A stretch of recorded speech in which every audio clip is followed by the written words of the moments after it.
When you're caught by seasickness on a long voyage, it's not that bad. When you're caught as a stowaway, it's much worse.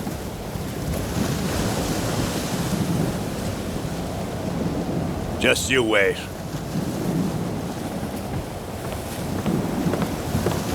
We'll be in Plymouth in no time, and the Port Patrol will have you sent straight to jail. A filthy cell for a filthy criminal. That's fair, isn't it?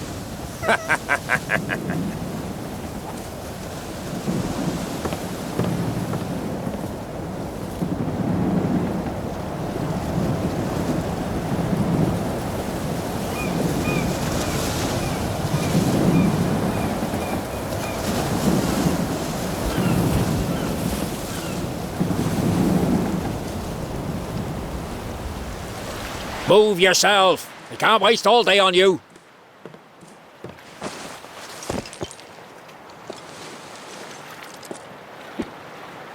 Get up, quick! What a hospitable welcome. A man of the law who doesn't even care that the sailor has robbed me. My greatest sorrow is for my medallion, the only memory of my parents. Come on, move! If the orphanage in Nace taught me anything, it was to take care of myself.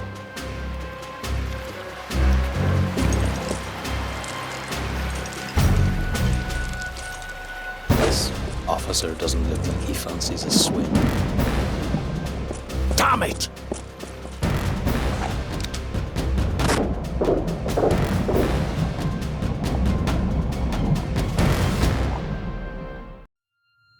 The White Beast is dead.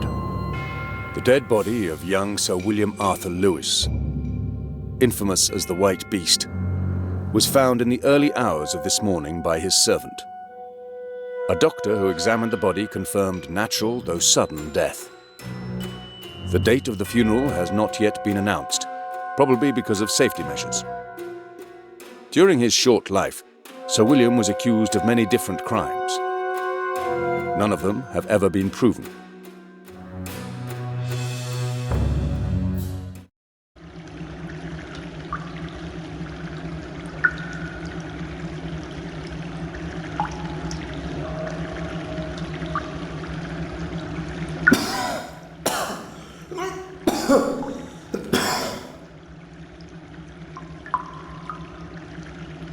What a stupid idea. I almost died there. What am I going to do now? Some clothes would be handy, and these handcuffs scratch like hell.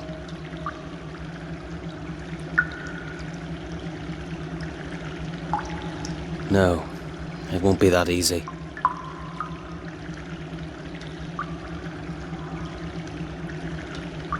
Sightseeing in sewers might be interesting, but I have other problems right now.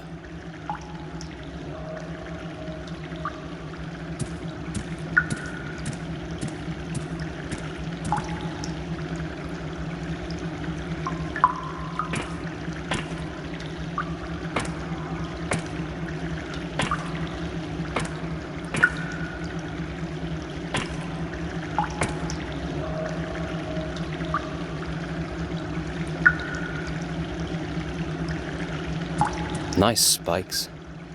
I wonder whether they have a practical use as well.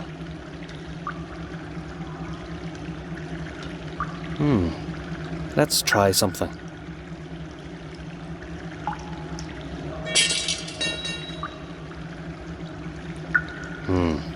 That wasn't too good. I don't give a damn about it. I've already committed far worse deeds.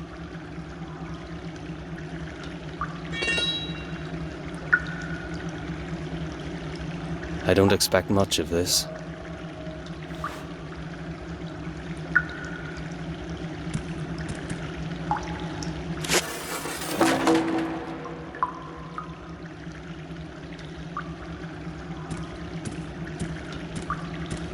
If I had a big hammer, I'd try to break through. I'll dismantle it into bricks, one after another, if it's necessary.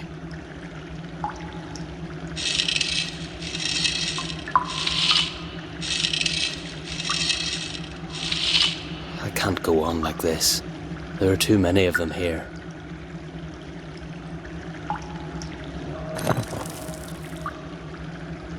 The first one came out easily. I don't care about the others.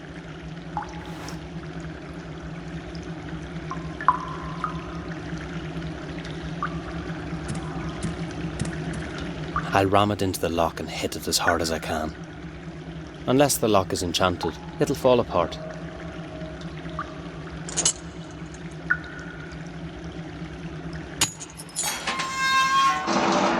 I knew it. That always works.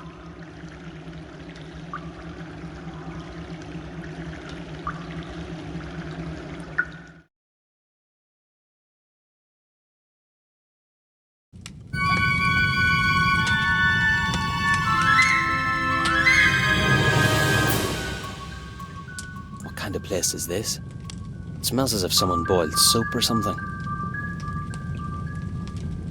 I think nobody's up there. This is my chance to get out.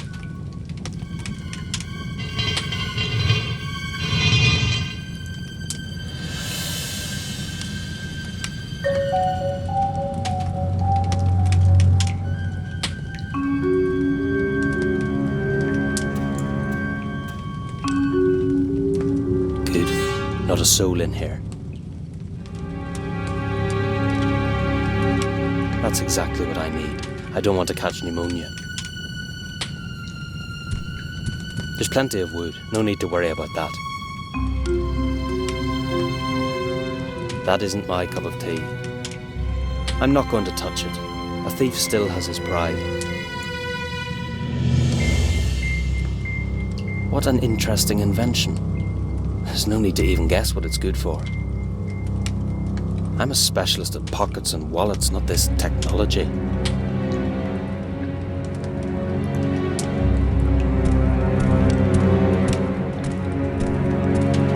Work has never been my hobby. I can't understand how anybody could stand here all day. This reminds me I'm pretty stinking from the sewers. Maybe I could have a bath later.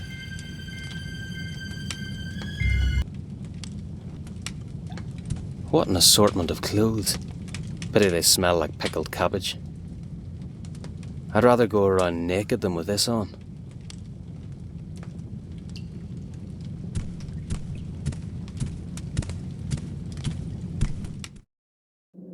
Damn, there's someone in here. Now I'll have to explain myself. Good evening, miss. Holy Mary, Mother of God!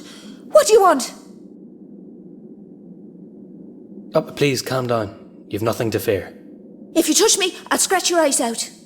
Oh, look, can you see my hands? I'm harmless. Trust me. Get out of here!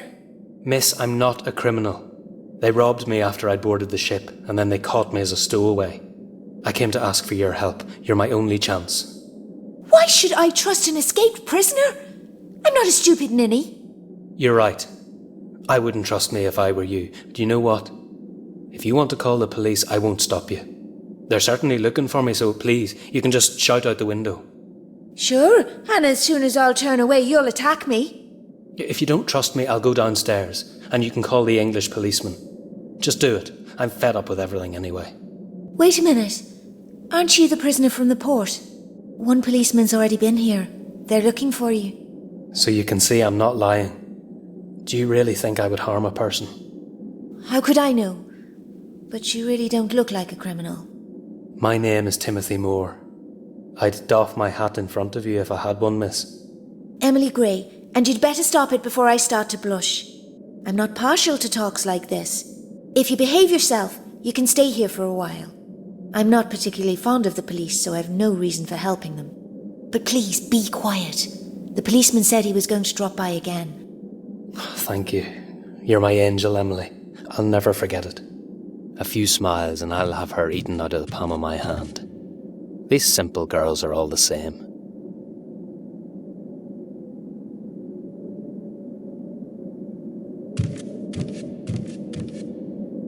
I'd like to apologise once again for frightening you. It's all right. But I must confess, I froze with fright for a second. I didn't think so. You looked very assertive. Ha, in a pig's eye. But if you came closer, I would really scratch your eyes out, believe me. Oh, I don't doubt that. You're very courageous and kind. Any other girl would definitely oust me. Who knows, she might be right. So try not to disappoint me. Emily, what did the policeman say? I don't think you have to worry, Tim. When he comes back, I'll tell him not to bother. He has no idea where you've disappeared to. But how did you manage to do that at all? I don't really know, actually. Suddenly I was in the water and I swam through the sewers. Oh my God, you could have drowned. Why did you risk so much? Well, what else could I have done? Englishmen don't care whether I'm a criminal or not. The fact I'm an Irishman is enough for them. You're right. But if they catch you now, you'll end up much worse. Exactly. What a clever girl. Now move and help me so I can get out of here. I have a problem. I'd say you have more than one. Well, yeah, you're probably right, but this one's beyond my control. I need to get rid of these handcuffs. Could you help me? You can't really be a thief when you don't know how to get handcuffs off. Exactly. I'm just an ordinary man. I've no experience with situations like this. Neither have I. I don't know how to unlock them. Well, it wouldn't be possible anyway. There is no lock, you see. It's just the big rivet holding them together. But if you held them tight, I could manage to pull my hands out. Tim, I'm really sorry, but it won't work. I don't have the strength. Please, don't be angry. It doesn't matter. I'll manage. Damn, I'm probably pushing her too much. I must get her eating from the palm of my hand, otherwise she may turn me in. Emily, I won't disturb you anymore. Goodbye for now. It's all right, Tim. Come back whenever you want. We had a similar device in the orphanage, but instead of clothes, they used to jam our fingers in it.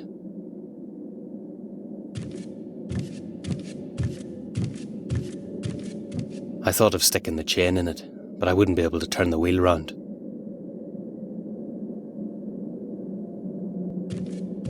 I'm not sure if I should risk looking out.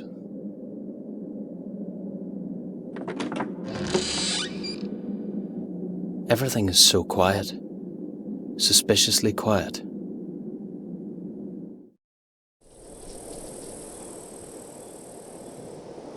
If they find me here, I'll have to climb onto the roof to escape. I shouldn't show myself. It's not safe for me outside. I can stay calm. It won't be easy for anybody to get inside. The docks are definitely close by. Too close.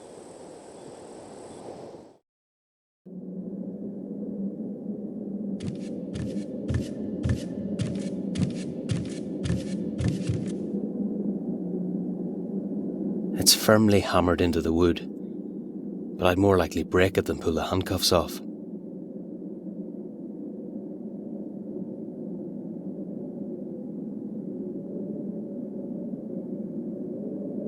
It won't go any further. I almost dislocated my thumb.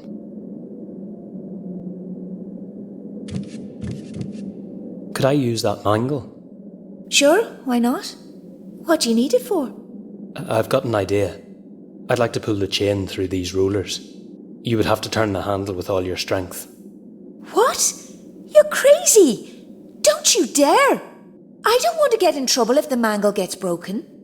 Emily, please, there's nothing to worry about. I just want to try it. Never! I don't sweat blood here just to buy a new mangle. Stupid girl. My skin's bloodied and she cares only for the damn mangle. But there's no other way. I have to act like a proper gentleman. Do you know what's on my mind? I wonder what such a nice girl is doing here so late at night. Thank you, Tim. I'm truly exhausted, but everything must be done before dawn. Why did they leave it all up to you? You're not a slave, are you? Well, somehow I've broken the washing machine downstairs, and I can't afford to pay someone to fix it. The owner of the laundry was so kind, she allowed me to stay at night and finish my work. I won't let it be this way. You helped me, now it's my turn. I don't know. Are you able to fix the machine? You bet. Just leave it to me. But I'm afraid it could be a problem with these handcuffs. So what about helping me to get them off first? Tim, I already told you it's not possible. It's not worth breaking the mango. I'm sure you'll manage somehow. Oh, stupid me. If only I'd kept my mouth shut. Now I have to fix that bloody machine.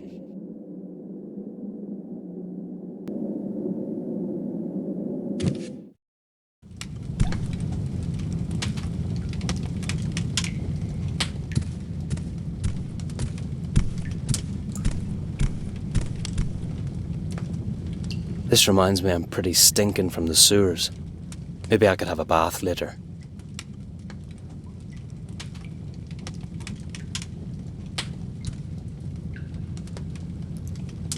It won't budge. It's not my business, but I would choose something steam-driven.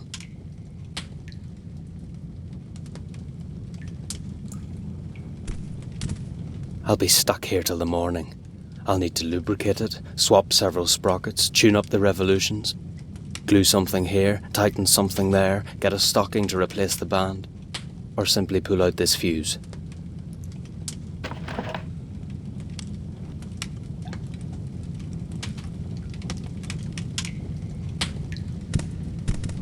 I don't want to have calloused hands.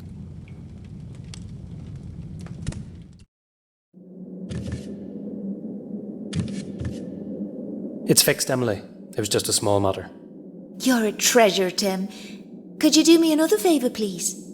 Anything you want, Emily. Now that the washing machine works, I need to melt soap in the water. Here you are. Okay. I can do this. Who does she think she is? She's using me. Bloody hell. If I didn't need her, I'd screw it.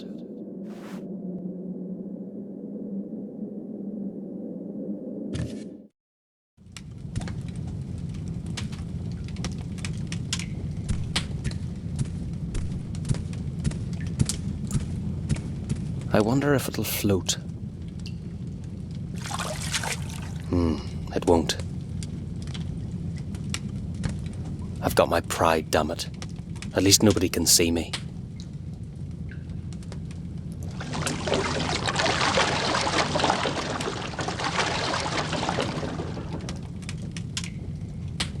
So, it's done.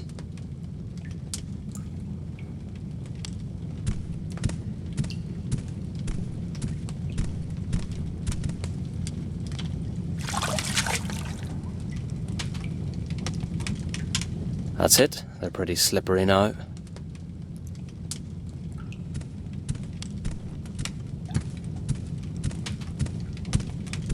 I'd rather go around naked. It's good to see you again. I was just going to call you. See? One thought of me and I'm here. Stop it.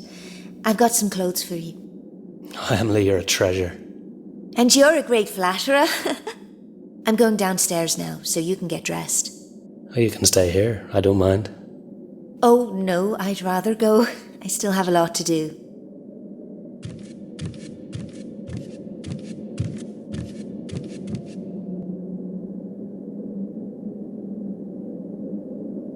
I like her.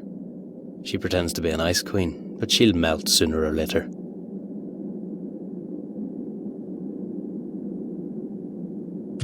If they don't come off now, I'll have to cut my thumb off.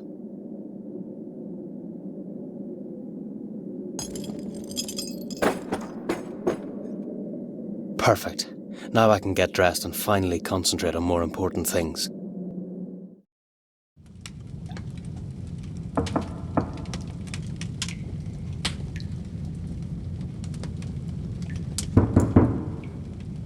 What a fuss today. I'm coming! Is the house on fire or what?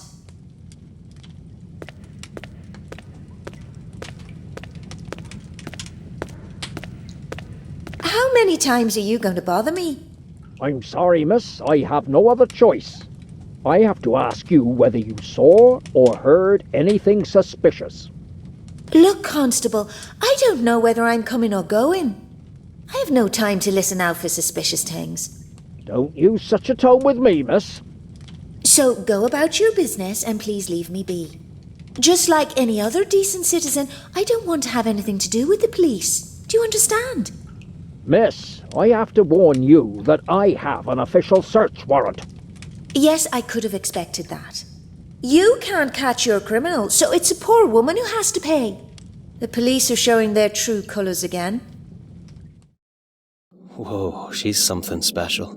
She handled the policeman perfectly. I wish she were willing to help me with the sailor as well. That would be great.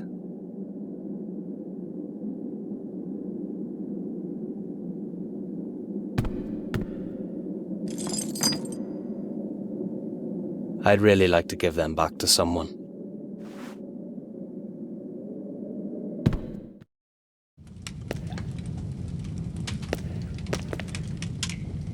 I'm really grateful for the clothes, but isn't anybody going to miss them?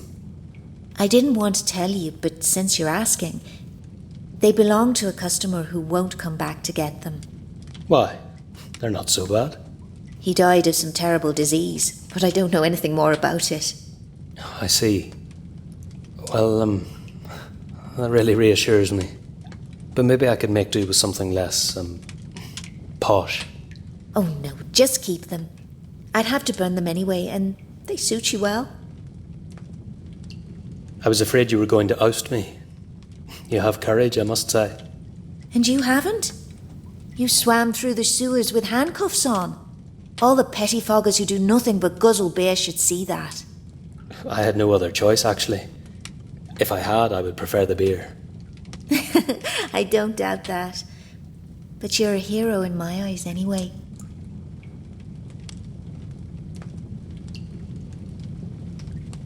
I have to tell you something.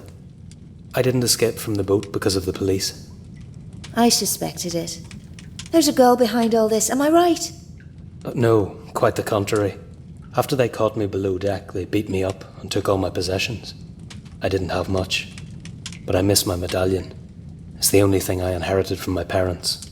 You don't have to explain anything, Tim. I understand how you feel. The bosun who escorted me out of the boat had it around his neck, and he was laughing in my face. I'm not a hero, but I have to go back there and regain it. You're not going there right now, are you? Understand me. I have to go. After the ship leaves, I won't have another chance. Is it worth it? Don't you know an escaped prisoner can be shot without warning? I have no other choice, unless... No. I can't ask that much. Unless what? Speak, for God's sake. It occurred to me that if somebody charming and beautiful, somebody like yourself, went to see the bosun and enticed him here... No, I really can't ask that much. Actually, that's not a bad idea. Do you know, we wash the sailors' clothes every day. I'm used to meeting them. What was the ship's name? Swordfish. You're my angel, Emily. But there's a catch to it. The work can't wait. I need you to take care of the laundry in the basket. Just throw it into the water. And wash it properly. And there's one more thing. Sometimes things are left in pockets. So you have to search every single pocket. Thoroughly.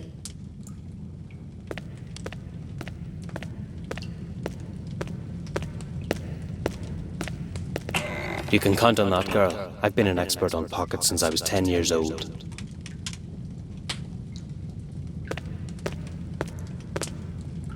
I'm not going to waste my time searching pockets. I'll just throw it all in the water and it'll be done.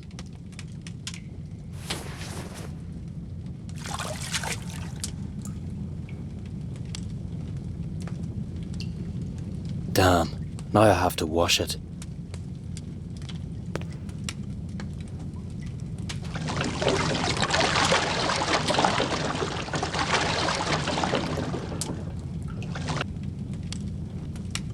Enough of that.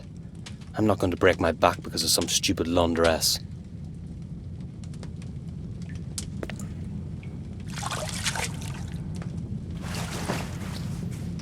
And what the hell is this? If only I'd searched the pockets. This is the last time I do any kind of work.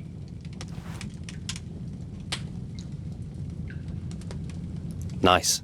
It soaked up the soapy water.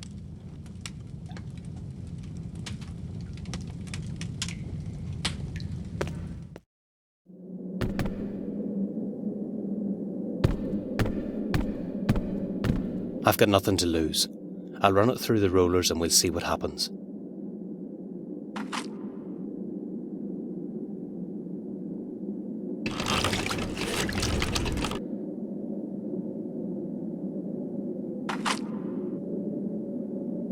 Most of the water is gone, but what about the rest?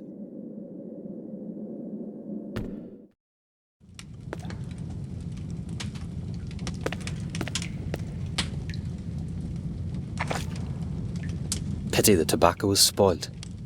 Even if it dries out, it'll still smell like soap. You'd better stay outside. I'll be right back.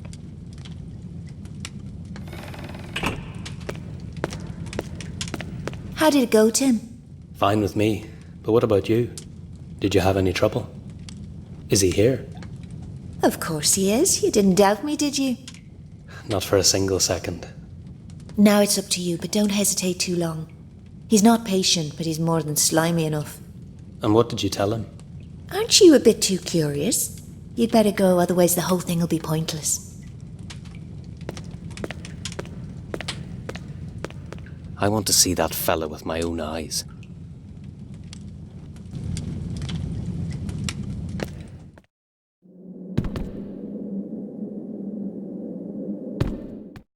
Here you are, you fool. Give me a chance and I'll pay you back with interest. If the bastard sat down for a while, I'd have him right in the shot. If the bastard sat down...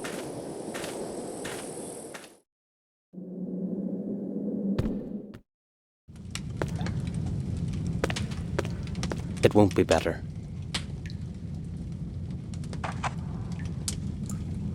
It smells like the soap. No great shakes, but it's better than nothing.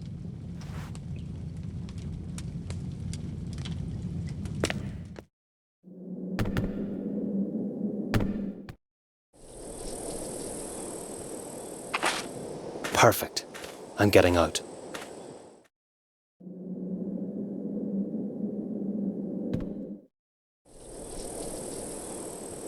He doesn't like the tobacco, but I'll help him. He won't feel anything in a moment. This needs a direct hit.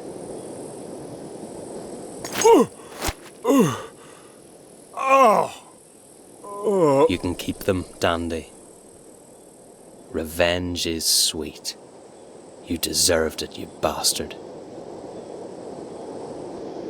Nothing's happening so far. I'll stay here.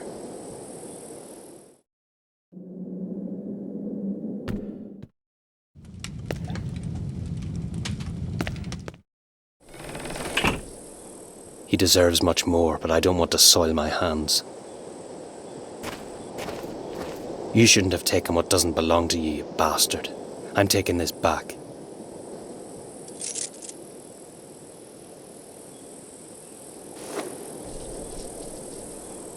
And what's this? So you found my cap as well? Thanks a lot. This is the only thing that's left of my parents. I almost gave up hope of getting it back.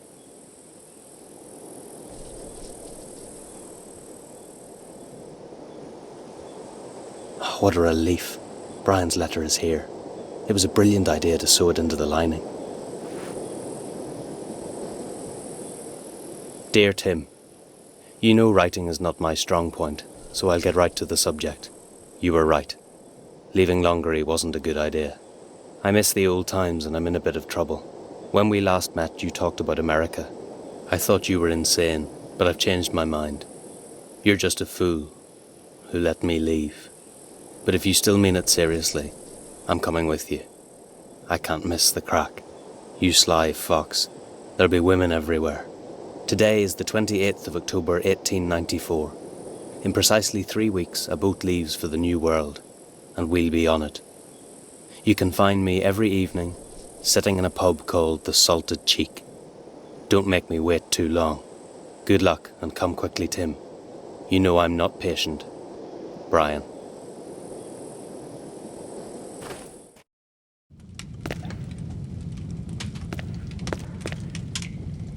Do you know a pub called the Salted Cheek? It's such a strange name. I'm to meet someone there, but I don't know where it is.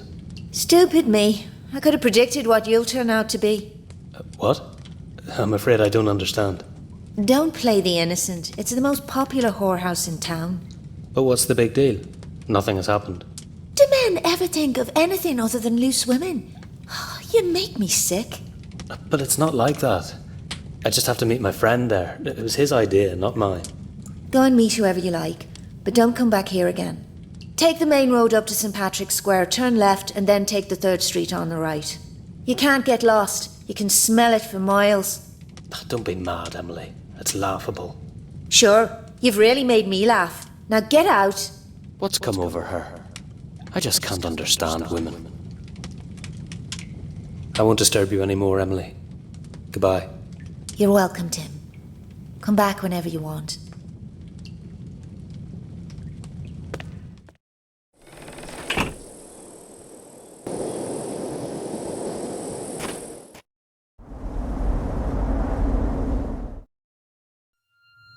Funeral of the White Beast.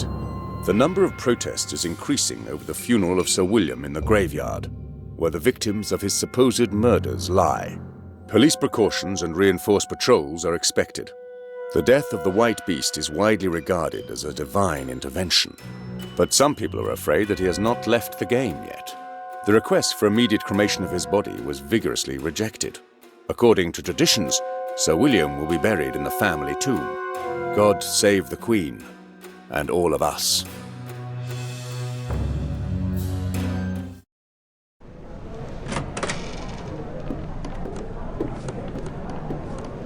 Exactly according to Brian's taste. I bet the door leads to a whorehouse. Now it's obvious why Emily got angry. Hey, milksop.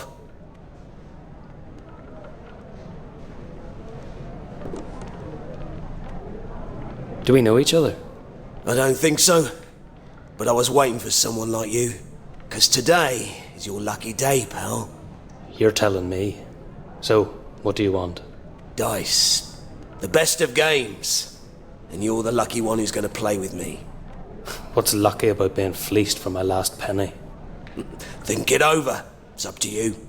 But if you refuse, I don't give second chances. What'll he do if I refuse? Stab a knife in my back? I'm not sure. Can you imagine how hard I'd have to work to earn any money? That's your problem. The question is whether you know how to enjoy it. Of course I do. That's why I'm here. Hookers aren't all you can have. Okay then. Give me some advice. You aren't so desperate, milksop. Can we play? Yeah, I'm ready. That's a man's word. Sit down. Not so quickly. I still have something to arrange. What could be more important than dice? Beer. Otherwise I'll die of thirst. All right, I'll keep a seat free. But don't keep me waiting long. And I have to find Brian. Dice can wait.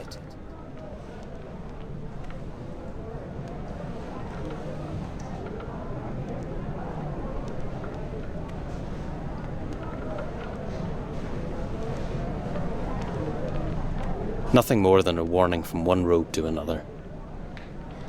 I shouldn't trust him so blindly. He might see better than I do. I can relax as long as it's quiet. Something useful might be in it, but how could I get in? The only thing worth stealing from her is something she lost a long time ago. I doubt she knows anything. If Brian liked her, he'd be around somewhere. A tough guy. I wouldn't dare to beat him up. I'll either get through unscathed, or I'll really cop one on the jaw. The chances are 50-50. Not so quickly. I just want to take a look upstairs, and then I'll get out. So you'd like to snoop? And what about a fist to the jaw? Oh, calm down. I'm just looking for someone. A friend who's fond of redheads. He's not upstairs, so get out. Look, can't we just cooperate like adults? So, once again, there is no one with the girls right now. Understood? Ah, but you could have said. I don't want to cause any trouble.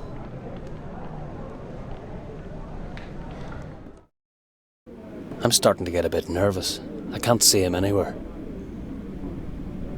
This isn't Brian, and I don't need to know more. A misfit. A bucket of water could wake him up, but I doubt he'd say more than 2 or 3 dirty words. Not now. It's too exposed. I'm late, and he drank all the money. Only the brass buttons are worth stealing. Not now. Not now.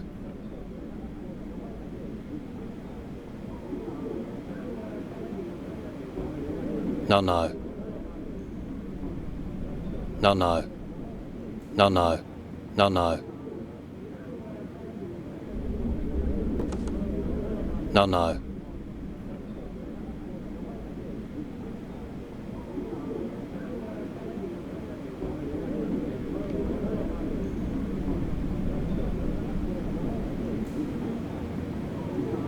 There'll be plenty of time to play with girls later. He really isn't a devil for work. Do they think this'll prevent rats creeping into the cellar? It's not a good place to look for Brian. If he's with a girl, then they're in bed.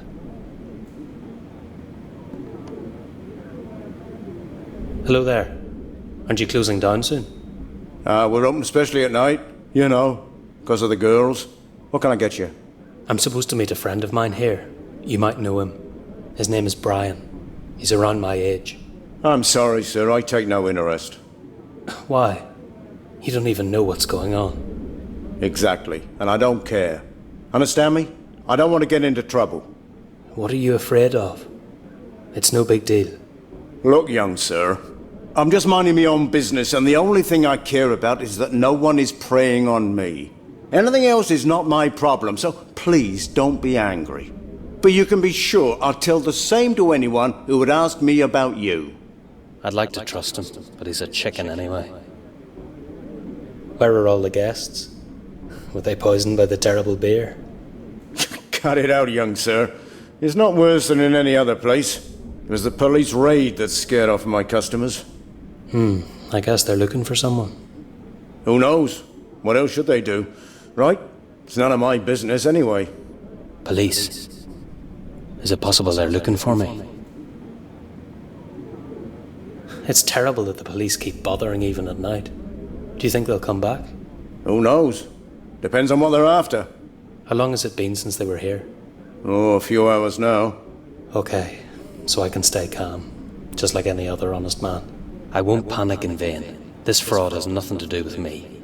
They won't make such a fuss over a stowaway, will they? I still don't get the police action, you know. Perhaps a prisoner's escaped. Going outside would be daft. I don't know anything about that. Everyone can think what they want. If it's not because of an escaped prisoner, then why? There's plenty of gossip going around. You know, people talk a lot. It wouldn't be a bad thing to check out the rumours, but I shouldn't take the pub yarns too seriously. What's new in Plymouth? Except overly eager police. Young sir, if it was like this all the time, I'd have no business. The raid might be connected to Sir William's funeral that took place today at the local cemetery. I don't know the local gentry. Who was he? He was kind of a legend. People dubbed him Mad William. I know a drink with exactly the same name. I wouldn't laugh if I were in your shoes. When he was born and his mother saw him for the first time, she ran away roaring. I've heard plenty of yarns like that. He's dead. So why is there such a fuss? Local newspaper didn't write nicely about him, and people were scared of him. And now, after his sudden death, understand it's not pleasant to know there is a man buried at the cemetery who was said to have murdered 50 people. And what do the police have to do with it? They just preventatively mopped up the neighbourhood. Nothing else. They wanted to be sure the funeral goes smoothly and without any problems. If I'm not mistaken, it's over now and Mad William will be forgotten tomorrow. The whole nobility can die out, I don't care. The main thing is the police aren't after me. Excuse me, I noticed you did something behind the bar. Nothing important? I thought the tap was broken. You'd better check it once more. Don't worry. Everything's working as it should. Do you want a beer? Not now, thanks. That wasn't good. I have to find another way. I'll try to convince him to turn away, but it definitely won't be for long. I know a drink called Mad William. You already said that, sir. I think it's a good idea to toast the death of your peer. Could you mix it for me? I'm afraid we don't normally do such things. I'll pay extra. Then that's a different kettle of fish. What goes in it? Rum. Right. Lemon. All right. A raw quail egg. Got it. Garlic. Garlic? Onion too? Do you have it? Course. No, I don't want onion. And cinnamon. I'll have to look to see if we got any of that. No. Afraid we don't. Finally. I was afraid I'd have to stock take the whole larder. Not now.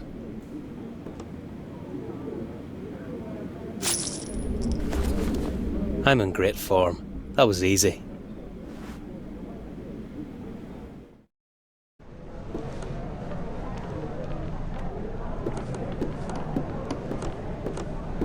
Play something to cheer me up.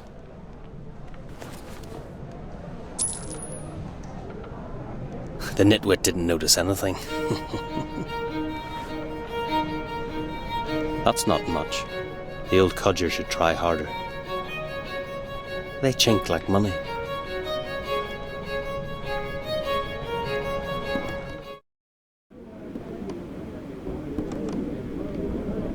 I'd prefer something stronger. But you pay in advance here. Is it enough? Yes, but don't expect miracles. If you want something better, go and tell the boss. It doesn't matter, but thanks for the tip. Once my pal arrives, I'll gladly leave it up to him. Go and take a seat. I'll bring you the drink.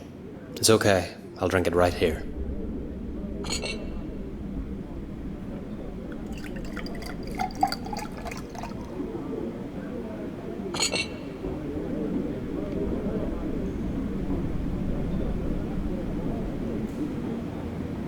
Will you be nicer to me now? Depends on what you want. Just a talk. Nothing else. All right then. As I can take a short break, follow me.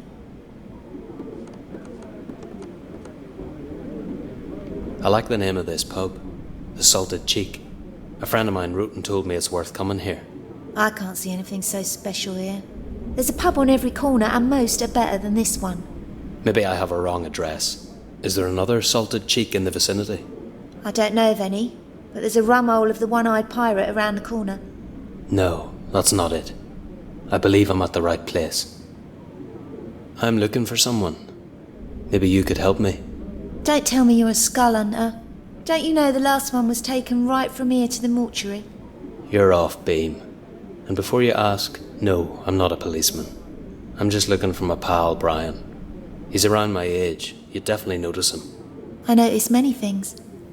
But I can't be sure you're not lying, can I? She's pretty cunning. If she met Brian, he'd have definitely told her I'm coming. I just have to prove to her that I am who I am. Hey! Innkeeper! Bring me some meat! Quickly! Just a second. If you've met Brian, he might have told you I always wear this medallion. It's the only reminder I have of my parents.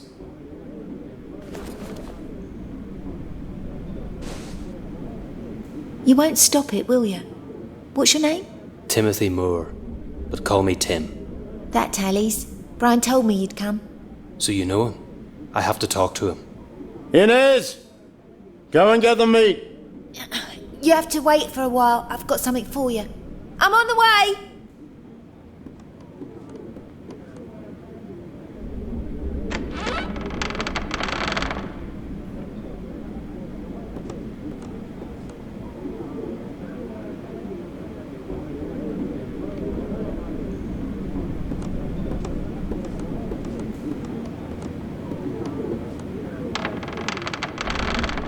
Damn, I have a bad feeling about that. I'll rather go. Goodbye, young.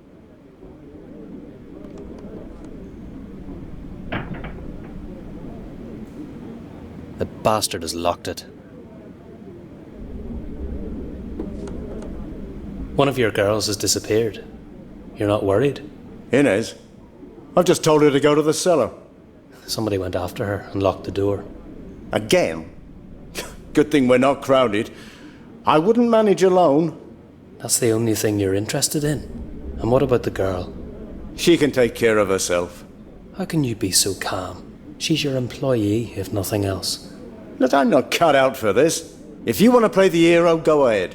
Do what you want. Do you have a spare key? Of course. Here it is. And I don't want to know anything about it. What a runt. He leaves everything up to me.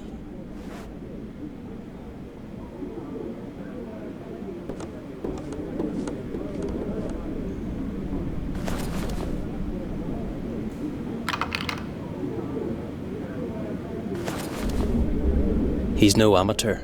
He's left the key in the lock and I can't do anything. I can't open the cellar door. There's a key on the other side of the lock. And what shall I do about that? I have to get it out somehow. Do you have some kind of tool I could use? You're kidding. I'm not a locksmith. Give me a thin knife or whatever will fit into the keyhole. I won't give you the knife, but you can try it with this.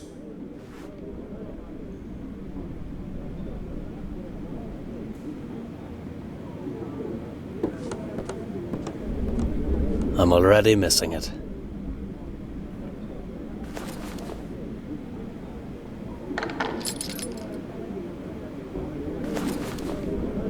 Problem solved.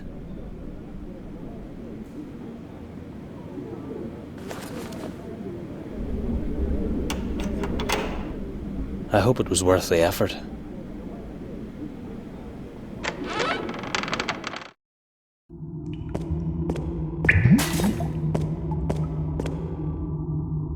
I don't think so, girl. I'm warning you, I have another. Just go ahead, girl.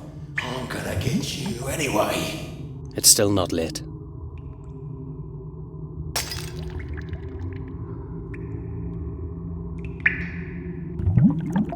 It won't move. You bastard, don't touch me! I'll teach you, you bitch. You asked for it. Leave me alone! Inez, stop messing about and get upstairs. Damn. Hey mate, this isn't necessary. Is that so? I have my pals here. Do you know what they'll do with you? You mean this?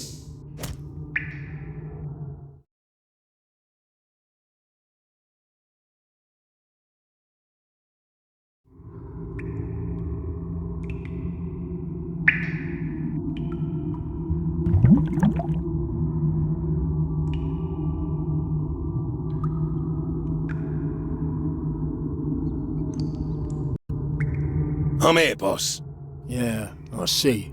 What were you doing there for so long? Sorry, Jack. The tramp from the pub kept me. Forget about girls for the day. Police are everywhere. I don't need any eager roundsmen snooping around after you. The bitch has run away. I don't care. Round up the others. Tell them Adieu Jack needs them. We've some work at the cemetery. But Chief, adieu. Why can't we do a normal job for once? Rob a bank. Kill someone. Whatever. You don't like something about it? Shall I find someone else? Nah. Everything's okay. I just thought, 'cause of the other men, you know they're cowards. We'll meet there in an hour. Wasn't it the lunatic? Main thing is he's gone. But what about the girl? I can't tear it off just like that. But I've seen a cleaver somewhere in here.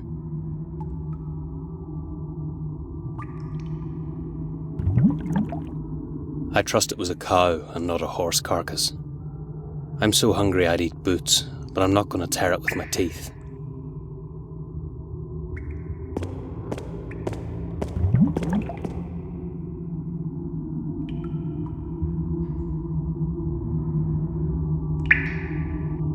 It won't move.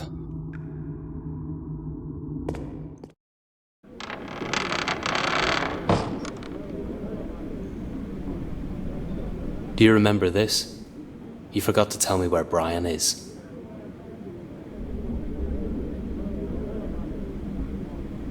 I'm sorry, but I have other problems, if you didn't notice. I did. Otherwise I wouldn't risk my neck for you. I'm under no illusions about why you did that, but you should know what happened to Brian. I bet he's in a jam again. If you want to see him, he's at the cemetery. What? How did it happen? Oh, you think he ain't dead, you fool? Oh, damn, don't do this to me, girl. So what's up with him? He had to get out. Police made a raid here. Why do you think the atmosphere is as sombre as it is? Everybody with a black conscience vanished, and Brian did too. It's a bit of a madhouse here, but I don't care about local gossip. The police can go to hell. What did you say about the cemetery? It's really near. Take the left from here and you'll see the church steeple straight away. Go there. He said you'll be looking for him. Oh, great. As if he didn't know I hate cemeteries. Are you okay? Me? Look at yourself. I thought you were dead. Don't worry. I have a tough bounce. Why did you go there, you fool? They might have killed you. Gentlemen haven't died out yet. Honestly, I'd expected a bit of gratitude. Gratitude? For what, for God's sake? Nobody bothers being nice to me, boy. Don't delude yourself.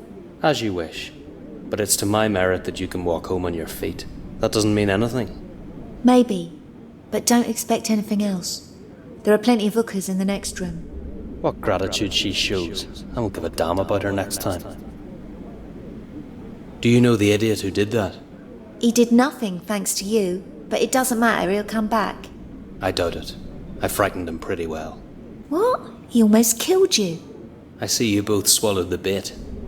Can't you see I was just pretending? To make him think he killed me and run away? Good trick, isn't it? I see. Stupid me. I thought you were given a thick ear. But you're pretending having a lump on your head really persuasively. Okay, you know what? I should have let it be. Find another fool next time. Look, I know why you did that. But if I had told you about Brian immediately, you wouldn't have wasted a word on me. But I... Don't say anything, please. I might be dense, but I'm not naive. Whoa, she sees right through me. I wanted to gain her respect, but she gained my admiration instead. I'll come by later. Come rather soon, it's deserted here today.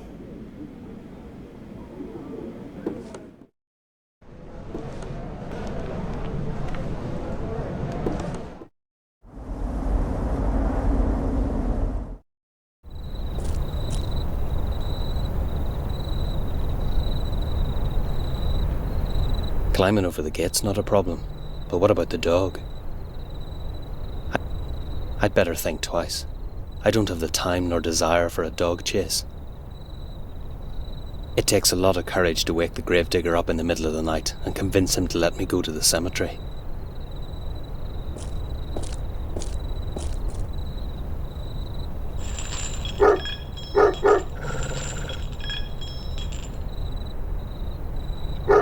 It seems the gravedigger has removed its clapper to have peace at night, but he doesn't know me yet.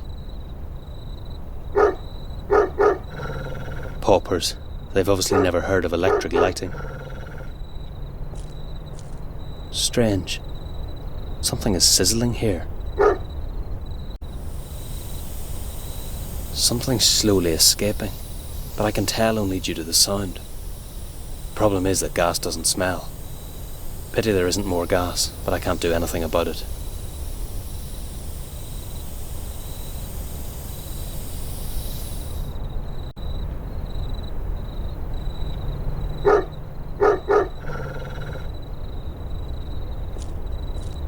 It can't go on like this. I have to do something.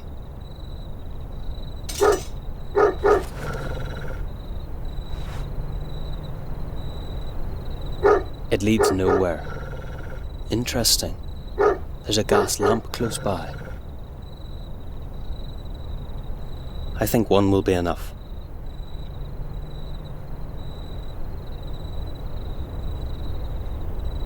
It fits perfectly, but I wonder whether it works.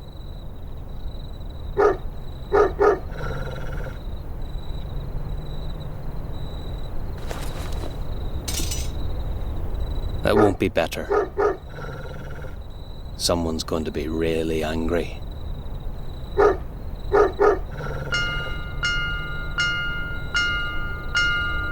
Ah, who's bothering me this time? I'm coming!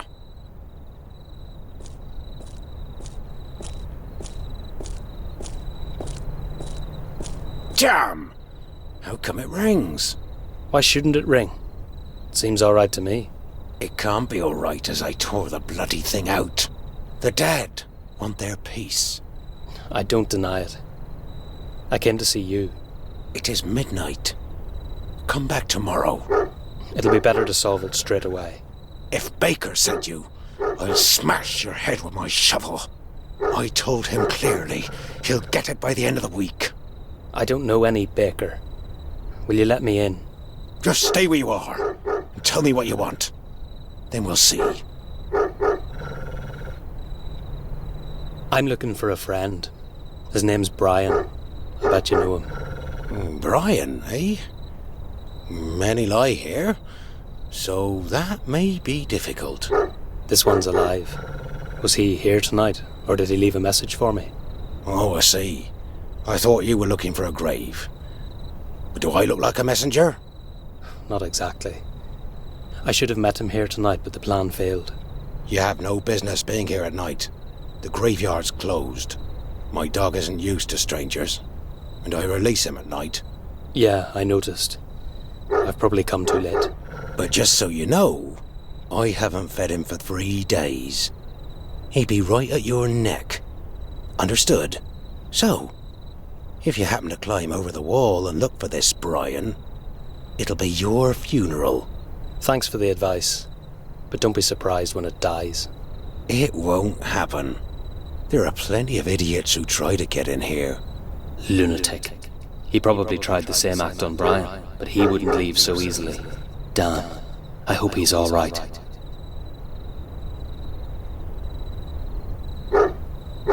Do you know the Salted Cheek?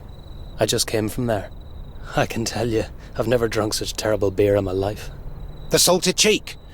Nobody can make me go back there. The beer wasn't that bad. I don't care. It just reminded me of a watch. A very expensive watch. I don't get it. What do you mean? Is that man still there? Sitting near the door, asking everyone to play dice with him. Yeah, he's still there. Well, be careful with him. He plucked everything off me. My money, jewels, everything. What a swine. But I regret more than anything him taking that silver watch. A reminder of better times, right? Oh, no. It's not mine. And I'll be in big trouble if it comes out that I've lost it. But why should I tell you that? It's none of your business. You better tell me what you want. Your problem's on my head, old codger. I need to take a look inside. Can you arrange that? Are you having a laugh? How do you imagine I'm gonna let you do that? Simply. You call the fang off, let me in, and I'll pay you whatever you want. Whatever I want? Well... Good. So we're agreed. Wait a minute, youngster. I haven't agreed anything yet. I'm taking the risk here. I'll take that into account. So, how much? £10. What? You must be crazy. Take it as you wish, but that's my price. If you don't like it, we've nothing more to talk about. That's just greed. I don't have that much on me. There must be another way than through money.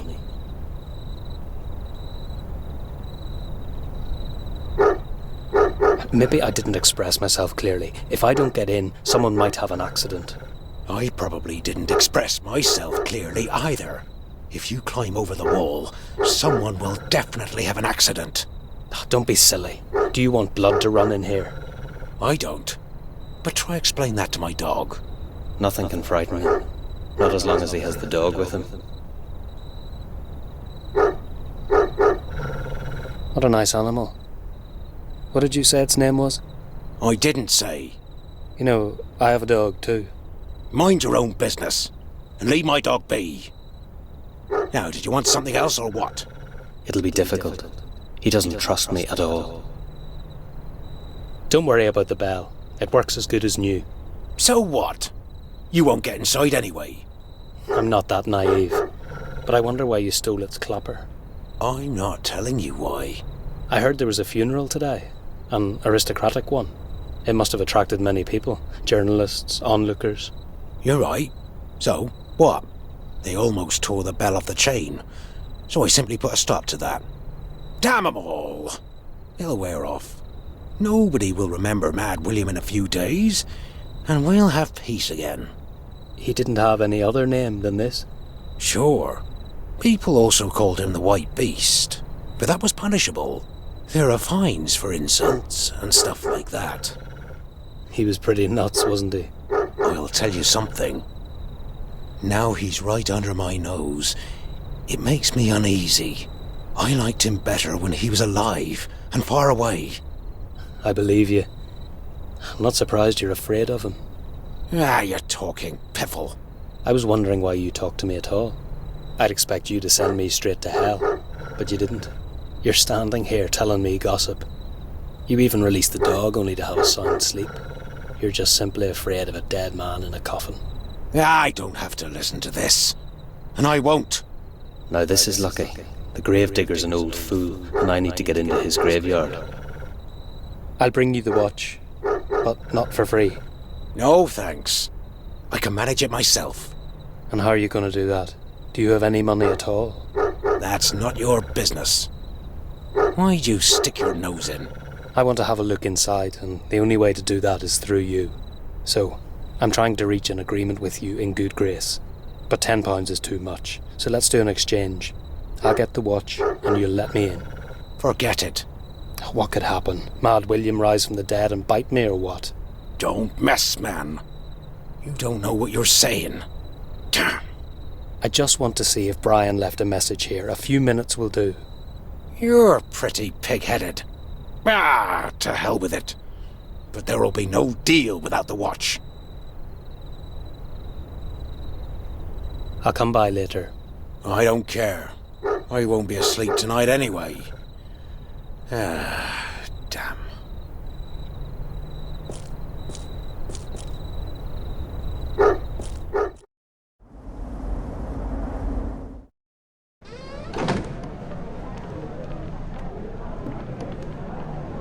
I notice you have a nice watch. I'm looking for a similar piece. Don't try to pull my leg, milksop. I haven't taken it out of my pocket since I came here. The bastard from the cemetery sent you, right? Well, not really. You can tell him the price has doubled since last time. How come? I heard that the knives are out for him because of the watch. So the price increases, don't you think? If they kill him, you won't get anything. Doesn't matter. I have the watch, and crows can peck the gravedigger to pieces. That's life. He won't let it go. That's obvious. At least I know he has the watch with him. I've arranged everything. We can play if you have something to offer. You don't know what you're talking about. I'll pluck you like a chicken. Well, let's start then. I'll try to win the gravedigger's watch back, but I guess I don't have much of a chance. That scum is either a great player or a great cheater. Or both.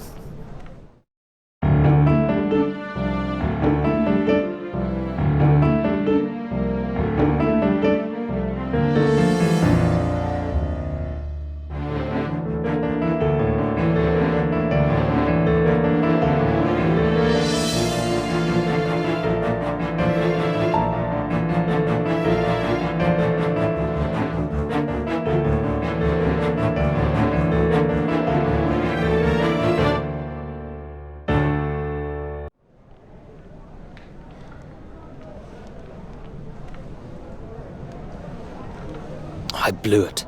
Damn. What'll I do now without money?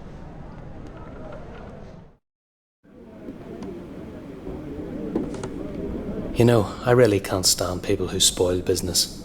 I don't get it. Who are you talking about? The man with the dice. He pestered me from the moment I stepped in the door. Jeffrey? He won't stop until he fleeces someone. That's it. He cleans your customers out. They let him fleece the last penny out of them instead of drinking their money at the bar. He can do whatever he wants, except cheating. He tried it once, so we opened the door with his head. He got the idea very quickly. He's probably forgotten again. I saw him cheating. He robbed an old fella of a silver pocket watch. You should take care of your guests and try to get the watch back. I'll remind him of his last lesson. If I were you, I'd call for help. Aye, that's exactly what I'm gonna do. And don't forget the watch.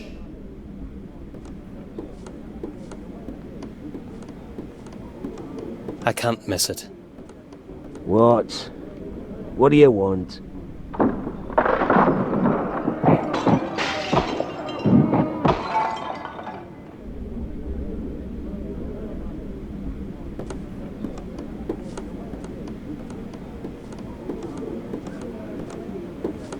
How did it go?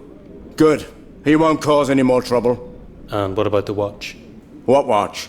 I told you. He'd robbed an old man of a silver pocket watch. I thought you took it from him. He can go to the police. It's not my problem. And I don't want to talk about it anymore. Damn, the watch is gone.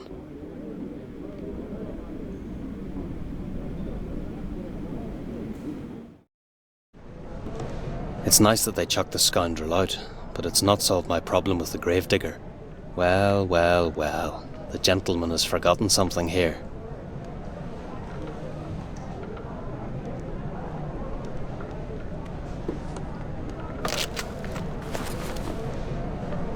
There's nothing like an honest day's work. At last I feel like a human being again.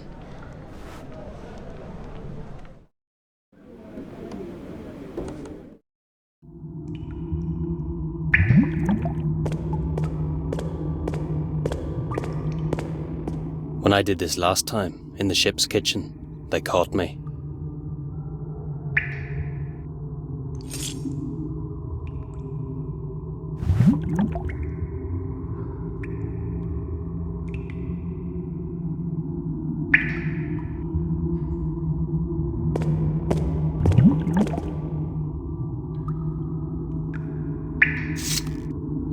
It didn't hurt at all.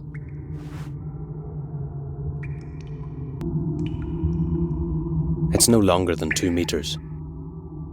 I often stole smoked beef right from the ship's kitchen before they caught me.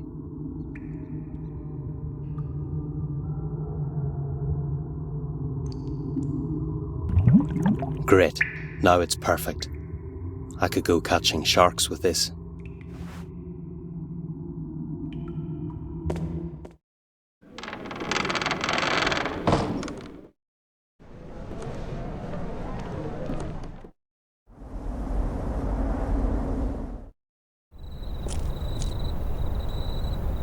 It's pretty crumbled. What about helping it out just a bit more?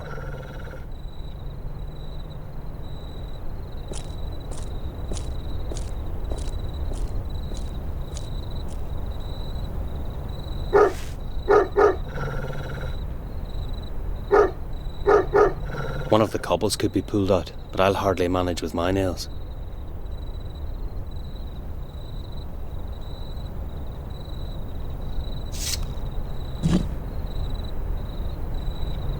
This was easy, like a hot knife through butter.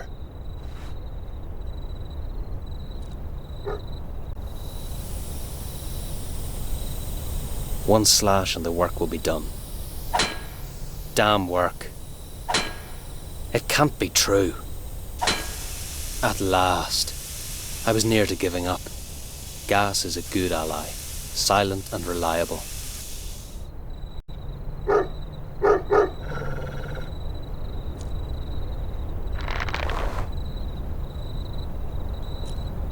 I should let you starve, you bastard. But this will be a faster way. So, come on, take it.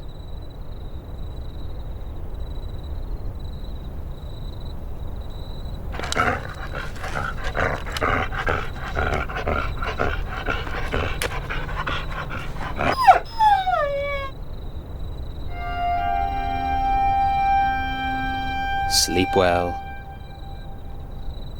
Maybe I've gone too far with the dog, but the gravedigger left me no other choice. It doesn't matter now anyway.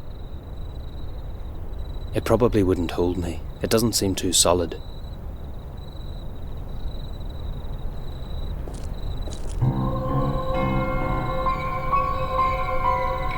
Everything's okay. Nobody in sight.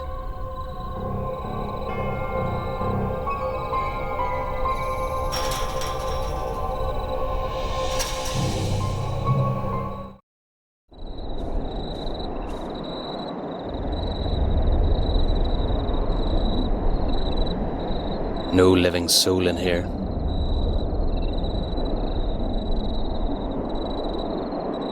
Bigots. What do they know about life? I've never trusted them, and Brian wouldn't go there either.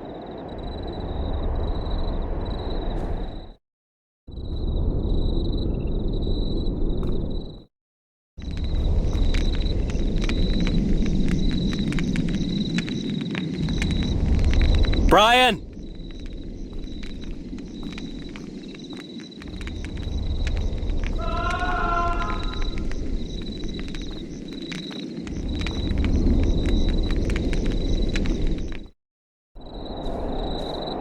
What the hell was that? I almost filled my pants.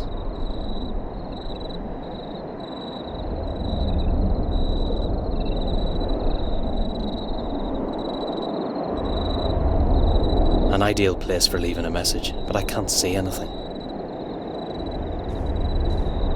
Nothing.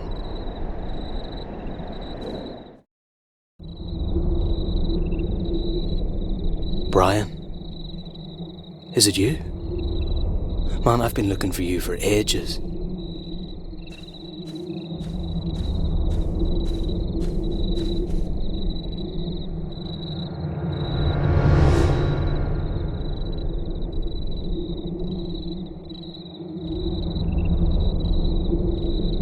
Oh my God.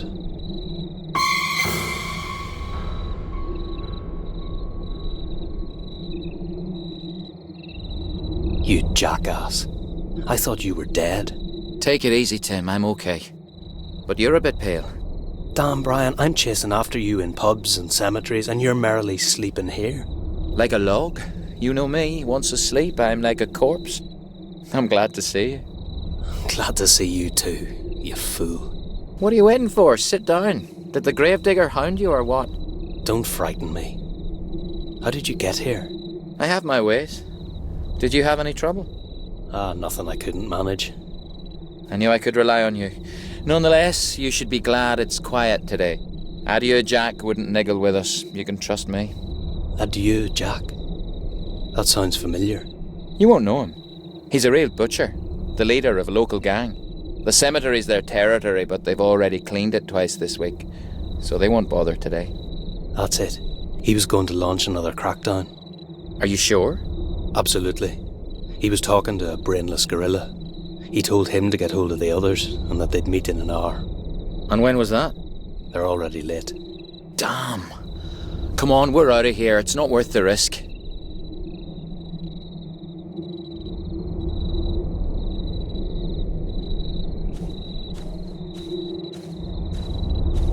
Hurry up, we're getting out. You can count on that. I'm not staying another second. Where has he gone? Climb up, Tim. What are you waiting for? Oh God, Brian. You sleep here like a baby all night, and now it's like the place is on fire. I'll be right there. Okay, but buck up. I'll tear him to pieces one day.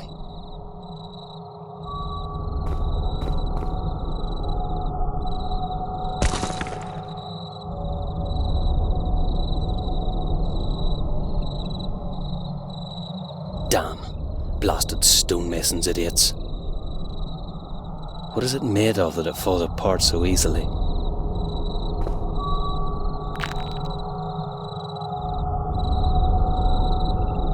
It's just a wreck. I could hurt myself.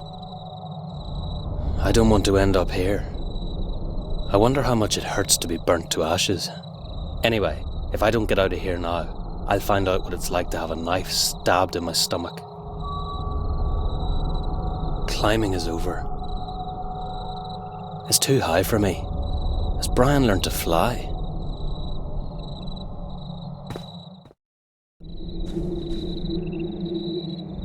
Well, but where should this go? It'll be an awful chore to pull it aside. So let's get down to work.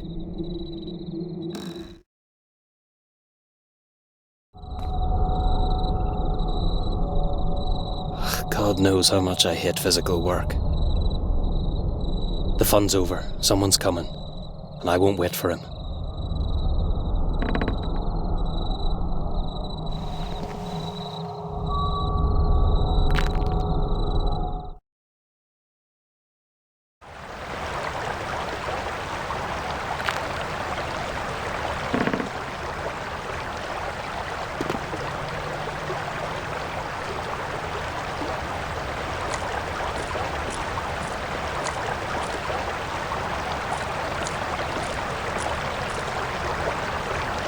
What were you doing there? I almost took roots here. Do you think I can fly or what? There was a time you'd climb it like an ape. I haven't forgotten it yet. Yeah, well, there was a time you'd wait for your pal. What are you talking about? We're still pals. You'd better tell me where we're going. We can chat later. Come on, let's go. I know the perfect place to hide. You'll be surprised. A smart word at last. I have to find a place to hide and plan what I'll do next. I wonder how he's going to get the money for the tickets to America. And we'll need something to start us off. But maybe I'm worrying about nothing.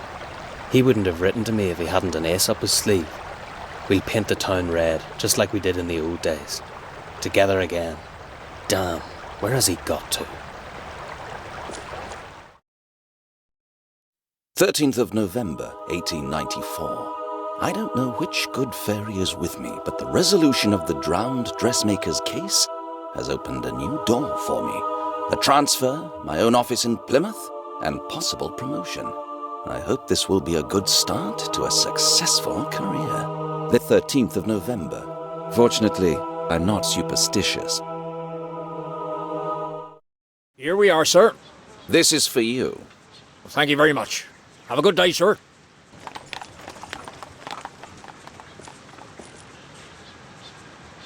It feels like a dream. I've been waiting for this moment for 3 whole years.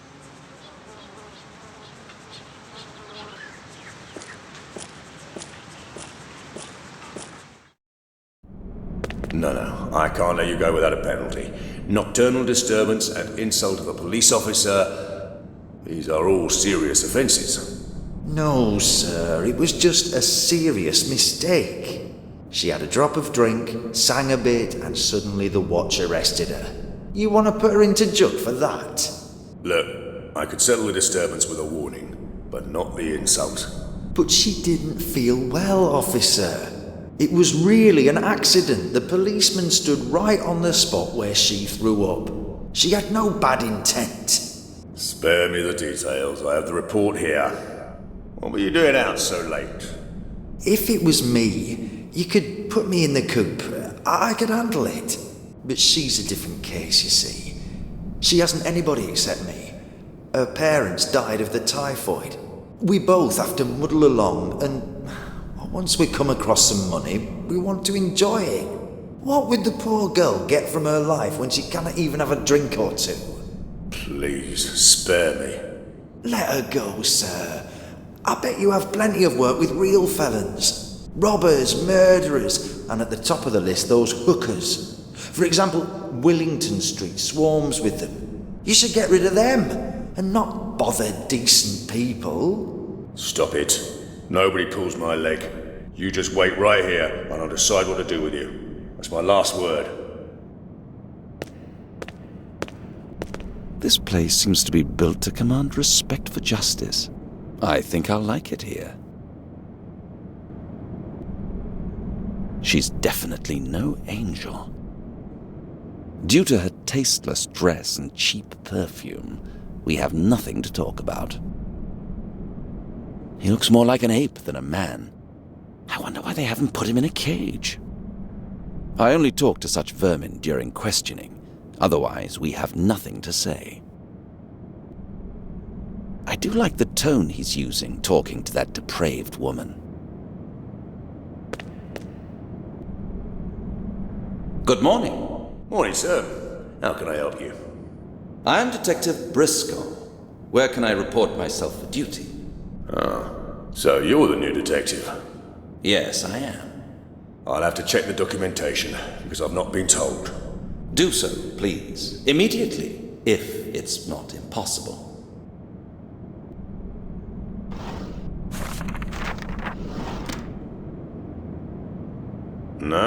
No new warrant card, but I'll have another look. As you can see, we're busy right now. Never mind, I'll wait.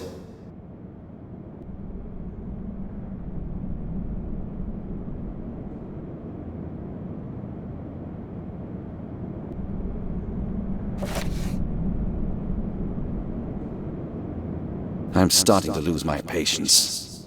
Well, at last.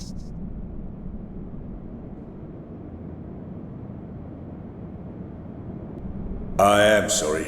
The personnel department didn't send anything. Are you sure you'll be alright here, sir? Of course I am. And the commission of my transfer has the current date? May I see it, sir?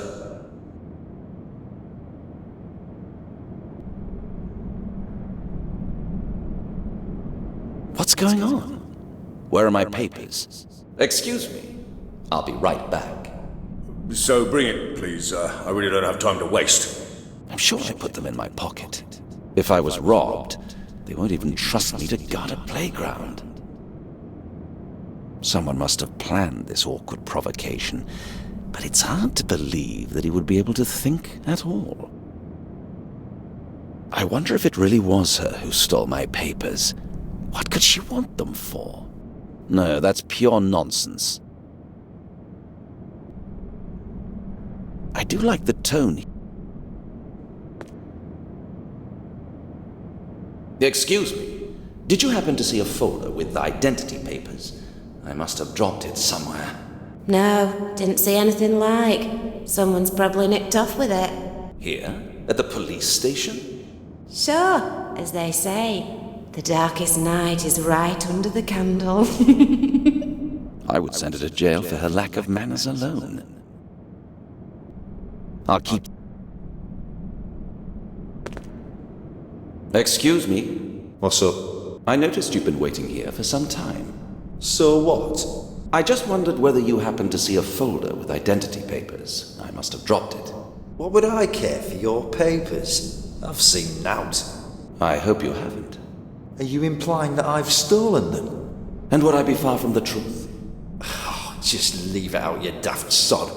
Otherwise, I might forget where I am right now. Drunks are always the same. Strong words, no honor. I wonder if it really was... No, that's...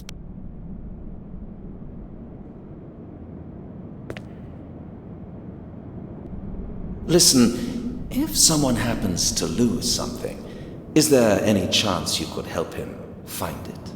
You have to go next door, number 13, lost and found. I think an active investigation is required. I don't have time to wait for a possible honest finder. Well, it is possible indeed, but it must be an emergency. Well, for example, when a baby is lost.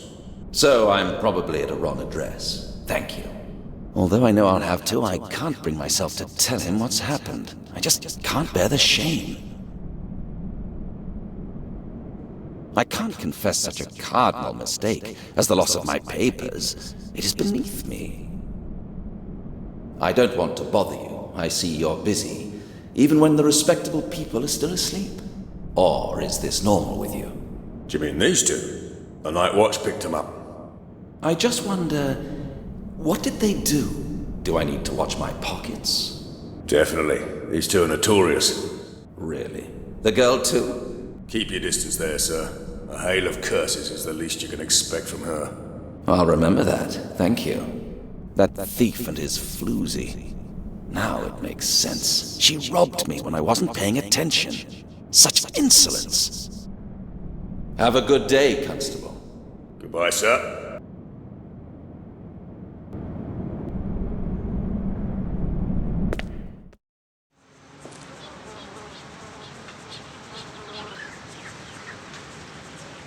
They're not here.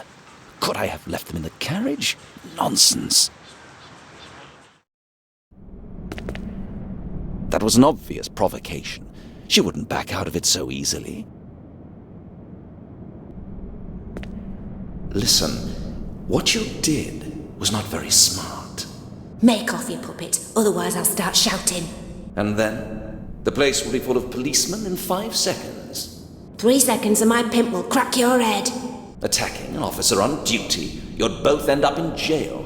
You're no officer, but you will end up badly. In that case, I hope you don't detest rats. You know what you can do? Can you read at all? Give me my papers, they're of no use to you. You can dream about it.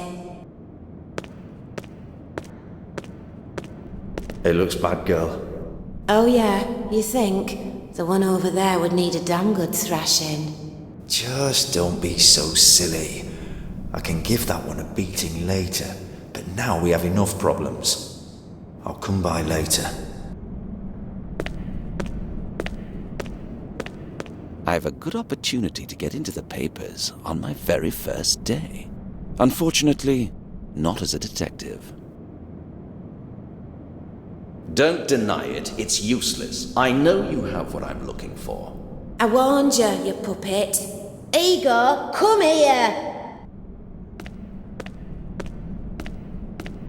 It looks bad, girl. Oh yeah, you think? Just don't be... I have a good opportunity. Unfortunately... Certainly not. If... Constable, tell your superior to come here. For what reason? I want to report myself for duty. So give me the commission and I'll arrange the rest. I don't think you understood me, Constable. I want to talk to him in person. I'm sorry, sir. I still think you didn't get it. You will have to hand me the office key in a few minutes. Don't you think it would be beneficial for you to cooperate from the very beginning? Sir, you should understand you're asking the impossible. As you wish. I can manage myself. But it won't benefit your career at all. That was an obvious... Don't deny. I warned you, you puppet. How's it going, girl? Pretty badly. That one rides for a beating. Do you mean that police detective? He's what? I couldn't tell. Shut up. I heard him talking to the officer. He's some kind of inspector, but he's lost his papers or something. Aye, when I snitched him. Funny, eh? Are you kidding me? I'll kill you. Give them back right now. But I can't. You'll pay for this, girl. The brothel is closed for you. Get it? Wait, I didn't mean that. I was just bored. It's not written on his head as an inspector, you know. Even if it was, you can't read, you daft sod. Work it out or I'll kill you. Fortunately, her companion is brighter than she is. I heard everything. Now you can give them back to me. Here you are, Inspector, sir.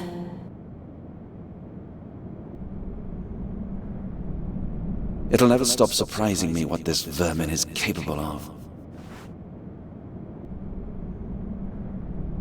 Here are the transfer papers for my duty commencement. Of course, sir. You can leave them on the table. Here. All the papers should be in order. Let me see.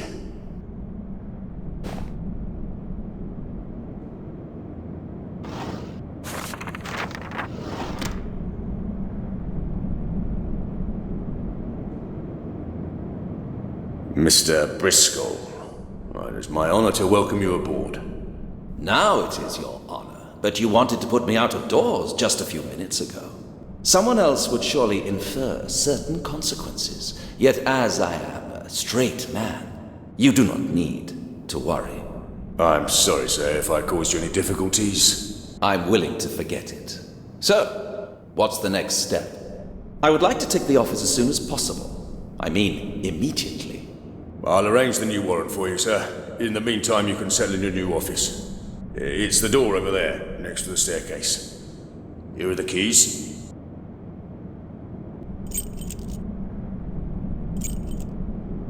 Anything's possible with enough effort. And now, if you could be so kind and show me the way to the Chief Inspector. Chief Inspector Powell is not available at the moment, sir. How come? Well, if my information is correct, he has gone to London for a couple of days. But I thought I could report myself for duty today. Don't worry, sir. I can phone him and tell him you're already here. Thank you. In the meantime, I'll have a look in my office.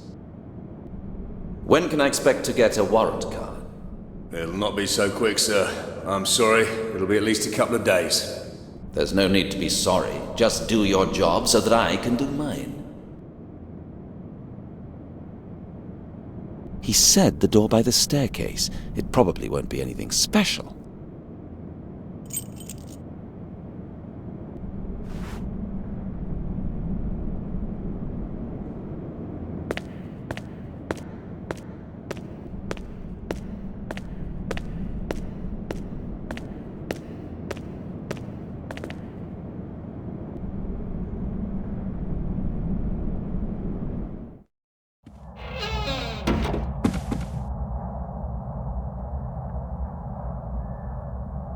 didn't expect anything special, but this is just extravagant. Service!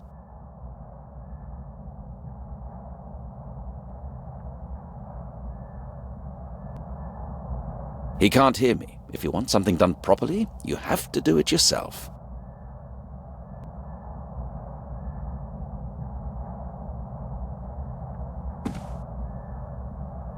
Only a swarm of flies is missing. I expected an office, not a barn. The view isn't worth mentioning, but I'm not here to stare out of the window. To me, the whole of Plymouth seems just like the grass under the window. It grows how it wants and where it wants, and nobody ever tries to mow it.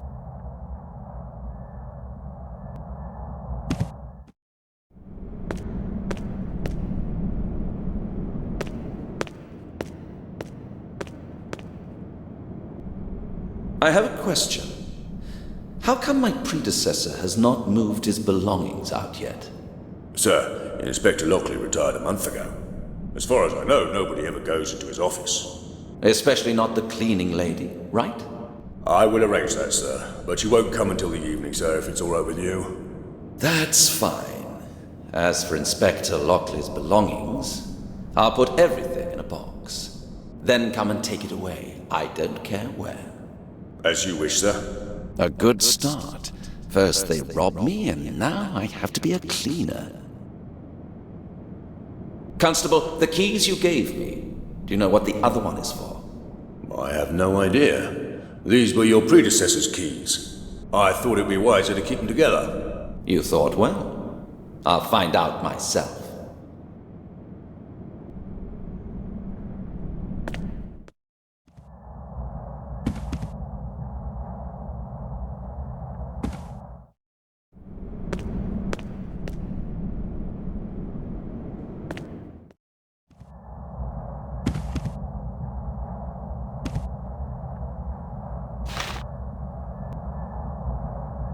Writing, notes, evidence? Nothing can get lost here.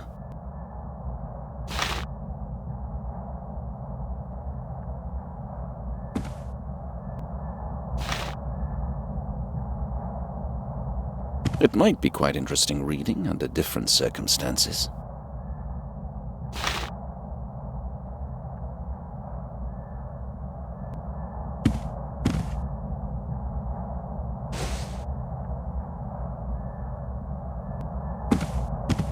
Finally, it looks a bit more like an office.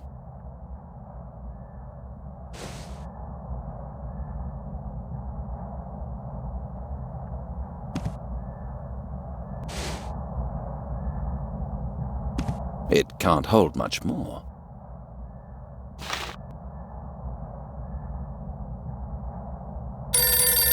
It would be useless to pretend I'm not here.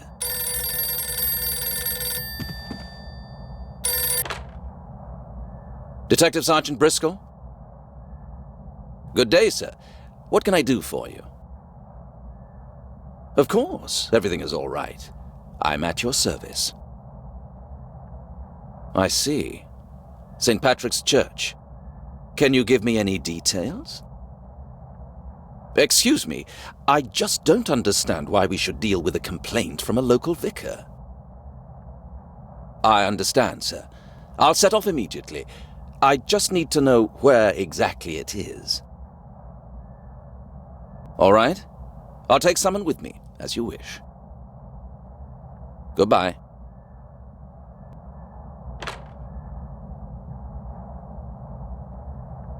So, here we are. The first task. And I haven't even sat down yet. I'll take a few notes to make sure I don't forget anything.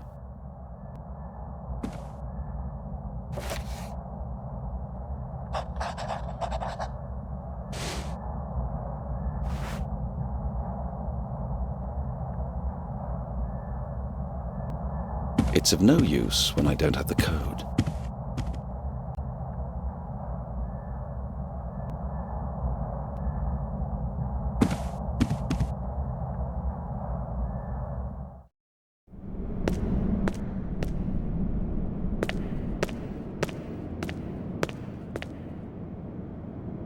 Listen, the vault in my office.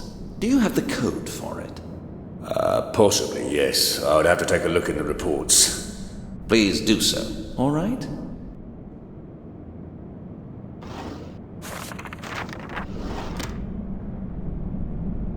Detective Lockley, your predecessor, was a bit messy.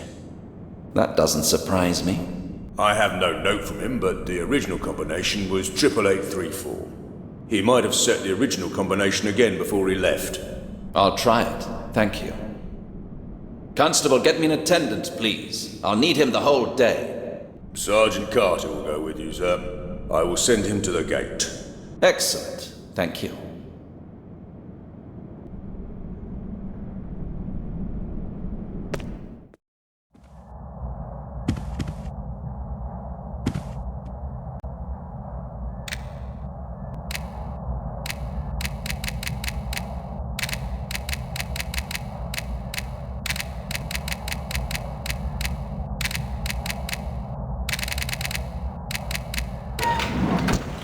Detective Lockley's property. Maybe he'll come for it one day.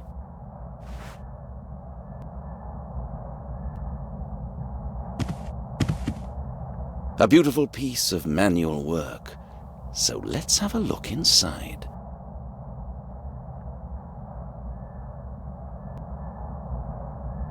What a surprise!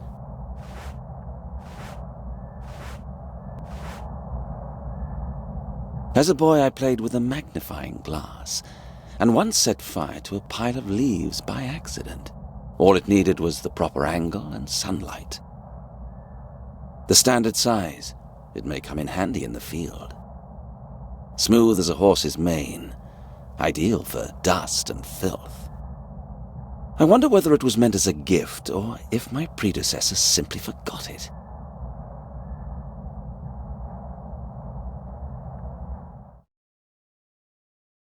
Something has happened in St. Patrick's Church.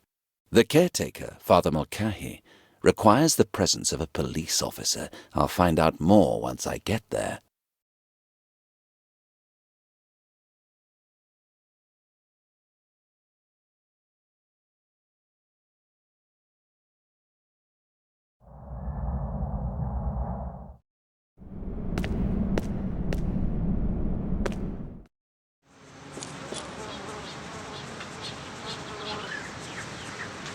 If I don't find them within the next 5 minutes...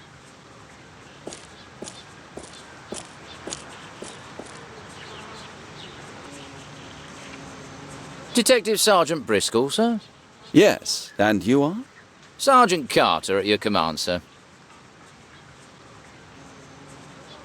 Relax, Sergeant. Do you know where St. Patrick's Church is?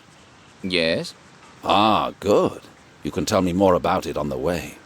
And why are you particularly interested in the church, sir? We'll see when we get there. Rightio, follow me, sir.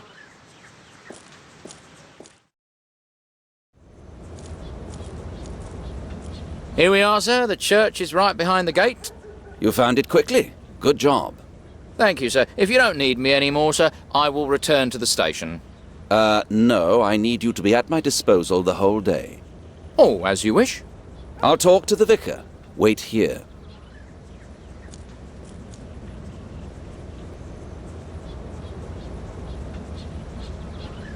I'll manage without that.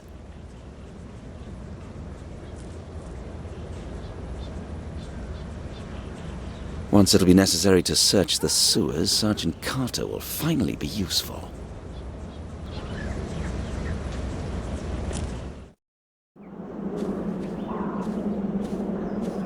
Father Mulcahy. Yes? Who are you?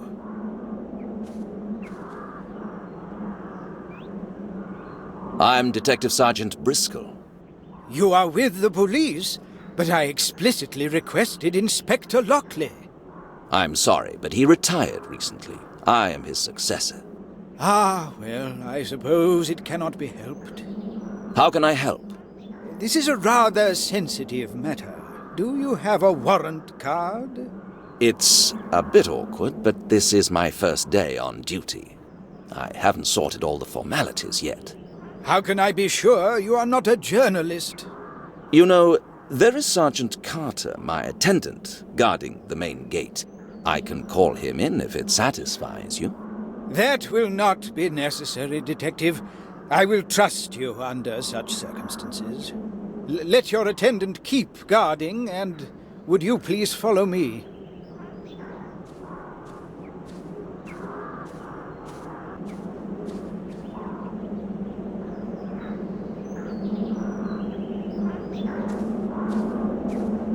Some of them are 300 years old. Fascinating.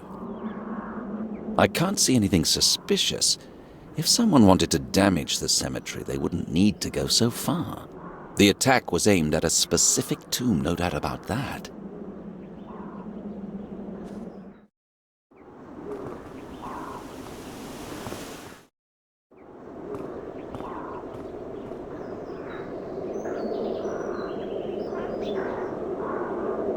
This is it? A single broken door? Of course. What did you expect? This is where the gentry are laid to rest, Detective. Some of these tombs have been standing here for hundreds of years. Such an event can seriously damage the reputation of our church. I apologize. When did you notice it? This morning, I was looking for Mr. Talbot, the gravedigger. He likes to drink from time to time, and then he usually falls asleep among the graves, which reminds me I still have to find him. I was searching his favorite places when I found this desecration. All right, it would be better if you could bring him here. He might know something more. I'll take a look inside in the meanwhile. Please, Detective, you cannot do that. Do I need permission? No, but I cannot allow such a sacrilege. Please give me your word. I'm sorry, but I cannot. I'm going to look for Mr. Talbot now, and I will pray you do not make any errors, Detective. It's obvious he cares about the church. Or is there something else? We'll see.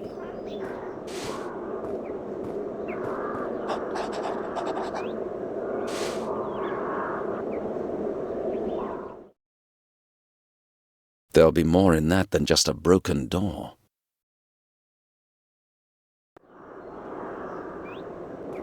Something's wrong here.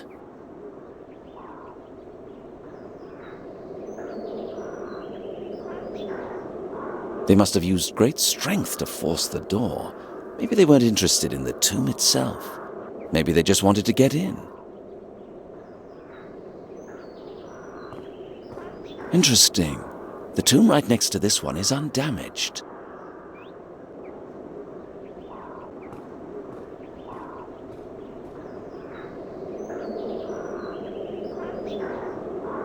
I can't see anything suspect.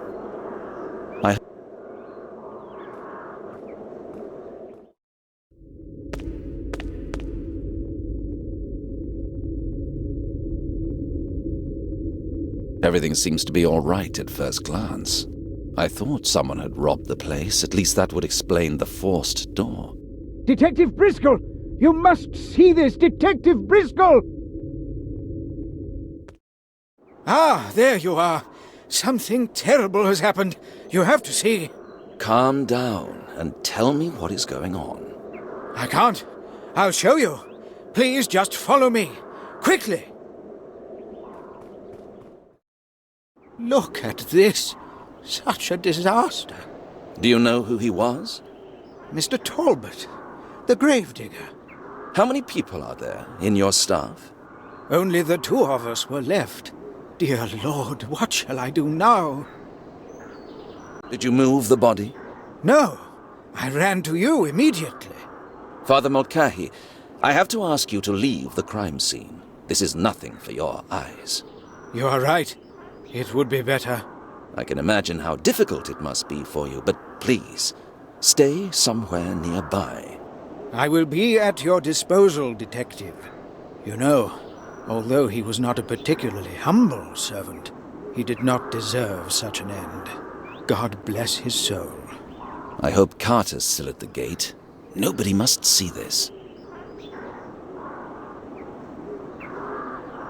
I've already seen several cutthroats, but none of them looked quite so repulsive. If I'd found him in the forest, I would think he had been torn up by bears. But here... What's this? Probably a bottle.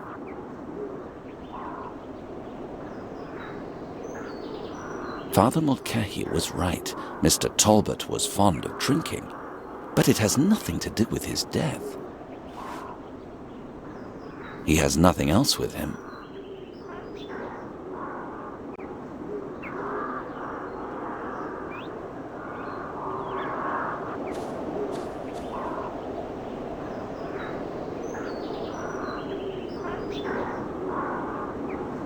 The murderer must have been covered in blood, but I can't see any solid evidence. He certainly didn't touch the pump.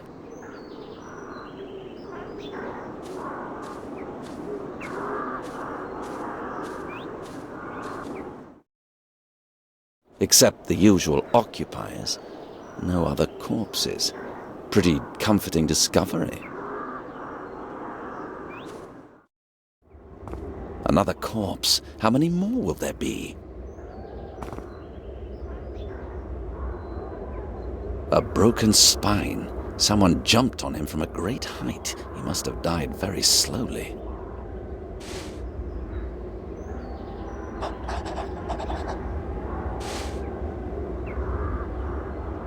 Is it possible the dog killed the gravedigger? No, it couldn't get so far with a broken spine.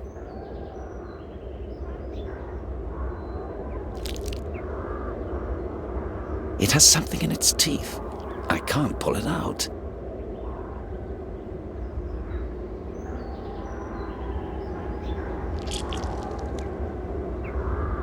An interesting catch. I'll make some notes.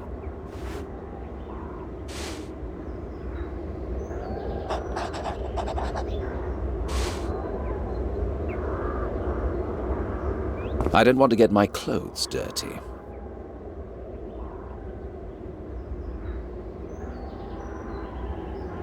One doesn't have to be a great sportsman to climb up that.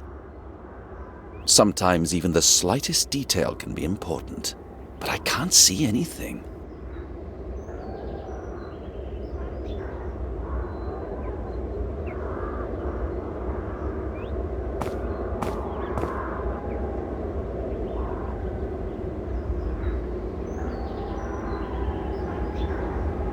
No blood, no hair, no pieces of skin, nothing. Somebody killed the dog with their bare hands and didn't break a sweat.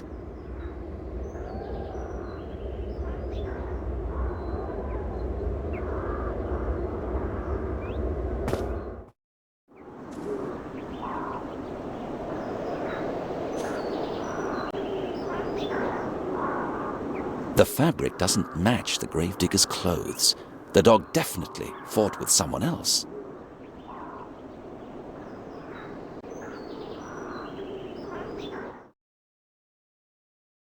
There'll be more in... The piece of cloth doesn't match the gravedigger's clothes, so he wasn't killed by his own dog. Quite the contrary. He defended his master, and just before he was killed, he bit the murderer. It could prove to be important information later. I can't understand what might have mangled him like that. And I think he was drunk, so he couldn't put up any resistance. I'll know more after the post-mortem.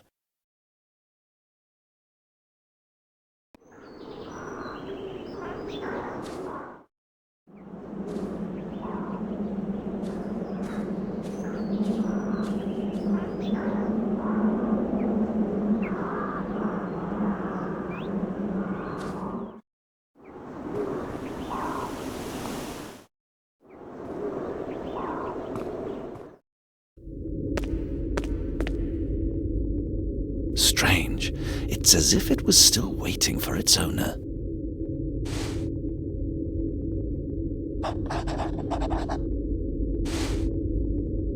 Why would they put an empty coffin here? Maybe I just don't understand local customs.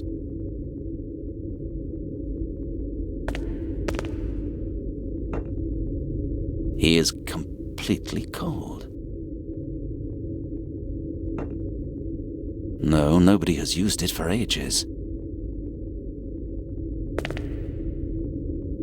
There isn't enough light. I can't read anything.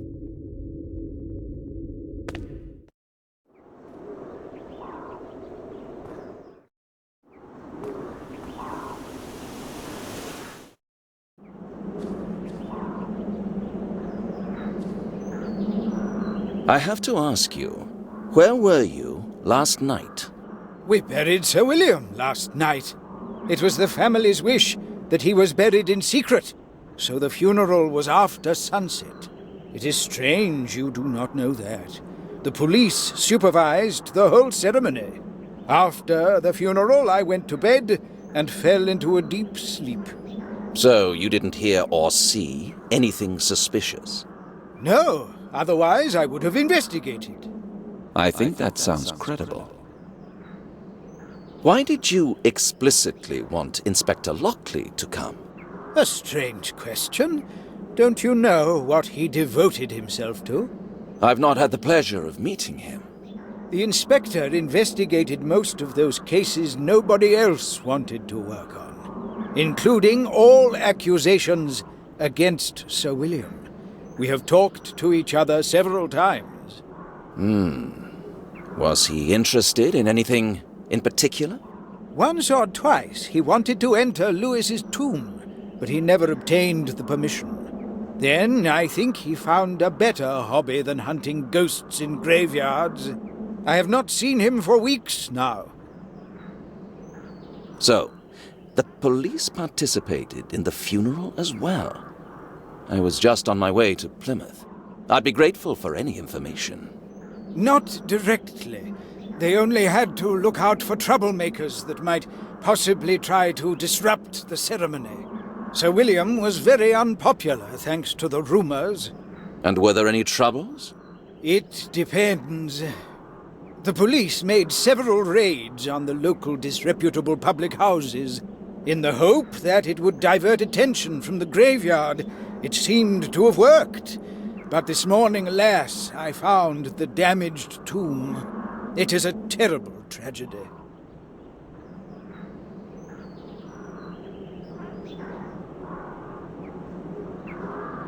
The damaged tomb. Does it belong to a significant family? Significant? Not significant. Rather cursed. Excuse me. What do you mean? Exactly what I am saying. The Lewis family, one of the oldest families in the whole town, was once highly respected. But when Sir William was born, the last heir, it seemed God turned away from them. And if not God, the townspeople certainly did. Nobody could bear to look at his lifeless face. Even yesterday, at the funeral, the coffin was kept closed during the whole ceremony. The night's events are the punishment for our weakness. That's simply the way it is. Wait a minute. I need to make this clear. The damaged tomb belongs to the deceased's family, the one whose funeral was held just yesterday. Precisely. We placed Sir William Lewis's lifeless body in his tomb in the dead of night, and this morning that same tomb was desecrated. Father Mulcahy, can you be discreet? I am a priest. I was inside the tomb, despite your request not to. Why are you telling this to me? You will confess to God, not to me.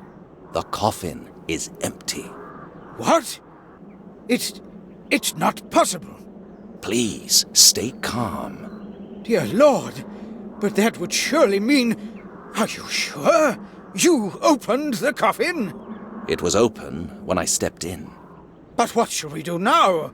For now, keep it to yourself. You can count on that. Do you realize what a scandal this is? Leave it to us. We will solve it. It's becoming pretty complicated. I have to find out as much about the deceased as I can.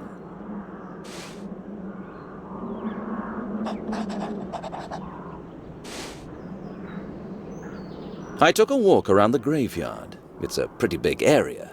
How do you manage to look after it? It was Mr. Talbot's responsibility. He received an extra payment for that.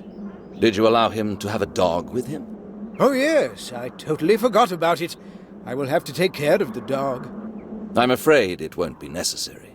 The animal is dead, too. I simply cannot understand this. Mr. Talbot trained dogs very well. Nobody was better at training dogs than him. I suppose the dog tried to protect its master, and it kept attacking the murderer until the last breath. I also suppose the murderer fled over the top of the wall in the back part of the graveyard, where it's no problem to climb up. That's why the gravedigger's dog was killed in a different place to its master. But tell me, Detective, who could have done such a thing? I'll tell you that as soon as we find him.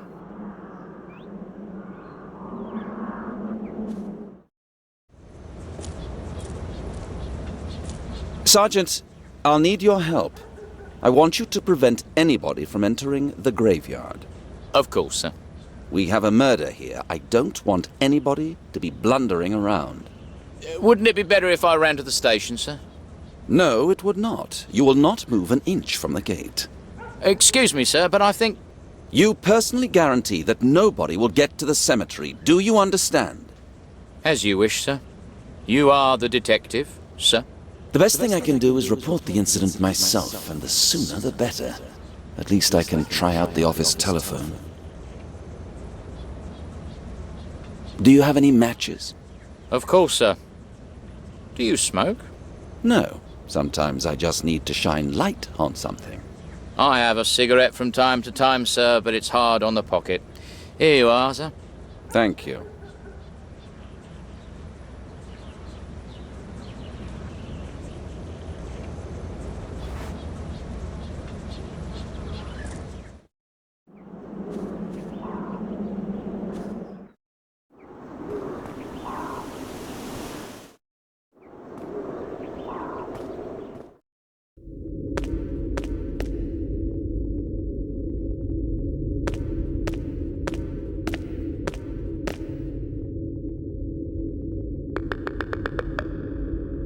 Better to be safe than sorry. I poured everything out.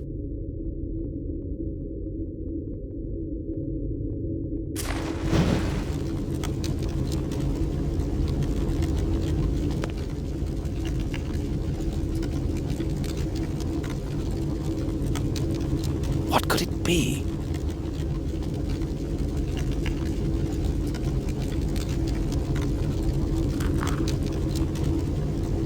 Well, I expected a coin. This won't be of any substantial value.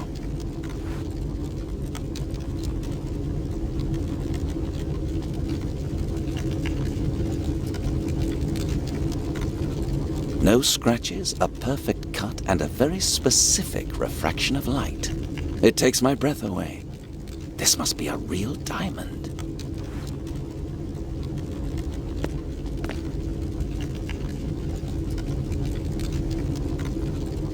Now, this is better. The oldest deceased was Abraham Lewis, died at the age of 38. Odd. The tomb seems to be for male family members only, but none of them lived to reach the age of 40.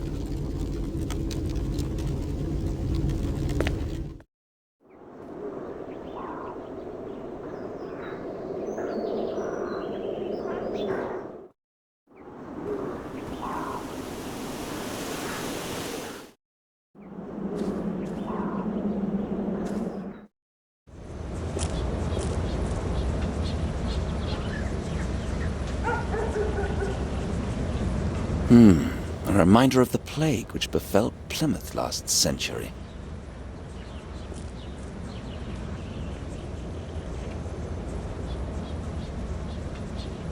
What's this? I almost overlooked it.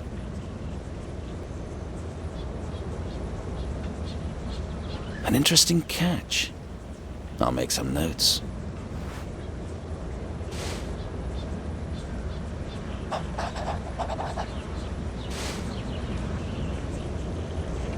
Someone threw it away the night Sir William's body disappeared. It must have been so. Otherwise, someone would already have picked it up.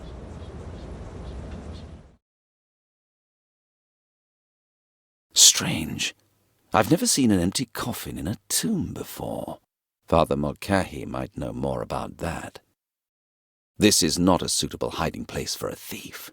It's right in front of the main gate and quite well lit. Whoever was waiting at the monument failed to smoke his cigarette, but he didn't fear being found. It'll be difficult to find him. All that's known about him is that he smokes.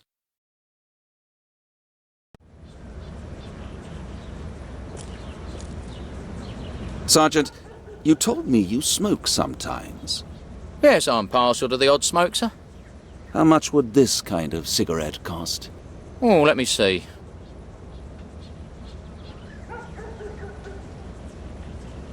Well, hand-rolled, that's nothing unusual.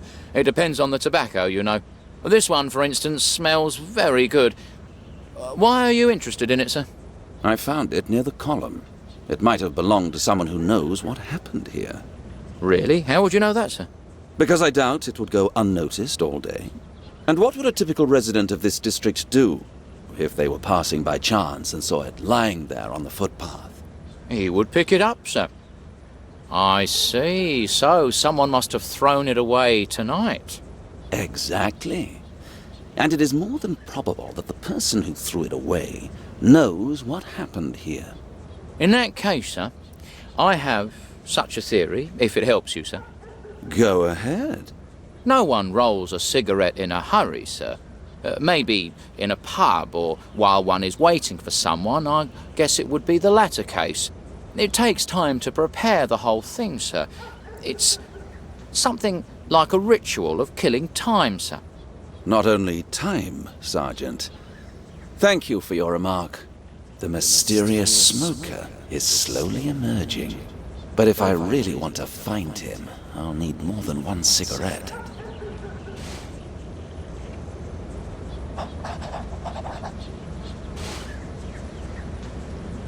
We have work to do, Sergeant. Someone has broken into a nobleman's family tomb.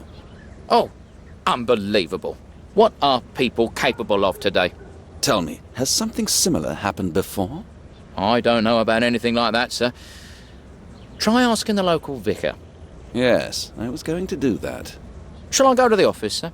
Why? Do you think we'll need help? Well, I think we might. I'll manage, don't worry. How long have you been working as a police officer? Only 2 years, sir, but the time passes pretty fast. Yes, I've already noticed one never gets bored in here. Well, sometimes it is exciting. The harbour attracts various shady fellows who like to cause trouble. You're probably used to more peaceful places, aren't you, sir? That's true. I served in the countryside for 3 years. Really, sir? I'd bite your hand off for that job, sir. Nobody could ever get me back to Plymouth. Why did you leave, sir? I'm sorry, but I'd rather keep some details for myself. At least for now.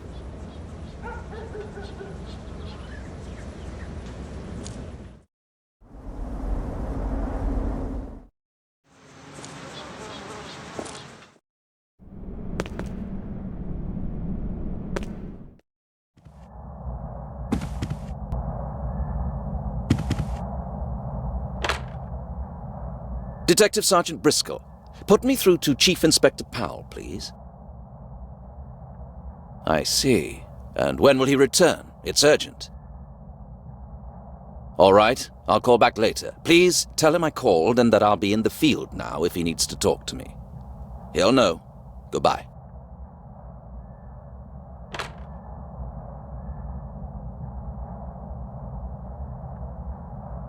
He's not here, and he should be back in 2 hours, so what should I do now? I'm not going to waste my time. I'll search the neighborhood to try and find clues, and then we'll see.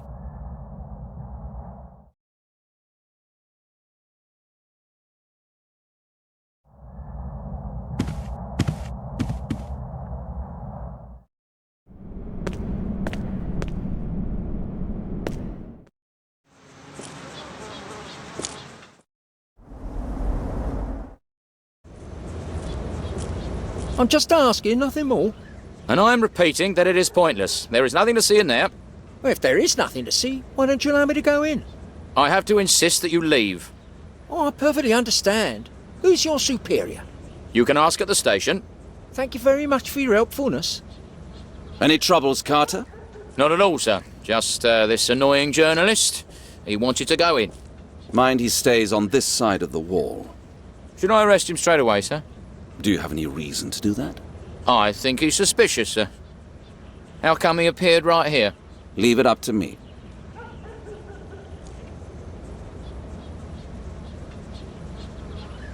So the journalist has gone for a ride.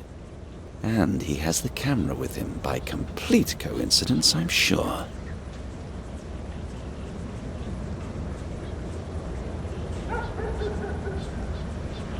Unfortunately, I have no reason to confiscate it. As they say, wherever the devil can't go, he sends a journalist.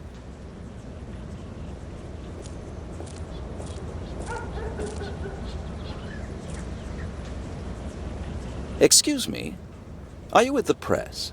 And you with police, if I'm not mistaken. I see there is no need to pretend anything. So I suppose you will not mind several questions, will you? Of course not. What are you doing here so early in the morning? There's nothing strange about it. I'm working on an article about the funeral of Sir William, which took place yesterday. You know, the nobleman, nicknamed Mad William or something. I bet I won't be the only journalist who'll come here today, so I got up early. I suppose the family of the deceased is agreeable to that, and that you have their consent? Inspector, I hope we two are not going to trespass upon each other's patch. Let me make it clear. I am no inspector, but I'm going to keep a close watch on you. You can count on that. And I'm prepared to pressure you if it's necessary. I accept the challenge. It will be my pleasure to work with you. Not mine. Big-headed fool. Just wait, I'll show you. I could not overlook the machine. Do you like it? It has 3 gears. The latest technology. I was talking about the camera you have in that bag. Oh, that thing. Fairly common type. The picture's caught on a glass plate. It can be easily broken, which is why I had to buy a better bike, to lessen the risk. And I suppose you have it on you by complete coincidence. Not at all.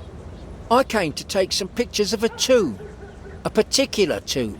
You don't even have enough imagination to think up a lie. I don't want to insult your intelligence. I still hope we'll come to an agreement and you'll let me in. I can make a famous man of you. Forget it. Pack your stuff and get away. He's laughing in my face. I've never seen such impudence before. Did you know Sir William personally? No, we never met, thank God. Tell me, how can you write about someone you don't know? Inspector, everyone knew Sir William because of what he did during his life. I've talked to plenty of people who ran away from the horror. Trust me, the stories were terrible. Verified by whom? The horror of those people's eyes, Inspector. It will convince you more than anything else. This is leading nowhere. A prostitute in a church would be more credible than him. Sir, you have no business here, so please leave. Don't count on it. Have you ever seen a prison cell from the inside? I have. But don't get me wrong, it's nothing to shout about. Exactly. Is that supposed to be a threat? You can't arrest me. I'll do it. I'll complain.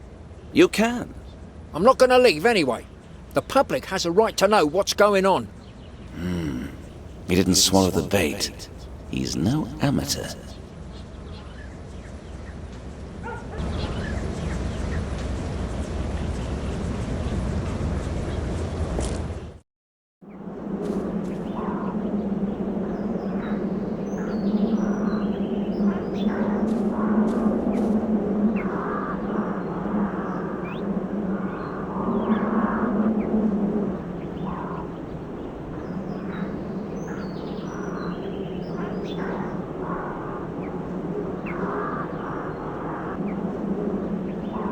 Is it true, what's said about Sir William?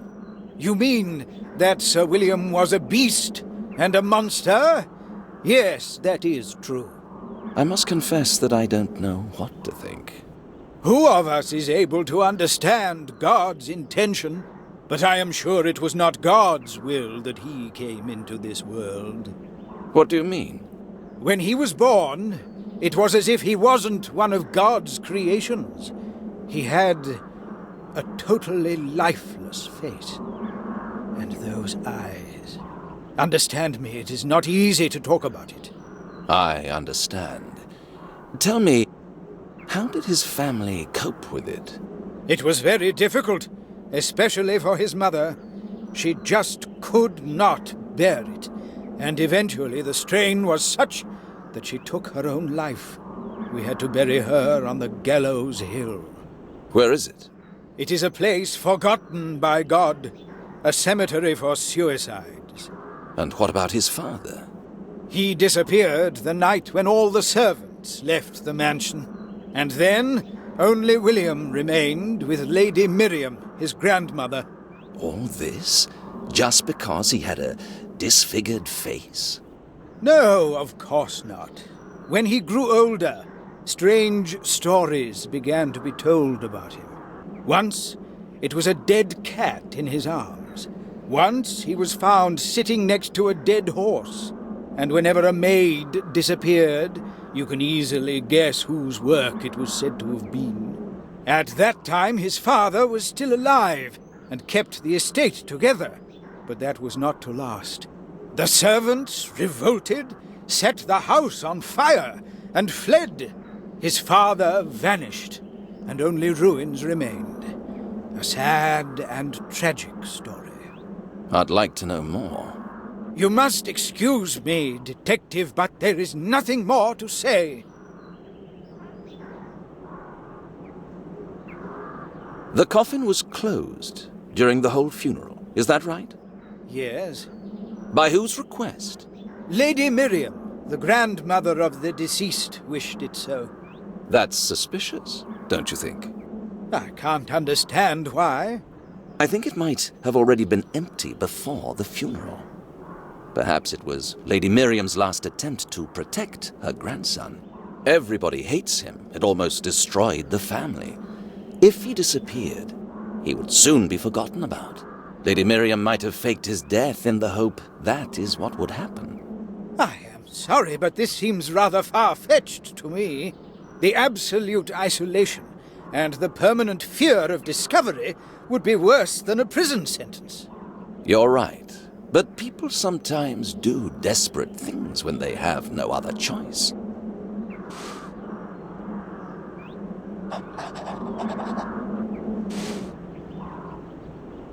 It's possible that those delinquents tried to break into the church. Perhaps the gravedigger tried to stop them, and so they killed him. But what do the destruction of the tomb and disappearance of the body have to do with it? It can be a provocation, or a camouflage. They try to put us off the scent. I cannot believe it. We're at the very beginning of the investigation. It's my duty to examine every possibility. If I can help with anything, I am at your service.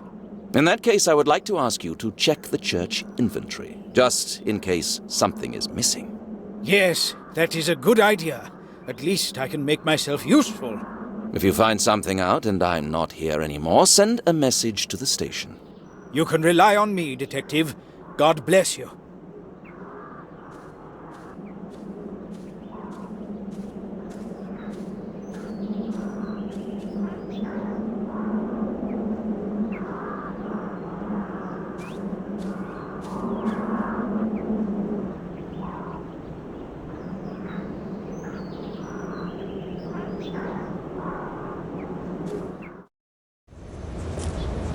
The journalist finally gave up, but there's still a strange feeling in my stomach.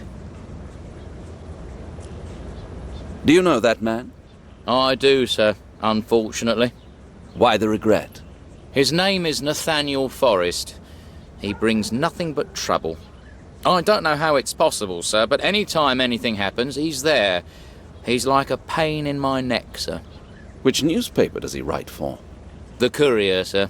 A local sheet, nothing special. He publishes a photograph, adds several pages of rubbish, and people swallow it. But in my opinion, sir, serious people never read anything like that. I see Mr. Forrest gave up? Well, sir, I would think so, only if I didn't know him. What do you mean? It wouldn't be in his character to leave so easily, sir. What else could he do, in your opinion, if you know him so well? I didn't worry as long as I had him in my sight, but now he might have found another way in. I can watch over the main gate, but the cemetery is too large. I would just like to remind you, sir, that I wanted to go to the station for support. Thank you for the reminder, but don't worry about that. As for the journalist, he surely realized that it's useless. If you think so, sir. You are the detective. There's just something about it. It's really dubious that he would give up so easily. Blasted gravedigger.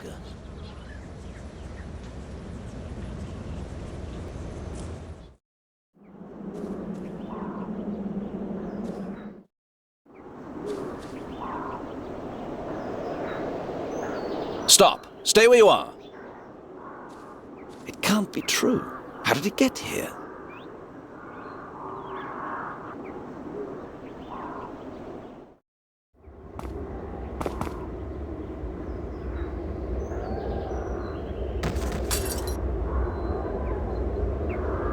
That rascal got what he deserved. I hope he's broken something too.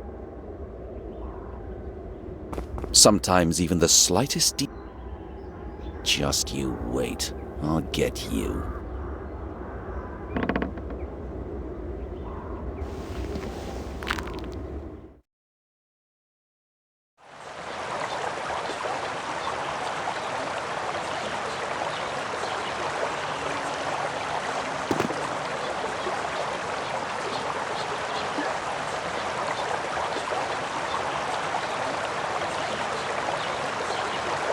He's gone. I wonder how I will explain this to my superiors.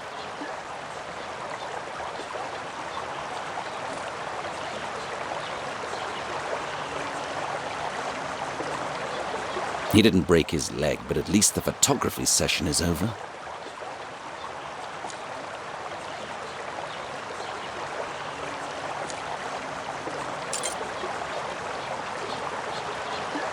The journalist tried to take as many photos as he could, but he didn't have as much time as I.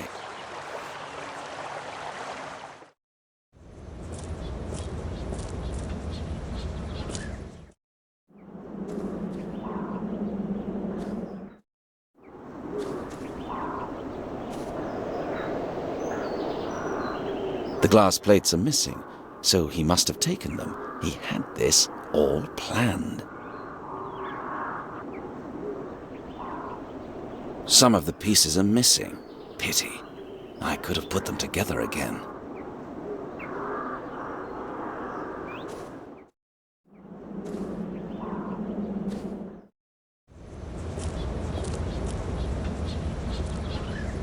It wasn't his fault. Quite the contrary. If I had taken his advice, I wouldn't have to explain to my superiors how the photos of the crime scene got into the newspaper.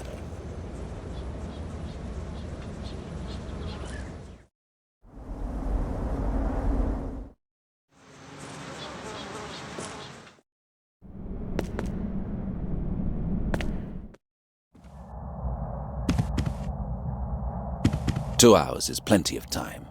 I'd rather find some clues, as they'll be fresh.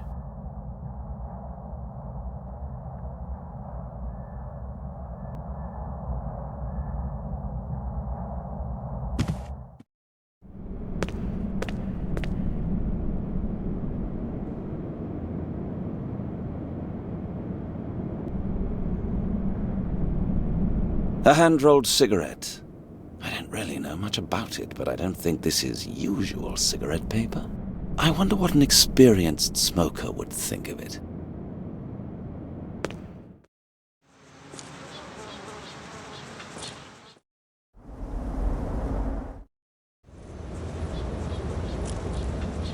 I notice you are no stranger to the smoker's habits. Well, I picked up a bit over the years, sir. But are you also familiar with cigarette papers? The cigarette won't let you rest, will it, sir? I examined it under the magnifier, and it seems to me that the paper it is wrapped in is somewhat strange. But I might be wrong. That is why I'm asking you. Can I see it, sir? Certainly.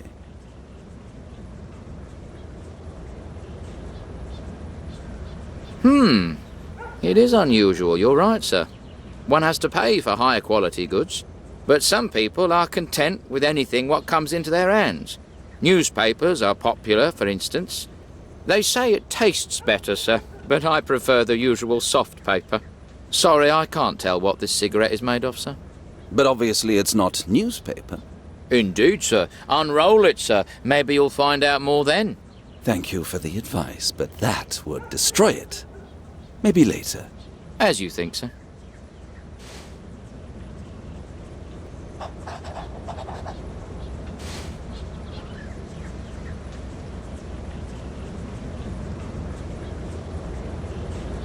I think it's high time to return to the police station now. The chief inspector will most likely be back, and he might be interested in what's going on.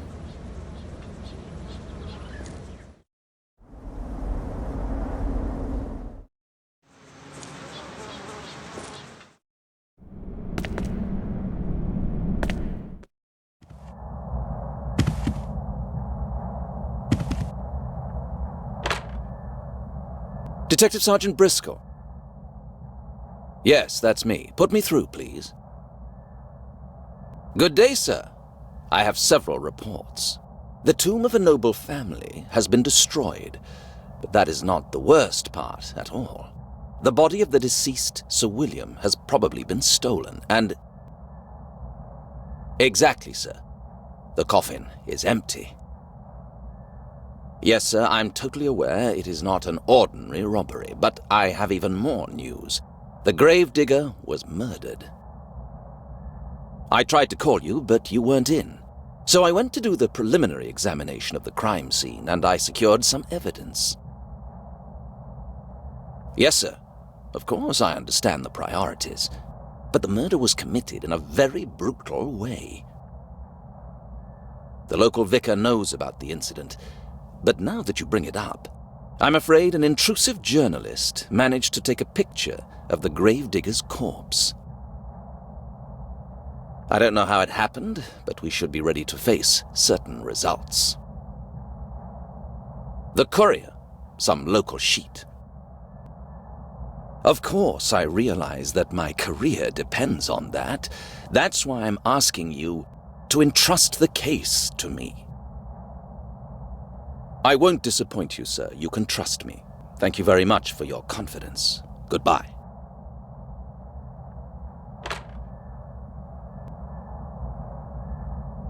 That was close.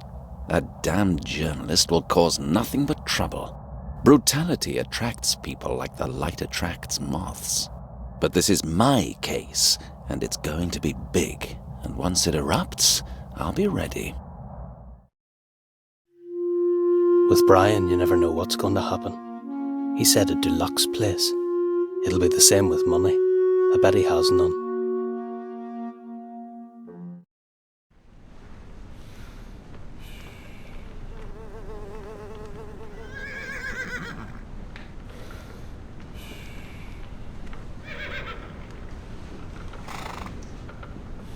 After all, it wasn't so bad.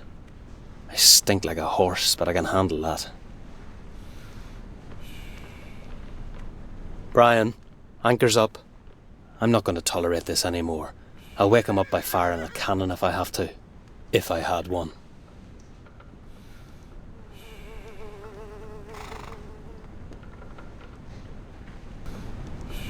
Brian, anchor's up.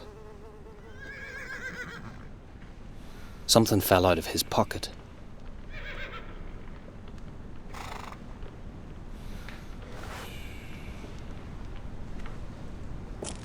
I've already seen stables on fire, but I guess Brian hasn't. Otherwise he wouldn't leave it here.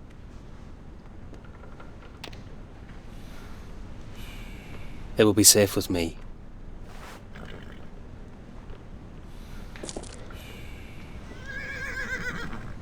Pity. I hope there were at least several drops inside. I can't wash myself without water.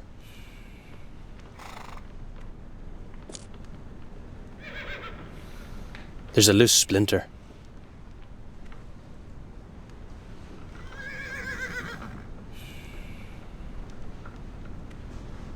Whoa, I hope it won't fall on my head.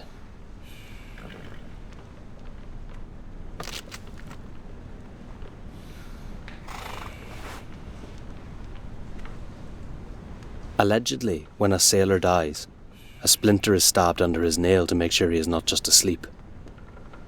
There's plenty of wax left. It could burn for hours. Brian should be more careful with his stuff. End of lolling about, you lazy bum.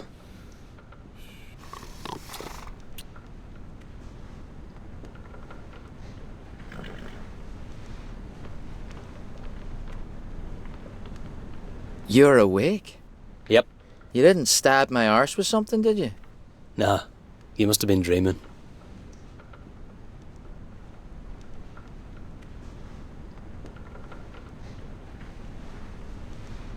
Thanks for the lodging. Pleasant, isn't it? Some people mind the smell of the horses, but I like it here. So, tell me, what are you up to? Apart from sleeping. Where are you rushing to, pal? You know where. Are you coming with me or not? You're obsessed with getting to America. Sure, I'm coming, but we can't do it without money. I know that. You don't need to get smart. Do you have any? Don't worry. I chased up a job. We'll have money. A job, you say? Just you wait for it.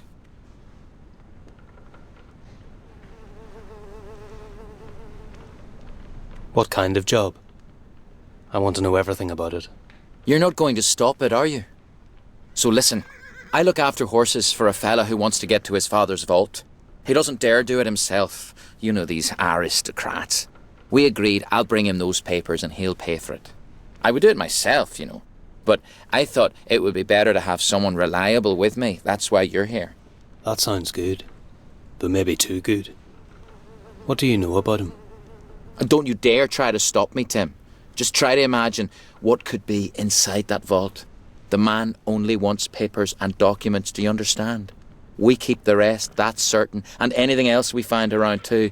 I can't miss it. If you're not interested, I can ask somebody else. But you can forget about America. No, Brian, it's okay. We'll do this together, like we used to. Now you sound like the good old Tim. I knew you'd go with me. Don't think I don't trust you or anything, but how are you going to do that? Robbing a vault isn't easy. You're right, pal. We'd better think everything over in detail. The plan is as follows. Well, we'll simply go there, be quiet, and get in somehow. Then we'll find the vault, take all the stuff, and get out. Easy. I see. And you call this a plan? What are you complaining about this time? Oh, jeez, Brian, wake up. This isn't like stealing apples at the market. If we get caught, we'll end up in jail. All right, so what do you want? A plan, you dimwit. What do you think I'm talking about? Do you really think I'll do everything myself? Wait a minute. I chased up the job. You arranged the rest. That's fair, don't you think? However, I'm going with you just in case you blow it. We share 50-50, and that's just because you're my friend. I might have guessed it would end up like that. Give me the address. I'll take a look around. See? It didn't hurt. Go straight ahead, then up the street, and you'll be there in no time. It's the prestigious residential district, Paradise Street, the first house on the right. Good luck.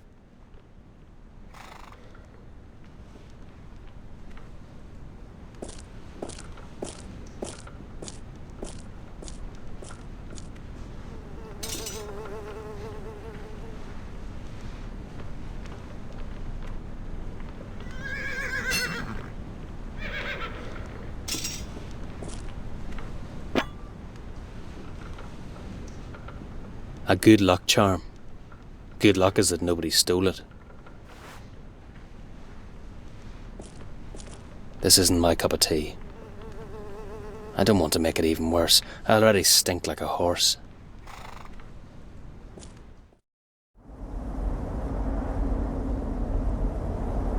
The girl isn't bad at all. In fact, I think of her all the time. Once we're finished here, I should come to see her again.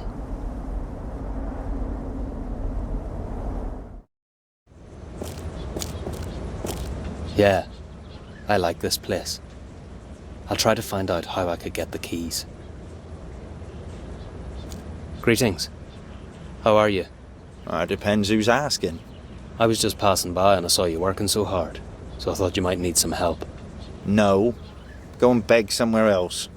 I'm not a beggar, but as you wish. I won't obtrude. I can't move this lout, that's obvious. Brian was right. Only a rich family can afford a solid gate.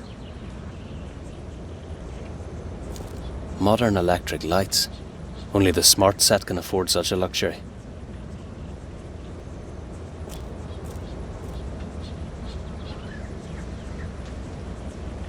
I can manage this even without a ladder.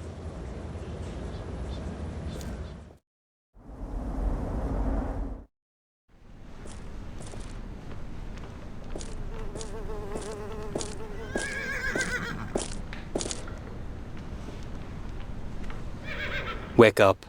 I need your help. Saying please would help. Oh, stop it, Brian. I went to look over the house. Did you know anyone there? I met a servant, but he was pretty stiff. It was like talking to a brick wall. Yeah, I know which one you mean, and you can forget it immediately. You don't have enough money to bribe him.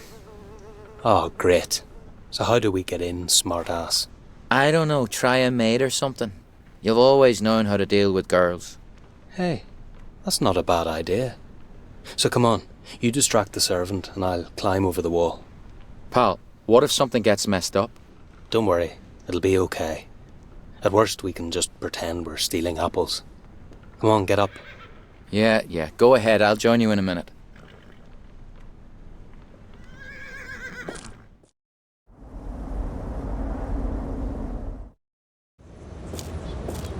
Yeah, I worked for a banker before, but I'm rather attracted by horses. Really? What did he need you for? You won't believe it. I took care of his horse until it died. Yet once in a while, he took a pretty nice sum of money to the bank, so I went with him as a bodyguard. You haven't seen so much money in your entire life? I haven't seen more than £20 at the same time. But tell me, you never thought of bashing him and running away with the money? Oh, no. I'm not into such things. I'm just a fair guy. What can I do? How does Brian do that? I didn't even manage to get 3 stupid sentences out of the man.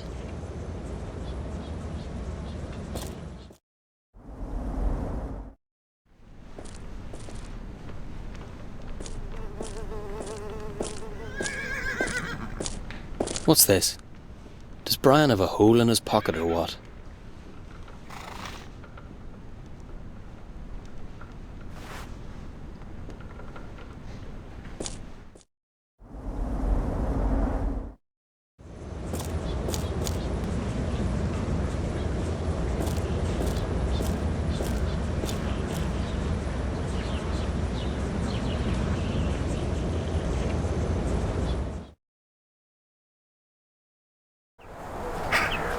There are too many people in the house now. I can't go there. As I can't get to the keys have to get to me.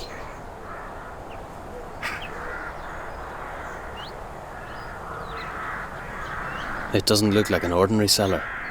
It's more like a very well-stocked wine shop. Well, the best way would be to break in through the back door. When it gets dark, nobody will see us. I don't want to run in just like that. Somebody might call the police.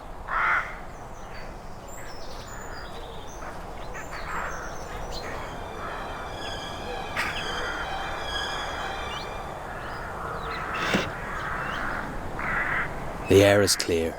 Not a soul in here. Lisa, is the breakfast ready? It's at the window, madam. You told me not to serve hot tea, so I let it cool. I will inspect it. There will be trouble if something is not exactly as I wish. The best way would be to lure someone out. Damn, it's falling down. I almost filled my pants.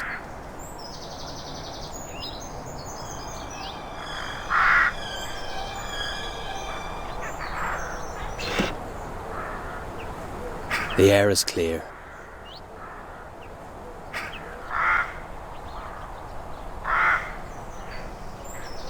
It should be fixed now.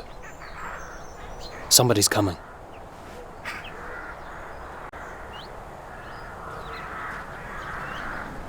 What is this supposed to mean, Lisa? Yes, madam. I ordered you to bring a bottle of red wine. Why is it not here? It's impossible. I brought it. Do I really have to do everything myself? No, madam.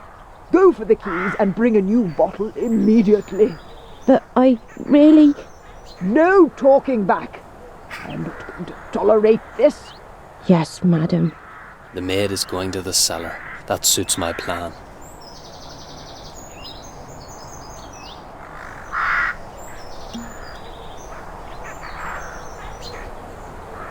I can't help myself. I just love the sound. Reputedly, high-quality wine can be recognised according to the cork.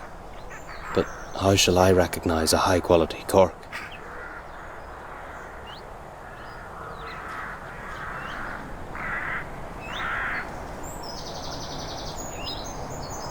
I'll leave it till the evening. I'll try to stuff it into the keyhole and then I'll get out. Perhaps someone will get trapped. A maid'll arrive there soon, but she won't be able to get into the cellar. The main thing is that she'll have the keys.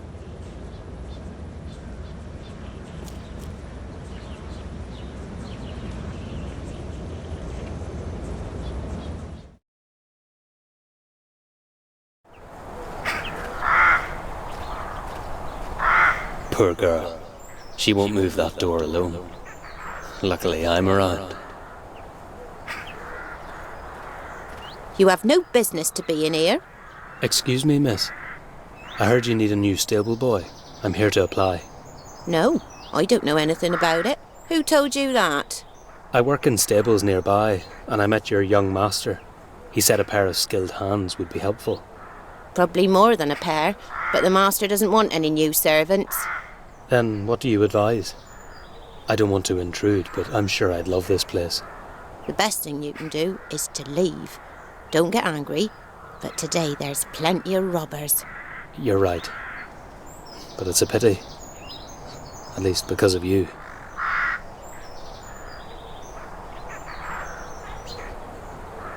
I'm a mere stable boy.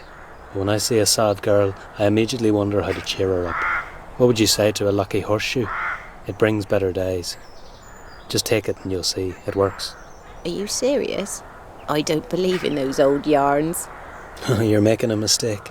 A lucky horseshoe can change your life entirely. Hide it under your bed and you'll see.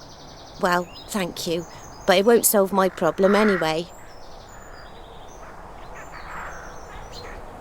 A poor desperate thing. She definitely won't refuse a stranger's helping hand now.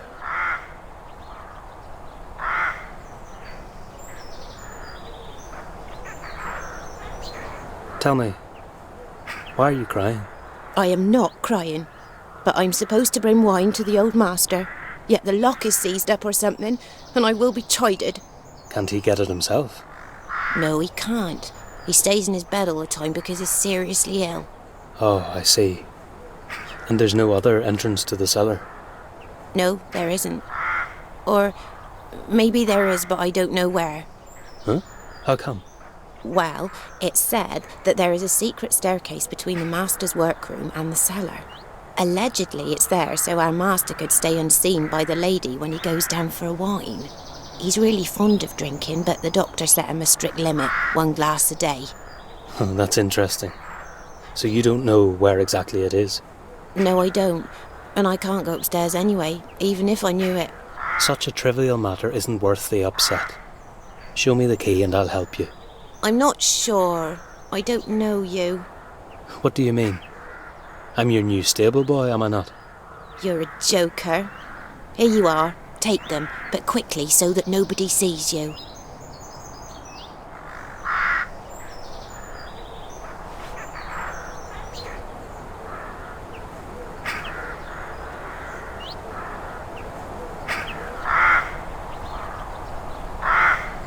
What are you doing with those keys? I only wanted to open the door. Now I'll heat them a bit. It helps to clean the filth, you know. No, I don't know. Just don't damage anything. Don't be afraid. I've done this before. I'm surprised. I've never heard of anything like that. For me, it's just an everyday routine. The door will be opened in a minute.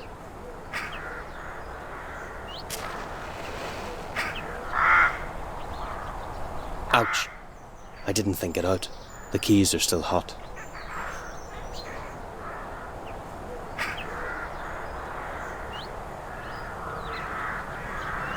What are you doing with those keys? I only wanted to open the door. Don't worry, young lady. I'll just oil them and it'll go much easier. You're really lucky I'm here. I'm not so sure. Don't worry, it's almost done, I promise. All right, but please hurry up or I'll have problems.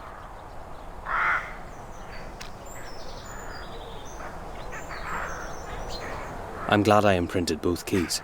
One never knows what might happen.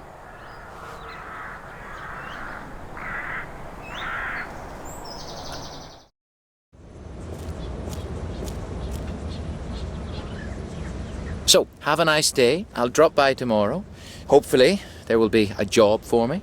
All right, but I can't promise anything. Our master won't accept just anybody.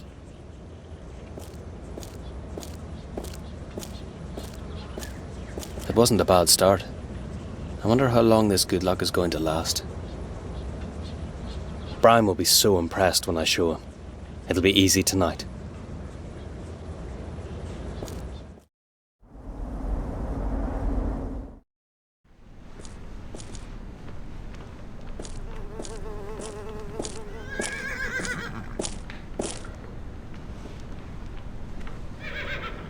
Here it is, my pal, our ticket to paradise.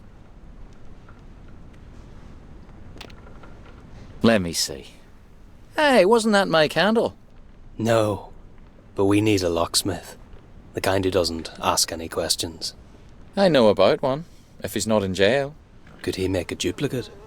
Sure. So go and ask him. I've done enough already. Very well, I admit that. But I won't lift a finger for you at night. Just don't do anything stupid and everything will be okay. And go now, otherwise you won't make it. Jesus, you're worse than my mother. How do you know? You've never met her. Damn, you're right. As soon as he gets up, I'll catch a quick nap. I think this'll be a pretty wild night.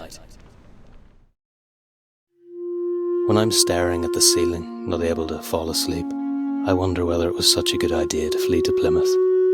Maybe I'm just kidding myself about America. I guess it's the same mess there as it is here. But if I don't get there, or at least try to, I'll regret it for the rest of my life. I simply have to do it, no matter who I have to rob. Those fat cats on Paradise Street were robbing others so they could live like pigs in clover. Now they'll be the ones robbed instead.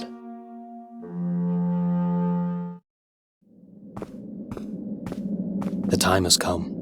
What are you waiting for? Let's go. Or are you too scared? No, not at all. Well, maybe just a bit apprehensive. Okay, I'll go first, then you chicken.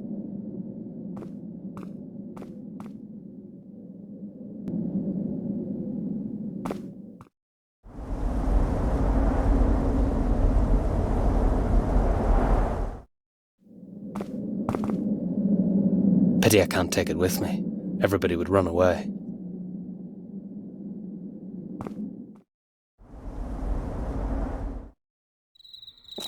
Are you waiting for something, Brian? I can't open the damned gate. These keys are good for nothing. Yeah, 'cause those aren't the gate keys, you dimwit. Damn, I'm wasting my time here. Let's climb over the wall. I'll take another way. We'll see who gets there first. Okay. Let's meet at the back door.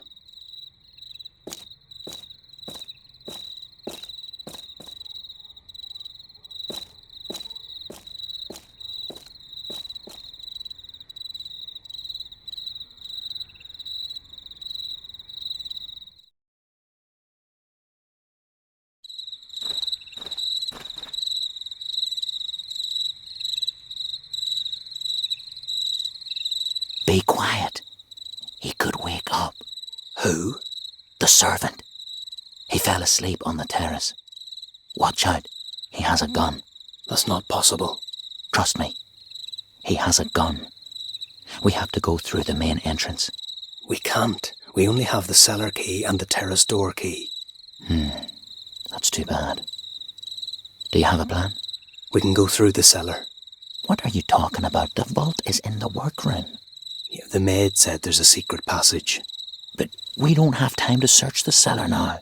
Oh, come on, pal. Can you imagine how much booze there is? If we don't find the passage, at least we can have a merry night. Then think what we could get up to after that.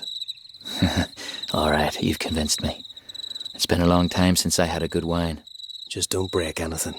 Give me the keys.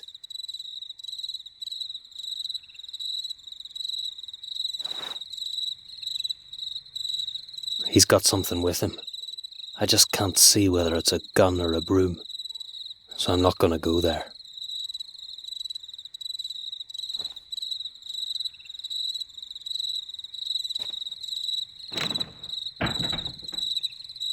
Still locked.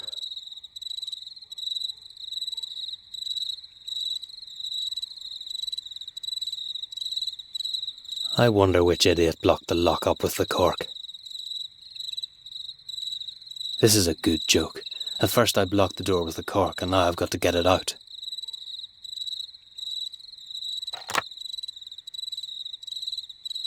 Hey, Tim, what the hell are you doing? Let me be. I'll be there in a minute. Shake a leg, for God's sake.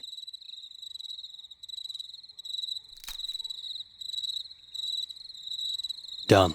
The cork is out.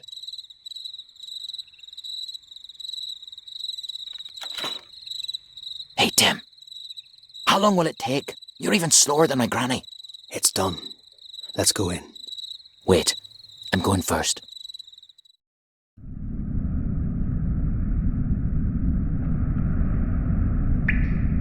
It's pretty dark in here. So where do we start? I can't see anything. I told you, this is stupid.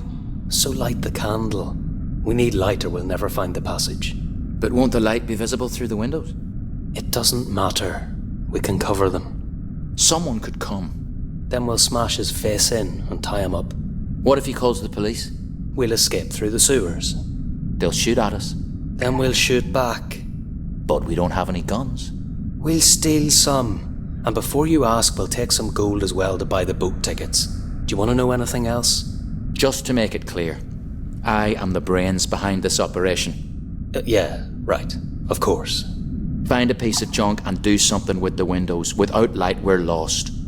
Now you're talking.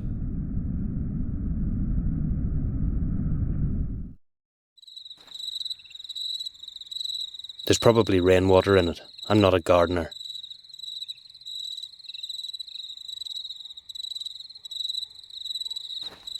God, it stinks terribly. There must be a cat somewhere around.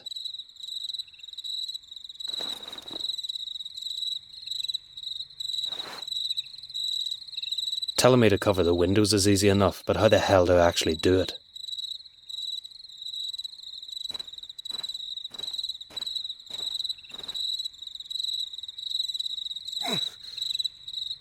Heavy as a bull. I can't move it.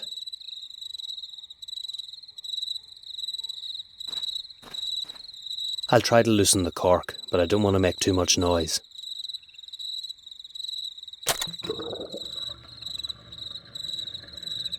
Cheap rubbish. The blade is wrecked.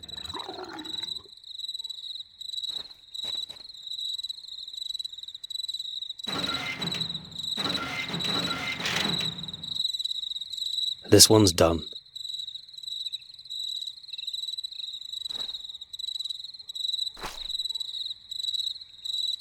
Repulsively soggy. I can think of only one thing I can do now.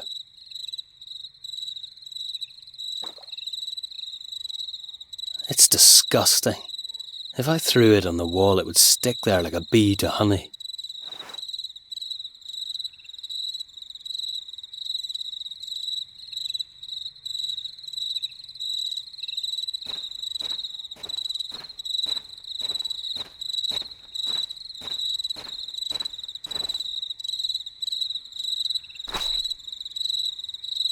This should do, and if not, His Highness may do it himself.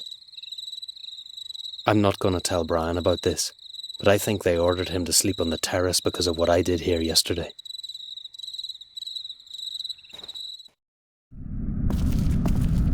Brian? Where are you?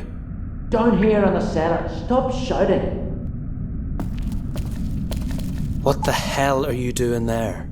I'm looking for a passage, you idiot. It was your stupid idea.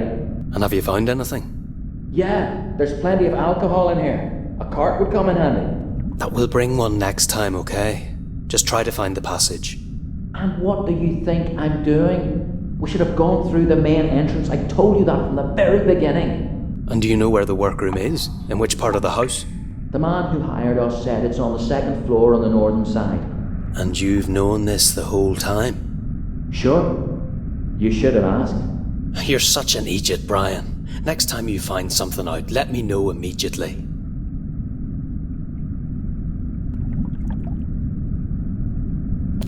If the passage is behind them, we haven't a chance. Strange. A candle's missing.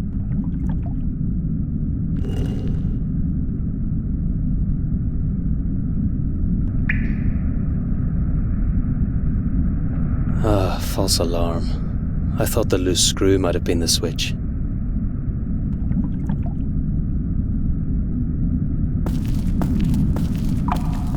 His lordship had the fence in the cellar fixed. He's probably afraid of thieves.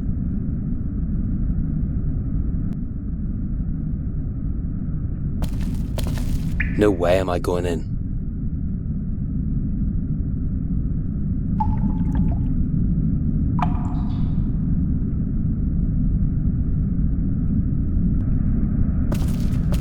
Nothing in there.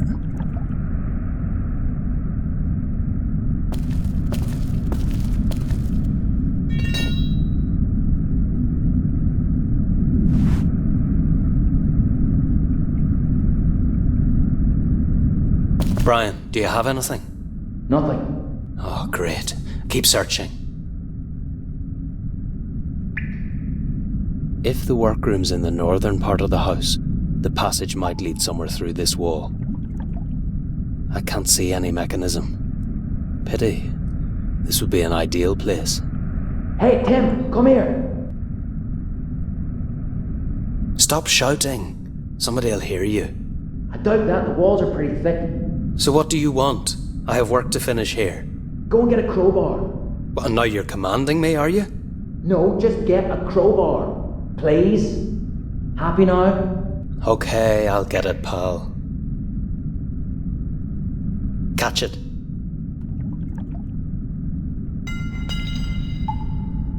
What are you doing? Watch out! Oh, damn. Sorry. Will this do? Yes, that's exactly what I need, thanks. What do you need it for? I found a loose brick on the wall. I'll try to prise it off. Nothing, just a false alarm. Oh, Brian, you did it. Unbelievable. What? The passage into the workroom. You found it. Come on. Sure, I found it. I'll be right there. Move. Are you asleep or what? I've broken my nail. Go ahead. I'll catch you up.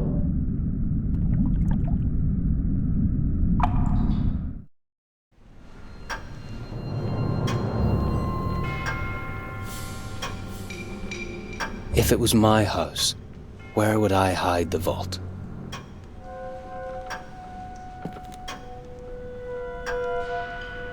It's too high. The old codger surely can't reach it.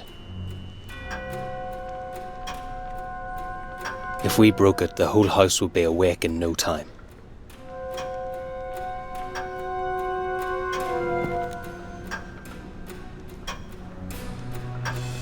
It can't be a bear fur. It's too small.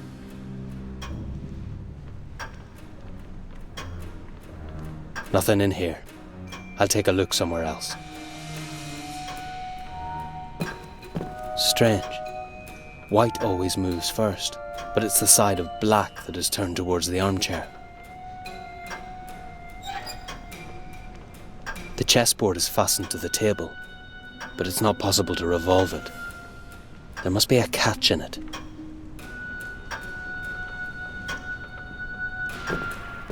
All the books are real. This isn't a fake wall.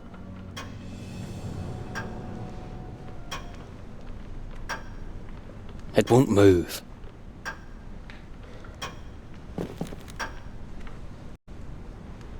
It's like it's stuck there. I wonder why it can't be taken down. It's pretty hard even to draw it back.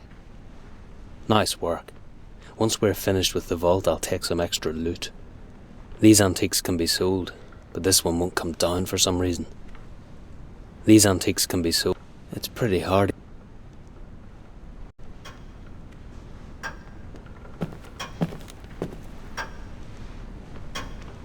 Locked. I'll take a look at it later. Nothing in here. I'll take a look somewhere else. I don't care for an old codger's memoir. I want his money.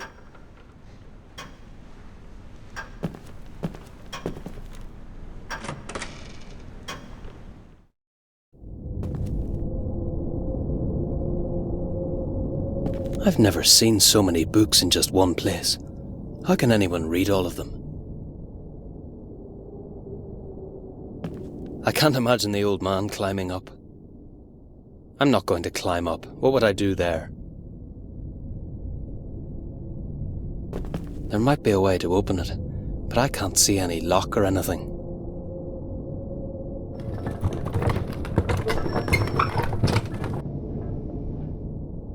I'm wasting my time. It would be difficult to run with it. I don't want anything I can't put into my pockets. It would be difficult to run with it. It's all so quiet. It's too dangerous. I'll stay here.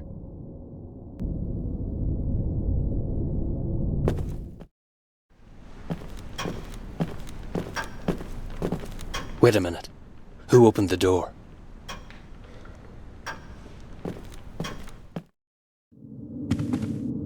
Brian, I was afraid it was someone else.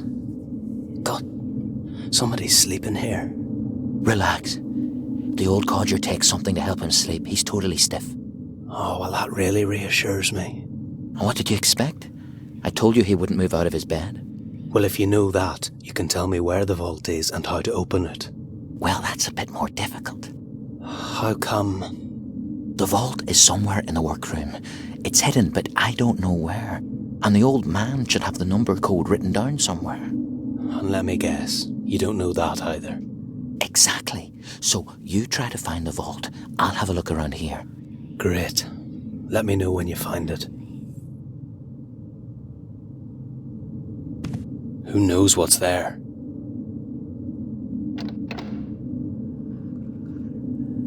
What the hell are you doing? Nothing. I just want to help you. I'll manage. Go to the next room.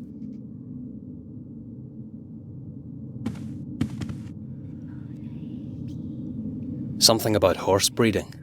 Nothing for me. It's pretty difficult to run with a book in your trousers. If he knew what's going on here, he'd kill us. I haven't killed anyone yet, and I don't wish to start now. I don't want to think of what would happen if he woke up. I haven't... The old man could call for help. That's not a good idea. It would wake up the whole house. A vault wouldn't fit in. But maybe a purse. What the hell are you doing? I'm going to look under the pillow. Are you mad? Relax. I know what I'm doing. I don't want to know what would happen if he woke up. Well, turn around.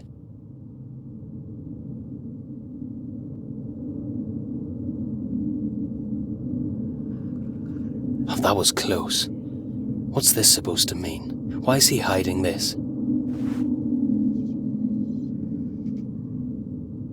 The old codger reads about crossbows, but why is there only one page under the pillow? Where's the rest? No matter what kind of freak he is, the main thing is I can rely on him.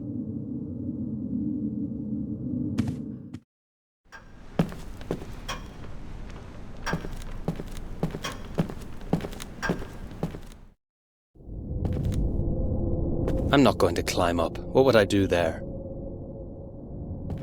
I thought it could be a false wall, but it's just a bookcase.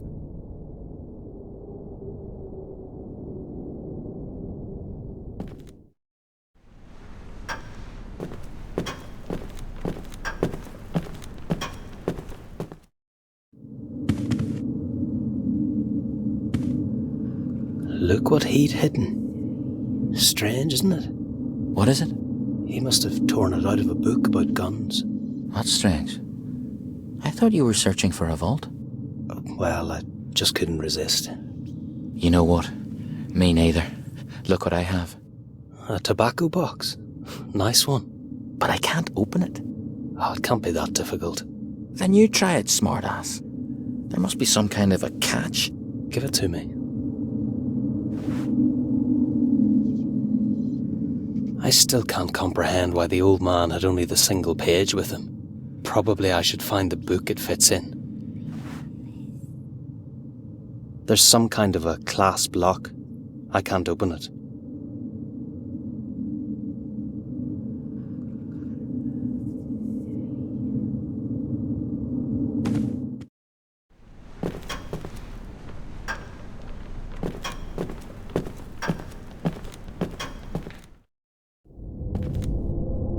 I'm not going to climb.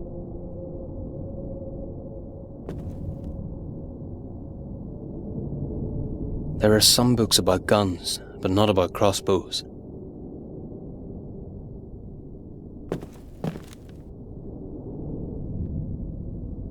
No book about guns. I'll take a look somewhere else.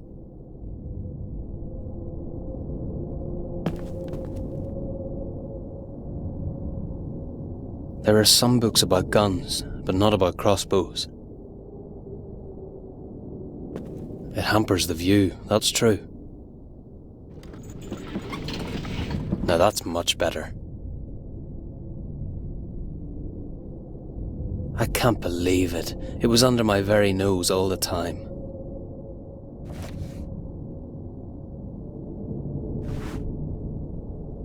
What's so special about it?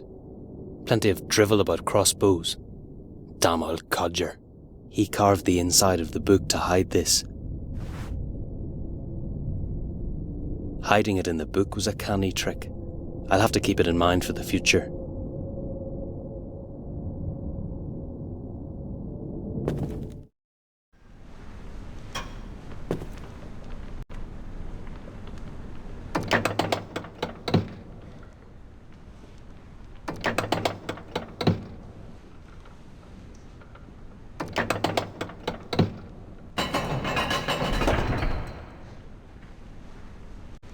Where did it come from? It sounded as if it came from below the floor, but there can't be any vault. The old codger has it well thought out. I can't tell for sure, but I'll find it out. He doesn't know me yet.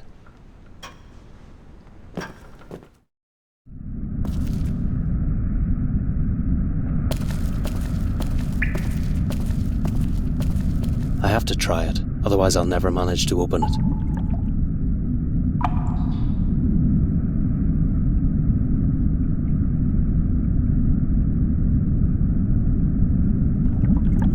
Now this'll be interesting. I must be careful. I need to crack it just a little.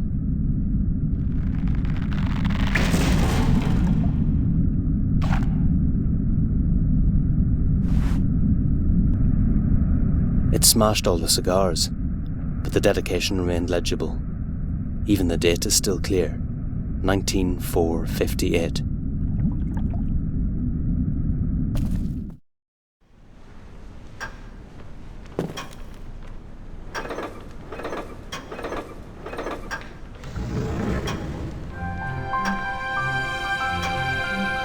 You can lick my shoes, Brian. I found the vault.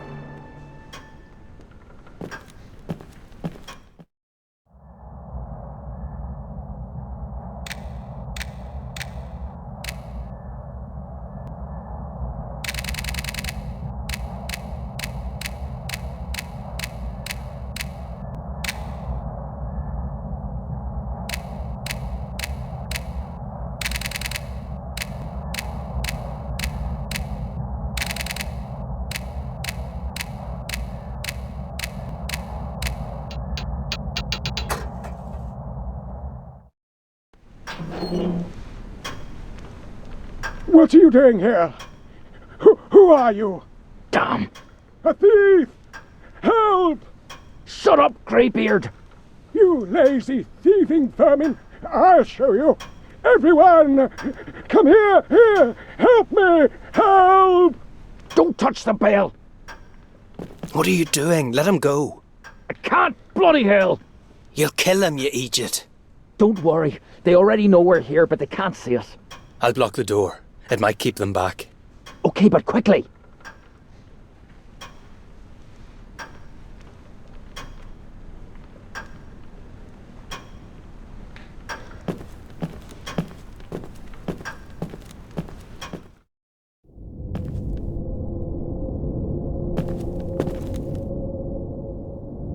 The only idea I have is to take it to the next room and block the door. It should hold there for a while.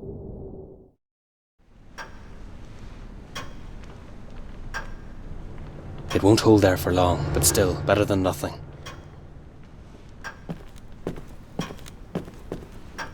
Open the door immediately. We know you're there. I will count to 3, then I will break down the door. Hey, pal, let's get out. They're here. Take the documents, quickly. 1, 2, 3. Oh, the show is over.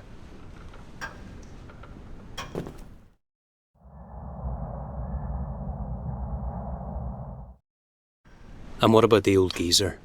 I don't care. You killed him? No. Let's meet outside. Go. Come on, pal, we're getting out.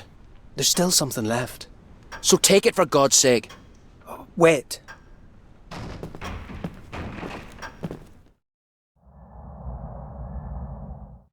They'll be here in a few seconds.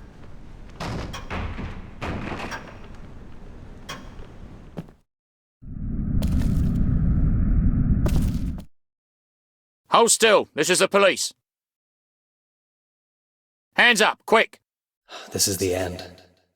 I have no chance. The pass is over, son. I really didn't want it this way. Forgive me, Brian. We've already got your pal. Keep your hands up and don't try to pull any tricks. I should have listened to you. I'm not joking, boy. I'll count to 3, then we shoot. Get out of here before it's too late. 1. It can't end up like that. 2. I don't want to go to jail. 3. But I don't feel like dying either. Gentlemen, I'm yours.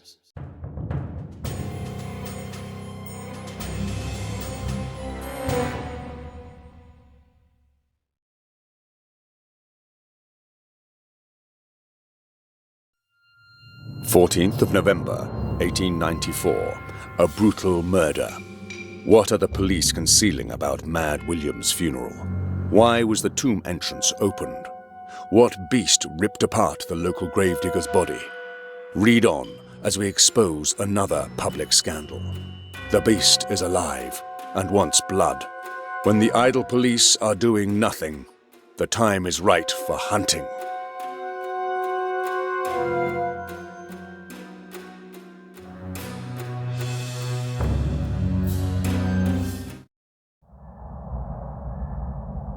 I deserve a kicking. How come he managed to take photos of the whole cemetery? I would have seen him.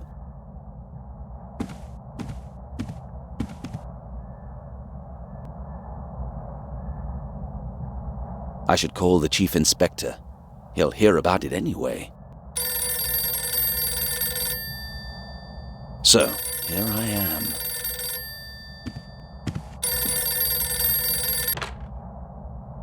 Detective Sergeant Briscol.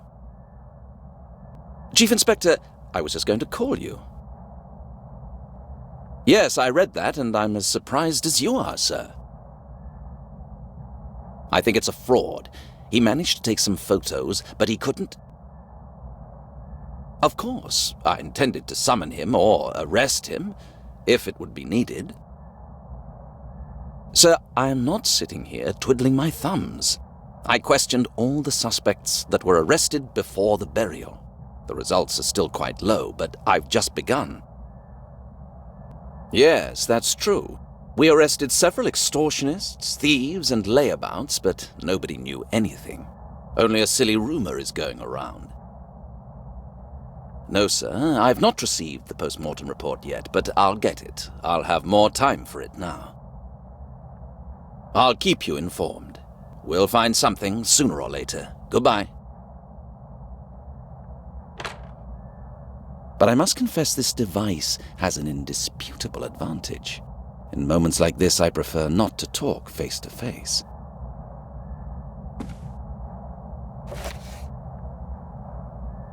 Let's sum it up, step by step.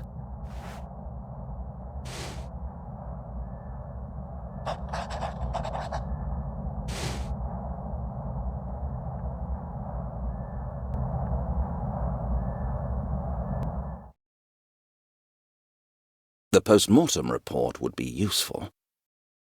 Maybe I overlooked some other clues at the cemetery. I haven't found anybody who smokes this kind of cigarette. There must have been someone at the cemetery who I don't know of yet. When I came to the cemetery for the first time, he didn't want me to go inside the tomb. He probably had a good reason for it. A slimy snake capable of anything.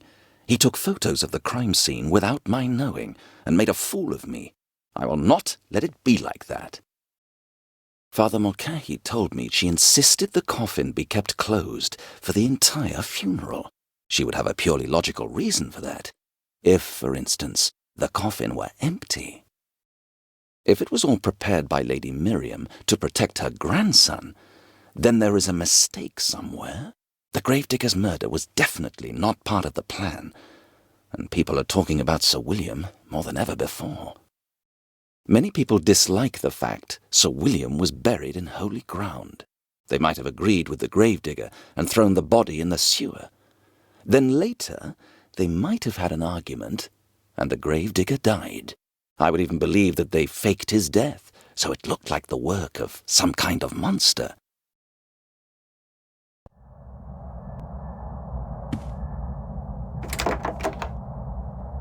Well and truly locked. Could it be another of Inspector Lockley's treasures? I will take only the evidence. I will not need the pistol yet.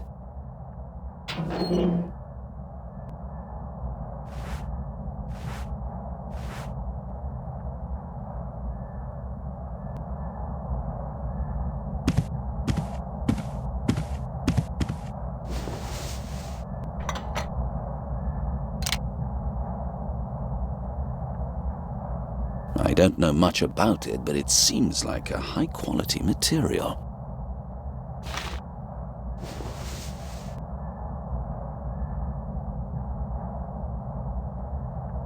I can't understand how they managed to develop the photograph with only half the broken pieces.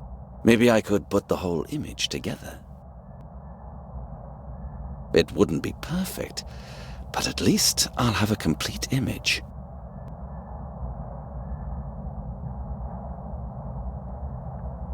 It's pretty difficult to put glass pieces together, but I think I did well.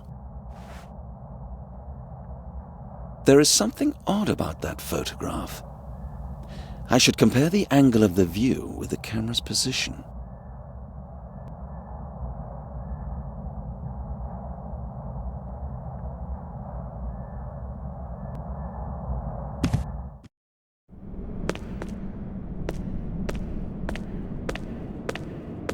This is what I call service. Any news, officer? Nothing special, sir. Really? I would rather be disappointed then. I suppose it must be fascinating if you don't want to tell me. Not at all. It's just odds and ends. Are there any photographs? Of the cemetery, for instance? There are. Didn't you see them already, sir? The journalist who wrote this is an idiot. We will only see trouble.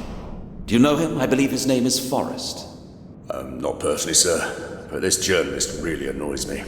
I'd arrest him right away. Indeed? Do so. What? Have this man found and put him in a cell. Then let me know. Excuse me, sir, but it's not that easy.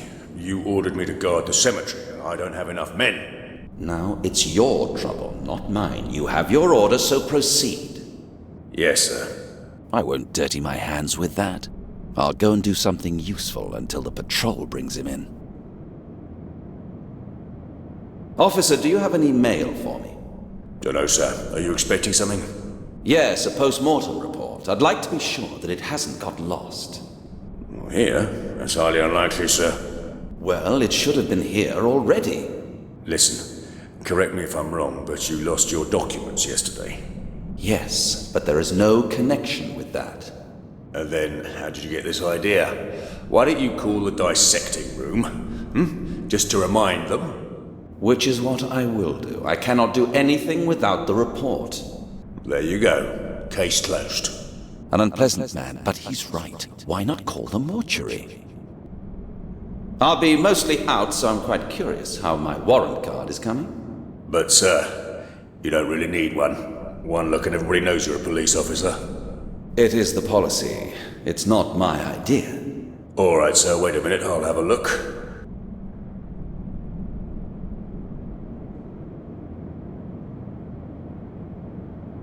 I'm sorry, sir. The administration department is busy. Nothing there. But is there no way to speed things up?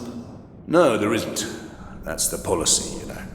Thank you for the enlightenment, officer. I'll remember it. I need help to open the trunk, which my predecessor left in the office. I can't help you with that. Inspector Lockley liked his stuff locked, so as far as I know, he had the keys. Do you know a locksmith? Well, that depends. There are many experienced safebreakers in the prison, sir. Oh, well, thanks. No, I'll find another way. Could you please send someone to bring a camera to St. Patrick's Church? It was found yesterday at the crime scene. I need to have it exactly at the same place. Count on me, sir.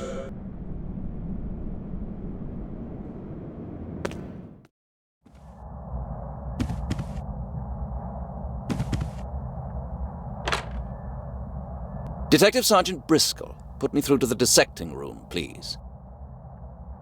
Thank you. I'll wait. Good day, Doctor. I'm investigating the case of the dead gravedigger. Do you have any news for me? I'd prefer to have it written down. This case is of the top priority, Doctor. I need to have it today. All right, I'll wait. But as I'm already talking to you, I have one more question. Did you perform the post-mortem on Sir William's body? Ah, I see. His body was examined by the family doctor who also signed the death certificate. Do you know where I could find him? I need to talk to him. Inspector Lockley? I heard about him. He was my predecessor. I heard he was interested in Sir William's cases. Definitely, he might have some notes, but I've not found anything yet. Anyway, thank you for the advice. Goodbye. That is a good idea. Lockley definitely kept notes concerning all his previous cases. He must have left them here. It would also be good to know where Sir William's personal doctor is.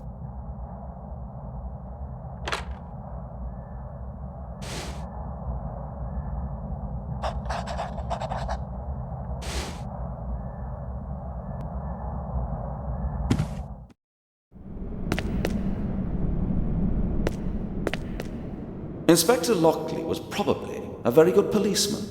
Indeed, sir. Too bad he chose to leave. Actually, I don't know why. He never shared much. I'm quite interested what kind of cases he investigated. You have his office, sir. There must be something left behind. Well, not really. You can try your luck in the archive, then. You might find something in the stuff you sent there. The archive? Is that the file over there? Yes, sir. Would you give me the key, please? Of course.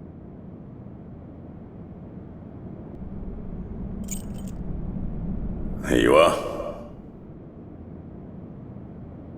I'll add it to the others so I won't lose it. Don't forget to give it back. Don't worry, officer.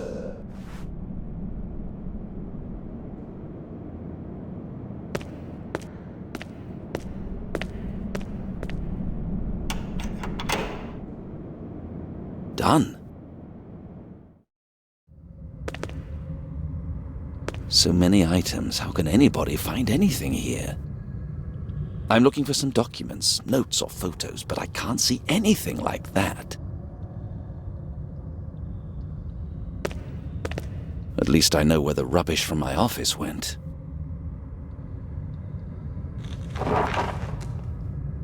Nothing interesting. Well, except this. It doesn't belong in the office, but now it might come in handy.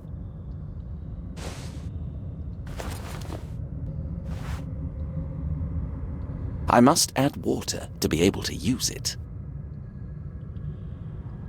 If the broom wasn't here, it would fall down. Its front leg is missing.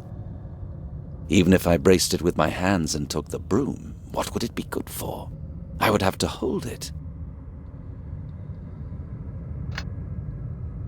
It's almost unobservable, but the initials A.L. are here. It might stand for Detective Lockley. I can't pull it out when the broom is there. If I move it, the shelf will fall on my head. Wonderful prospect. If I move it...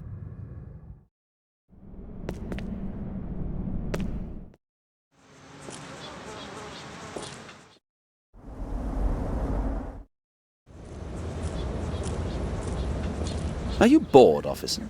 No, sir, not at all, sir. Just happy to have a bit of a rest, sir. Why? Has anything happened? Did you read today's Courier, sir? Yes, unfortunately. So you might have a slight idea what the locals did then, sir. A few came back to check if Sir William was where he's supposed to be. I hope they didn't manage it. Not at all, sir. The biggest troublemakers were arrested and the rest left. But it's not over yet, sir. They'll drink to courage, and they might be back in bigger numbers, sir. How many officers do we have here? 4 altogether, sir. 1 on each side of the cemetery. Good. You're in charge now, officer. If anything happens, ask for support.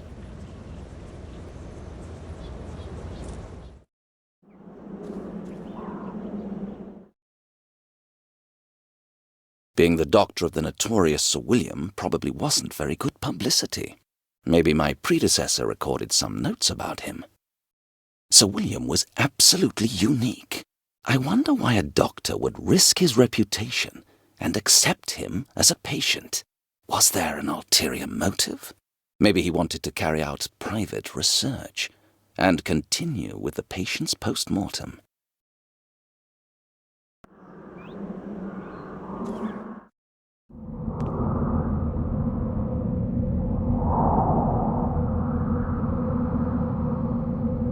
I see you are back, Detective. Any leads? Father Mulcahy, I can't talk to you about that. I'm sure you understand. Indeed. How can I assist you? I just have a few questions, nothing else. Listen, Father, this place is most impressive. So much peace inside these walls. I am pleased, Detective. In these mad times, only a few can appreciate that. Would you mind if I stay for a while? Of course not. Hopefully you'll find your answers here.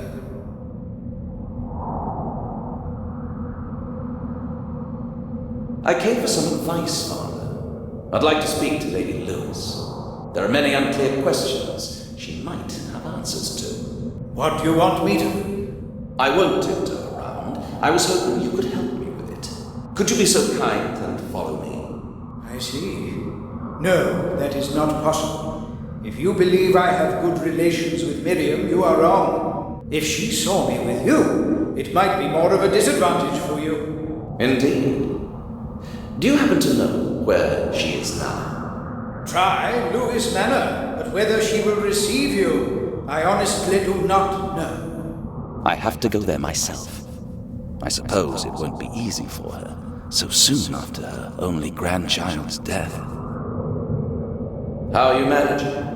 The officer at the cemetery informed me that there was more trouble. Yes, but luckily, we have very capable support. Unfortunately, I can't keep them any longer. I'll have to retrieve them soon. Do not worry. With God's help, the church will survive. Am I wrong, or are you calmer now than last time? It is thanks to this place. Whoever asks will find his peace here. Do you mean in prayer? Indeed, you should try it. It might help.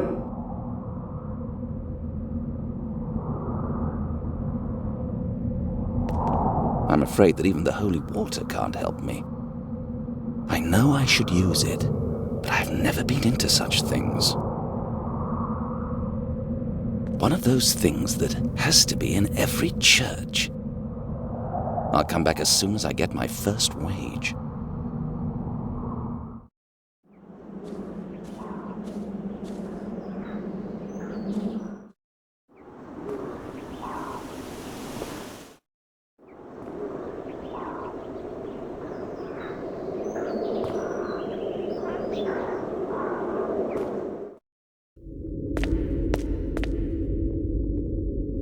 I could search through this for hours, but I can't see anything important.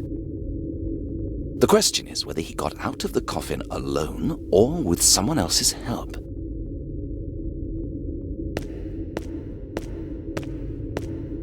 Everything seems to be all right from this point of view. I wonder what it looks like from the inside.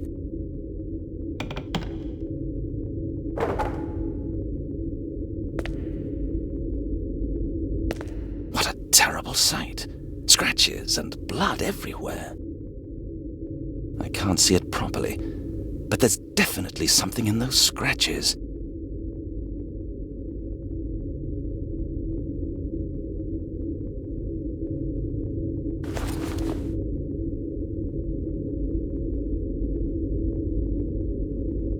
Oh my God, there are fragments of fingernails in there. Now it's clear that Sir William must have been alive. Where are my tweezers? Perhaps I can take a sample.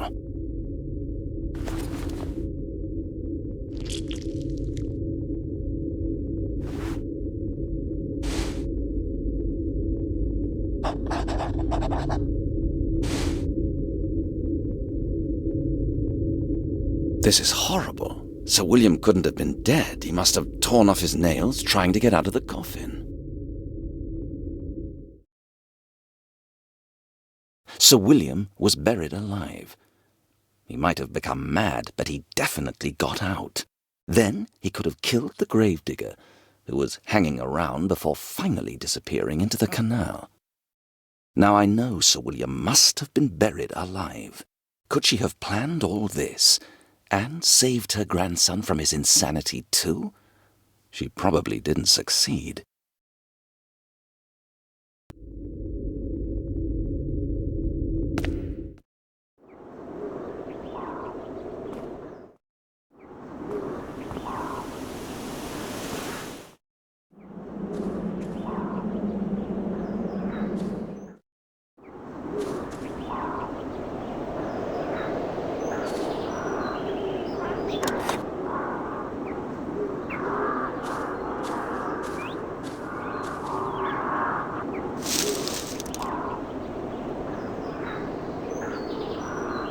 Damn journalist, tricking me like that.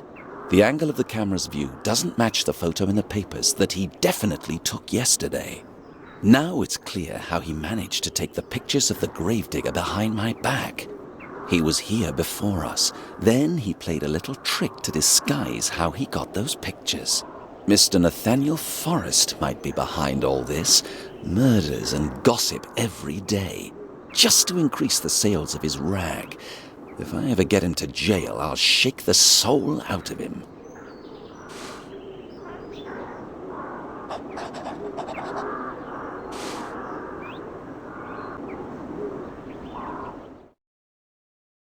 It was unbelievable insolence, coming to the crime scene even before the police arrived, and then pretending to take photos when he had already done so without my knowing.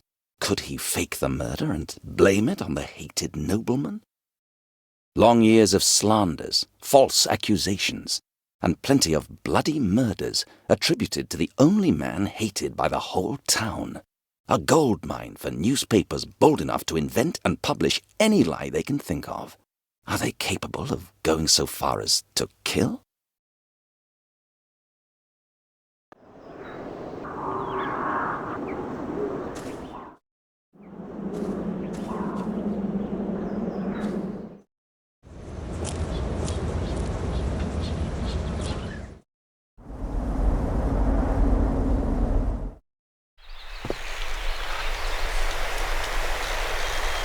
cannot get rid of the feeling that someone is watching me all the time. If I stand in the right place, nobody could see me.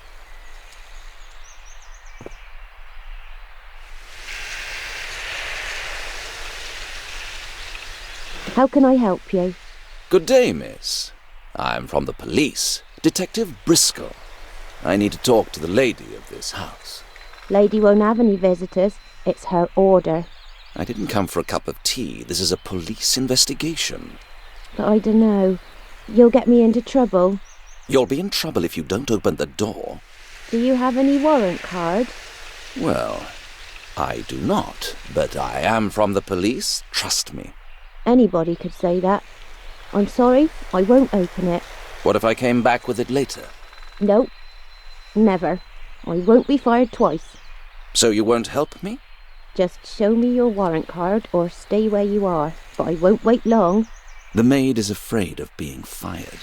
She won't open the door just like that.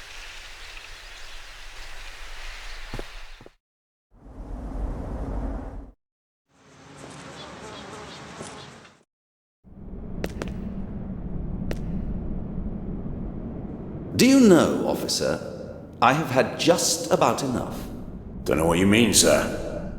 You will go and get my warrant card now, and I don't care how you do it. But that's absolutely out of the question, sir. It is impossible for me to interrogate because I cannot show my card. I'm trying to understand, sir. I really don't know. You know what? Get up and make it happen. Yes? If not, I will make sure you stand guard at the cemetery starting tomorrow. Is that clear? Yes, sir. I'll try. Be right back.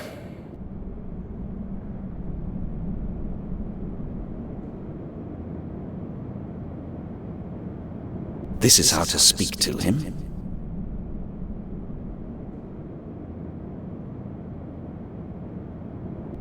I've got it, sir. They just forgot to deliver it to me. Ah, good news. At least for you. You have to excuse me, but I really had no idea. I forgive you. Calm down. It was not your fault. Well, thank you. Just wondering, were you serious about standing guard at the cemetery? Very serious. But it's all solved now. Forget it.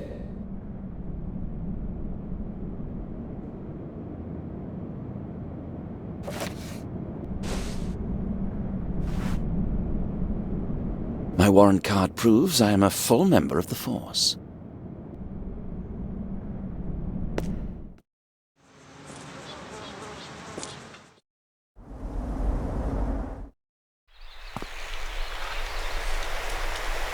Here you are. This is my warrant card.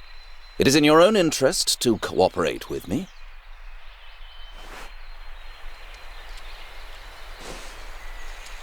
Do you trust me then? I suppose so, but I'd better ask the lady first. Stay here and open the gate. I'll talk to the lady myself. All right then, come in.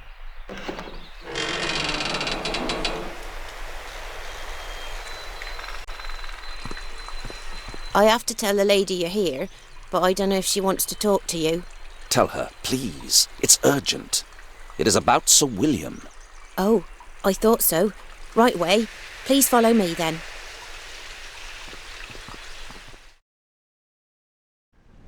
Milady ordered me not to let anybody in, but I'll make an exception as you're from the police. Thank you. But you'll have to promise me to stay here. I'll be right back, and don't touch anything. I promise. Tell Lady Miriam that I have urgent news, which I wish to discuss personally. That won't work. Milady refuses to see anybody in person. If she wishes to speak to you, she'll call you from the workroom. Wait at the telephone, please.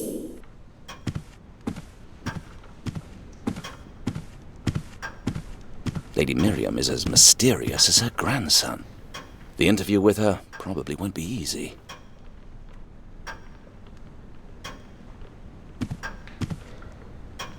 The family mourning is obvious at the first glance. All the paintings are covered, just like all the windows. I miss the sunlight here. I'll just have a look. Nobody would mind?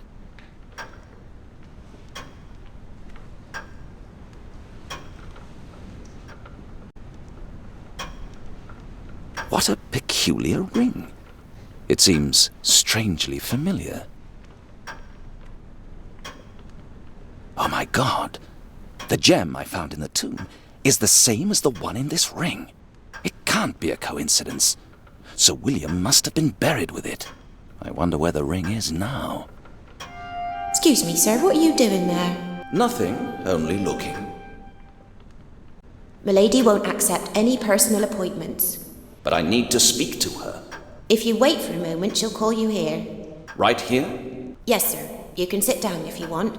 No, thank you. There's no time for me to be sitting around.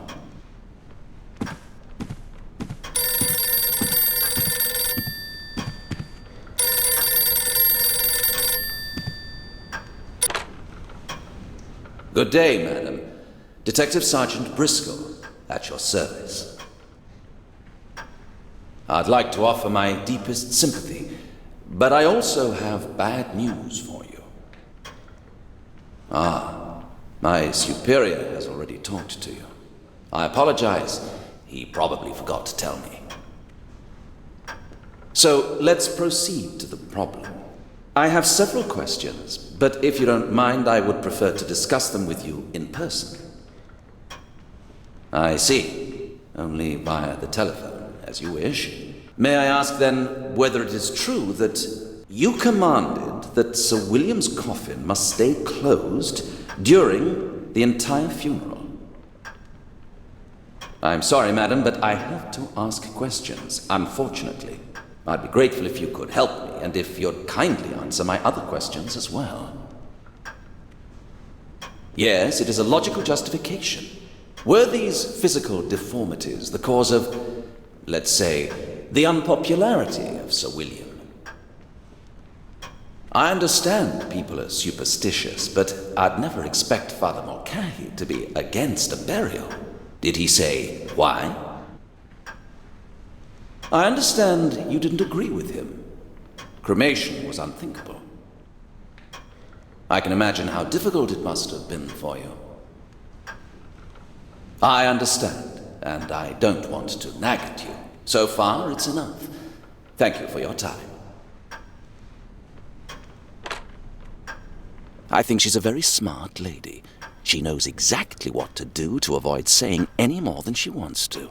Maybe a few facts that are probably of low importance, but one never knows. For instance, why Father Mulcahy wanted the body cremated.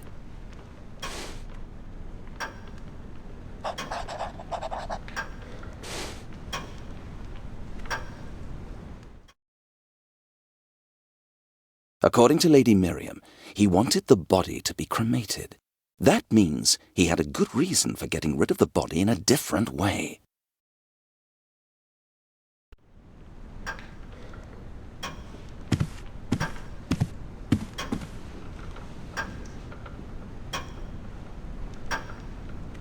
I need to talk to Lady Miriam. Would you show me the way? But sir, I already explained to you, it's impossible. If she wishes to talk to you, then only via the telephone. I see. I just need to know who signed Sir William's death certificate and what the cause of death was. It would be best to talk to the family doctor. I will ask, but Milady's really busy at the moment. Wait a minute. Had I not heard the voice on the phone, I would think there is actually no Lady Miriam. And really the maid is the only person living here.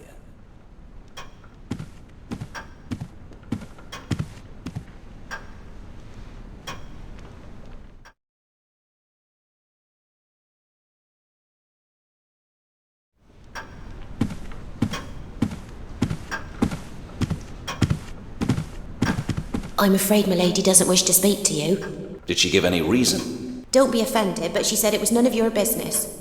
Oh, well. Do you happen to know who Sir William's personal doctor was?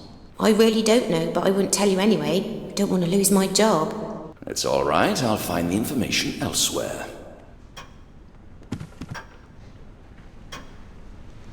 Stubborn old lady. She doesn't make this any easier.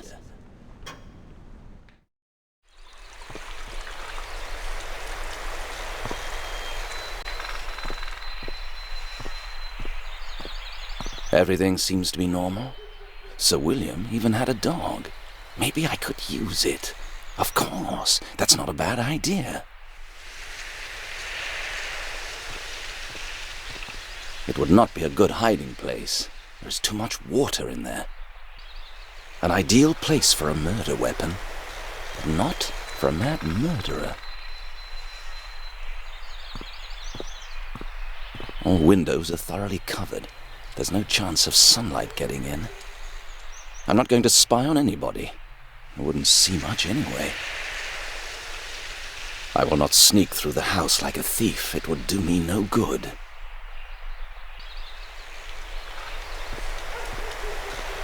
A sharp stake. I bet there is a logical explanation to why it was made. It does not seem to be used.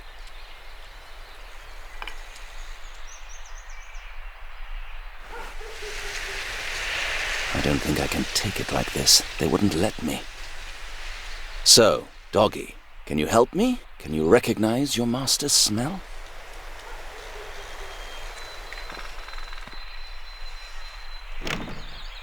The door has no lock, but it's not possible to open it.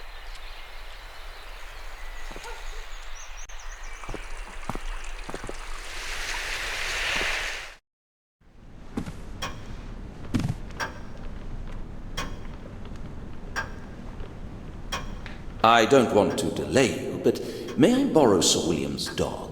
Only for a short time, if you don't mind. I'm not sure. I'd have to ask milady. Wait, stay here. There's no need to bother her with such a detail. But milady might get angry. She doesn't have to know. Don't you think she has more important things on her mind and needs rest? You're right, sir. Take it. But promise me it won't be for long. You have the word of a gentleman. How long have you been working for the Lewis family? I'm here only since this morning. Can you tell? No, not at all. Was it hard to get this job? I guess I shouldn't say, but that Lady Miriam can be picky. Why? Money issues? I hope not, but do you know the rumours about Sir William? I've heard something. No wonder people are scared. But you are not. Had no choice. But if something goes wrong, I'll run away. Just don't tell me, lady.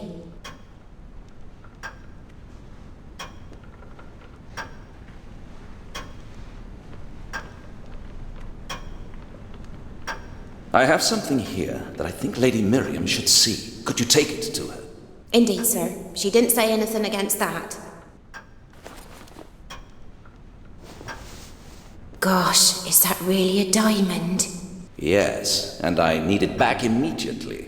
It is an important piece of evidence. I need to know whether it is a part of Sir William's ring. I hope I won't lose it on the way. You'd better not.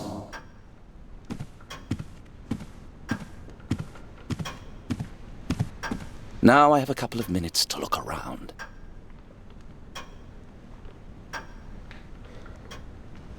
Men's gloves, bills, a notepad. Sir William's personal belongings. Now I understand why I was not supposed to see them. Lady Miriam explained it clearly. She does not wish anybody to rake over her grandson's private life. They cannot belong to anyone but Sir William himself. Taking something without permission is against my principles, but I suppose the lady wouldn't give it to me anyway. I'll have to manage somehow. Huge sums of money were spent in the last months. Like this, a high-quality suit. I would have to save for 10 years to afford it. Sir William knew how to enjoy life, but he doesn't fit a mad beast's profile at all. He was probably just a loner, an oddity who tried to fill his life with expensive goods. The question is, where he took the money. The temptation to take a look inside is too strong. Excuse me, sir, what are you doing there? Nothing, only looking. Lady is scared, sir. The diamond really was Sir William's. He was buried with it. I thought so, but I had to be sure. I hope you understand. I have a question too. Naturally. You know, I'm getting scared. Do you think that Sir William is a killing monster? I wouldn't say so. When we find him, he will explain. Can I have the stone back? Here it is.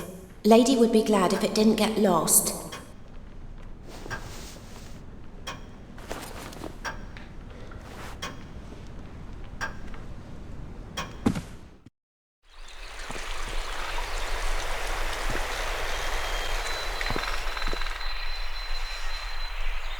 So, come on, pup. You'll help me find your master.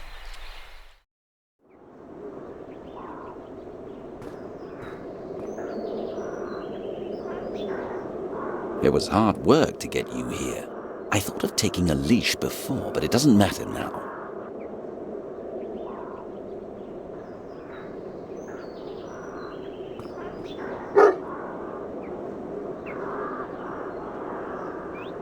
Go, boy. Find your master.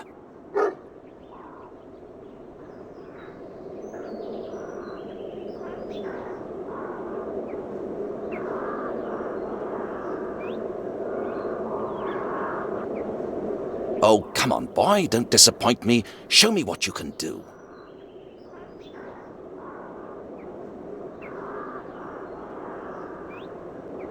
Good dog. Quick, follow him.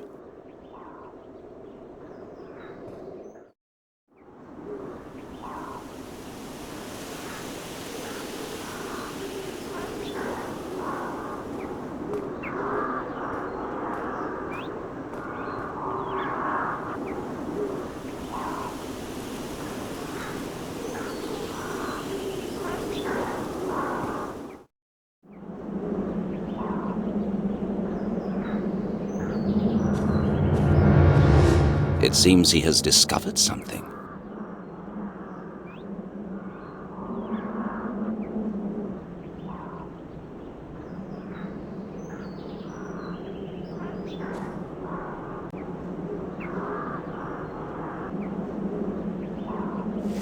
It should be enough.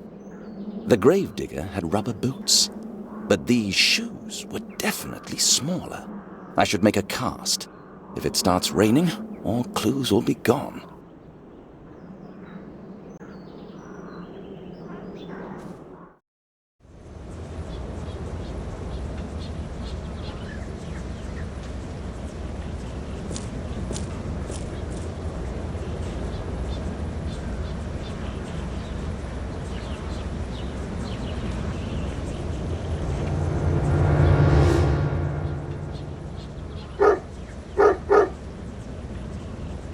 The lead I was following on Sir William ends in the canal. My God, I hope nobody threw him in there.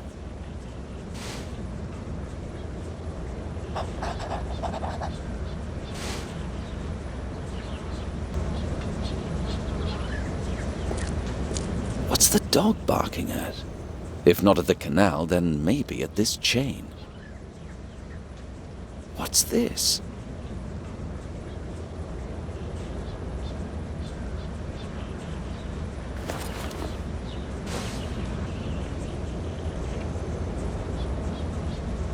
What's this? I almost overlooked it. Without that dog, I'd never have noticed it.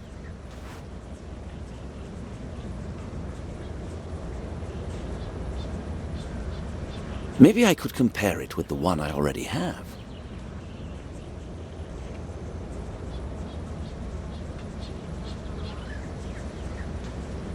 When I see them together, they seem to be identical.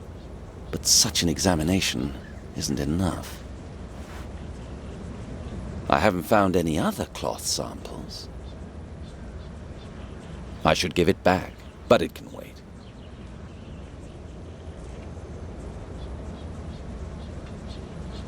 I'm not going to crawl through the filth, but Carter surely won't mind.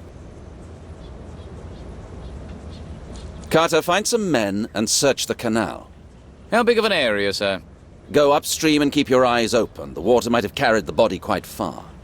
Sir, are you saying that you think someone threw Sir William's body into the canal? It's possible. I need you to check it for me. Yes, sir.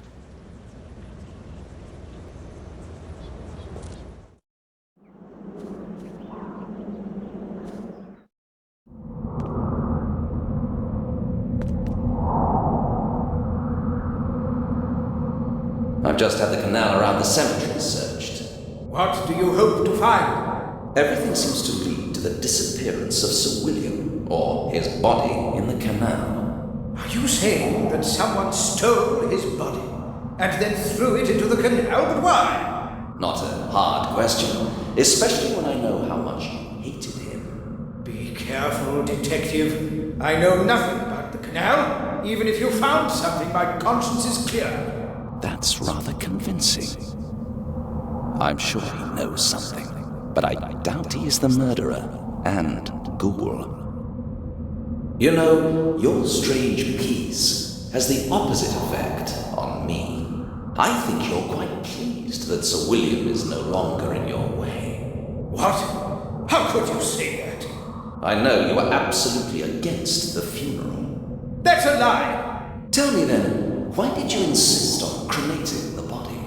I meant well. That is the whole truth. Tell me, what is it like to bury a mass murderer and a monster? That is none of your business, detective. Your questions insult me. To bury a monster against your will insulted you as well. For things did not turn out as you wished, so you found your own way to deal with the problem. You cannot prove that. You had the motive, the opportunity, and no alibi. I'm sorry, but I have to ask you to stay in the town. Are you arresting me? No, not yet, but I will return soon, and I'll be glad if I won't have to search for you then.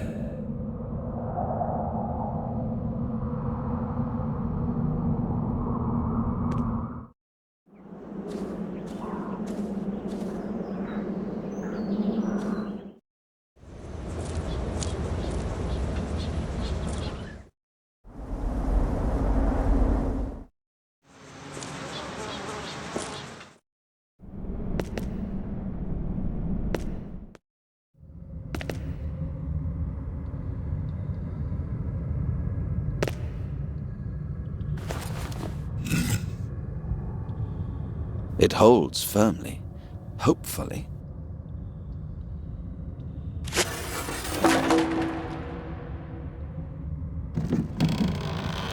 It's pretty heavy. Who knows what's inside?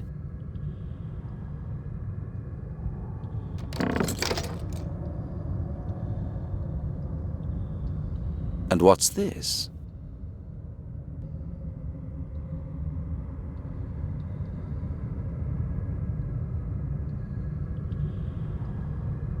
Bit by bit, Sir William was selling his property off. He was lucky he had a good purchaser. No wonder he could afford to spend so much money. Fortunately, he recorded everything, so when I need concrete information, I'll know where to search.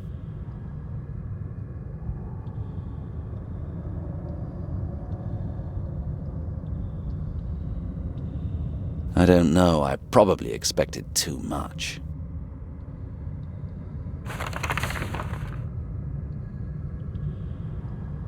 Newspaper cuttings, plenty of notes, like this one. A worker murdered in the shipyard. Mad William targets another victim. Lockley's note, a false scent. He didn't write why. He must have been collecting this stuff for years. Pity he couldn't finish his work. Yet when I need solid information, this may be a good source.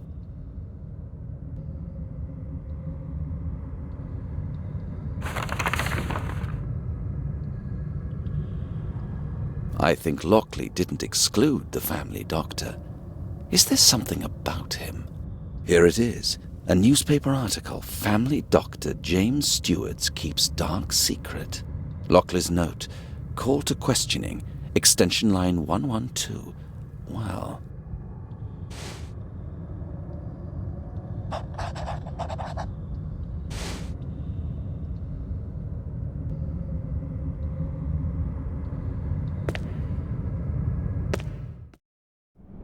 A detective. You'll like this. This came for you. An autopsy report. Do you want me to leave it in your office, sir? No, thank you. I'll take it right away.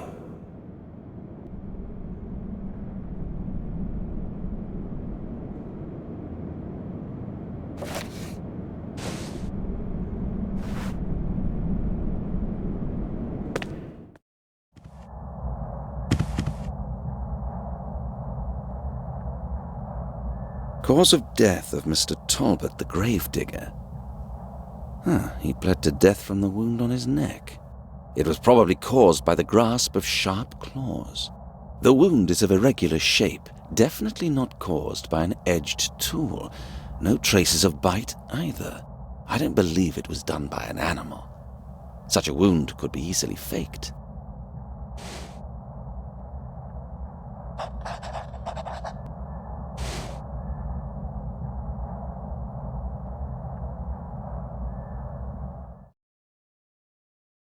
The experiment with the dog showed he probably disappeared through the canal, either alone or with somebody's help. I refuse to believe that Sir William was resurrected and is now going to seek revenge against everybody. Yet I cannot ignore certain facts. Those claw marks on the gravedigger's neck are a mystery. Bled to death from a wound on his neck caused by sharp claws. I can't imagine an animal which could do this.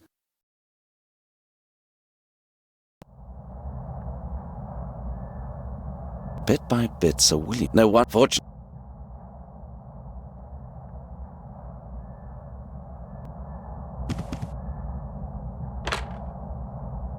Detective Sergeant Briscol, I need to talk to Dr. Stewart, please. Extension line 112. Yes, right now, if it's possible. Thank you. Good day, Mrs. Stewart. Detective Inspector Briscol speaking. I'm afraid I can't understand you. I need to talk to your husband. It's urgent. Missing? For how long? I see. Have you reported it to the police? No, unfortunately, I'm working on another case. I had hoped your husband could help me explain several details concerning Sir William. Please, calm down. The body wasn't found. I mean, you have no reason to think that. You should stay at home. Maybe he will return. Please, if he does, tell him to call me as soon as possible. Thank you very much. Try not to think about that. I'll inform you of anything we discover. Goodbye. Sir William's personal doctor disappeared. He probably wanted to keep out of the journalist's sight. That makes sense. But I'm sure he wouldn't leave his wife behind. Something is going on, and I have a bad feeling about it.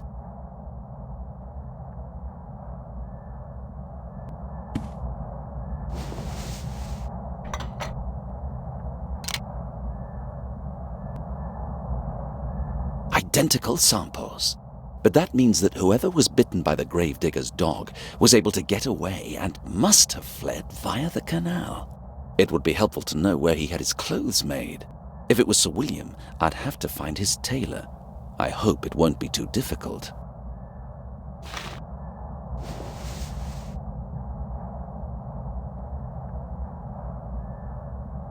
What about the tailor's workshop? Yes, here it is. The workshop on Wilson Street.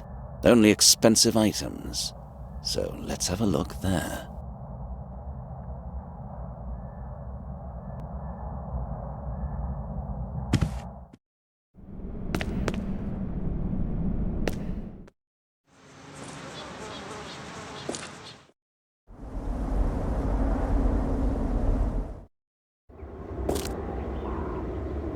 He looks really scared. He's splashing the cold water on himself and trying to recover. I've searched through worse things than rubbish bins before.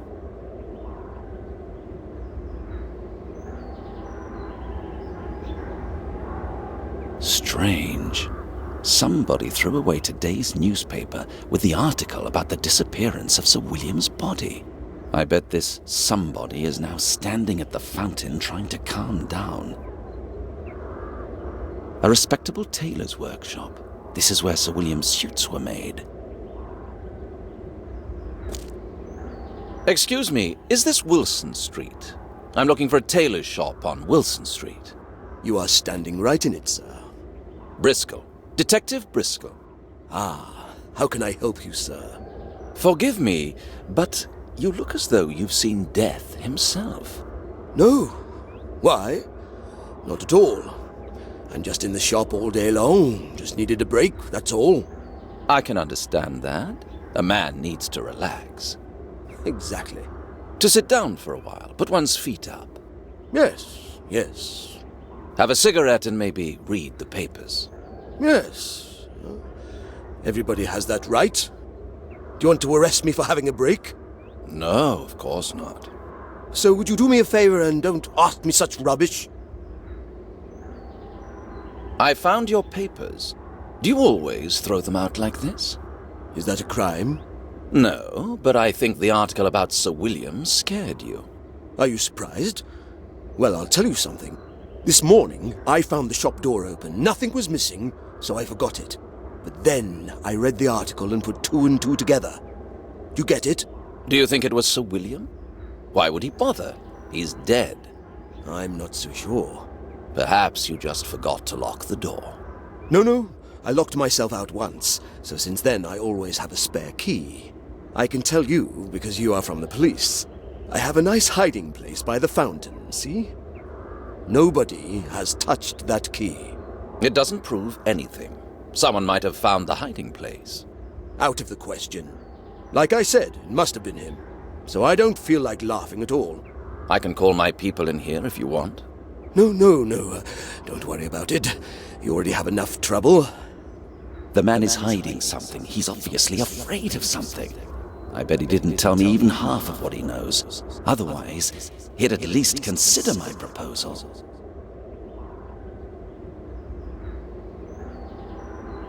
I'd like to show you something.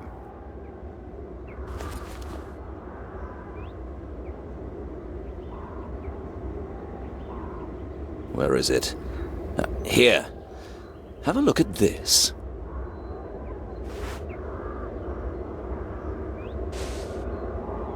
Are you testing me, sir? It's Indian silk. Top quality. Very expensive. Both samples? You have my word. So, is it possible they both come from one suit? No, not from a suit. Rather from silk scarves. Now, the ladies' scarves are popular, but we are the only tailors that make them for gentlemen, too. I've already had several orders, all high society. Can you give me names? Of course not. Unless you ask about a specific person. Confidentiality comes first. And one more thing. You probably can't tell, but one sample has a lighter shade. Here, see? My expert eye tells me that it comes from two different pieces of cloth. Strange. I hadn't noticed. Have you been making something for Sir William Lewis?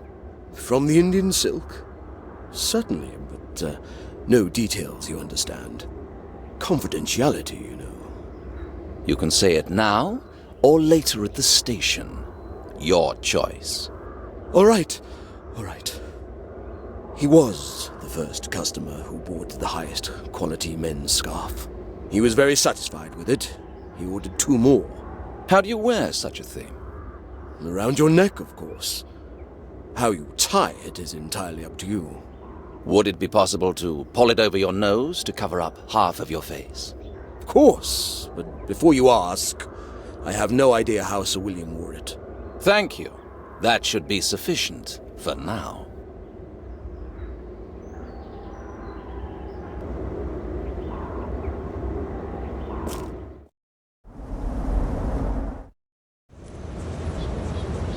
I'll come back when I...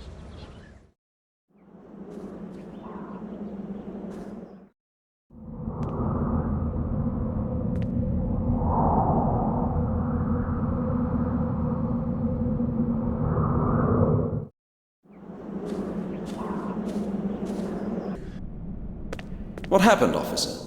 The patrol you sent for that journalist is back. Do they have him? They don't, unfortunately. Well, let me know when they do. Wouldn't his printer be enough for now? He's in custody. It's not a bad idea. What has he done? He's been arrested because he refused to open the door to the detective so the journalist could escape. What a fool. Where can I talk to him? Go down the corridor and then turn right. If you don't mind, he's sharing the cell with another suspect. We're a bit crowded right now. It doesn't matter. So straight ahead, then right. Thank you. Would you look at the report from the 12th or 13th of November? Missing person James Stewart. Just a minute, sir.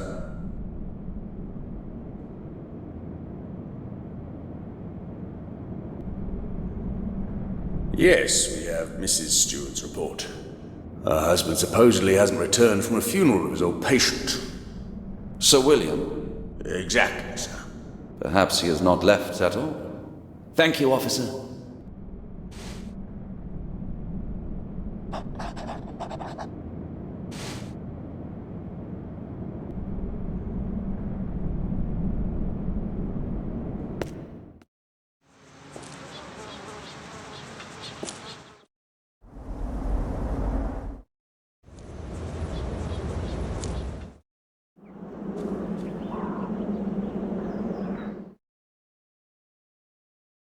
The missing doctor, James Stewart, went to Sir William's burial, but he didn't return home.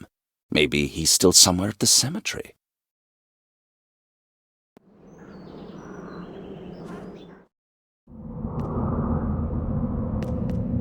I have a problem and only you can help me. If that is so, I am at your disposal. I have to know what happened immediately after the funeral. I'm asking specifically about James Stewart, Sir William's personal doctor. I do not know what you wish to hear. Anything? Did you see him leave or talk to anyone? He might have been distressed. Can you recall anything? I am afraid I cannot. Which is rather strange. Just any information. For example, who he talked to or who he sat next to at the funeral. I'm beginning to think that you don't want to tell me. Enough, detective. I cannot bear these insults. That's rather convincing. I do not have to listen to this. If I may, I need some fresh air. Help yourself. I won't prevent you, but don't go any further. I really hope he stays where he is.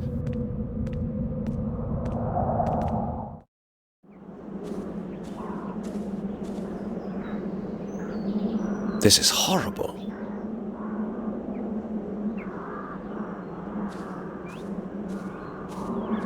Would you please have a look at this?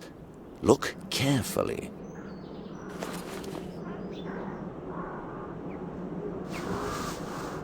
What is it? Human nails.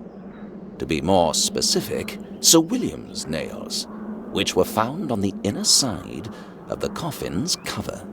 I do not understand. I'll explain immediately. A man wakes up in the dark and realizes he is locked in a small space.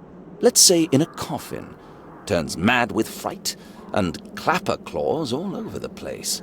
Then focuses on the cover, the only possible escape.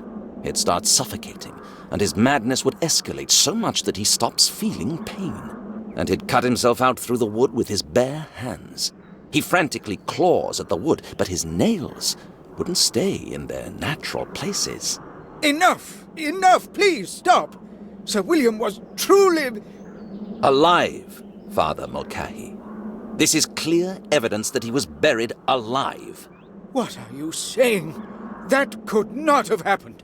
Stewart, the family doctor, signed the death certificate.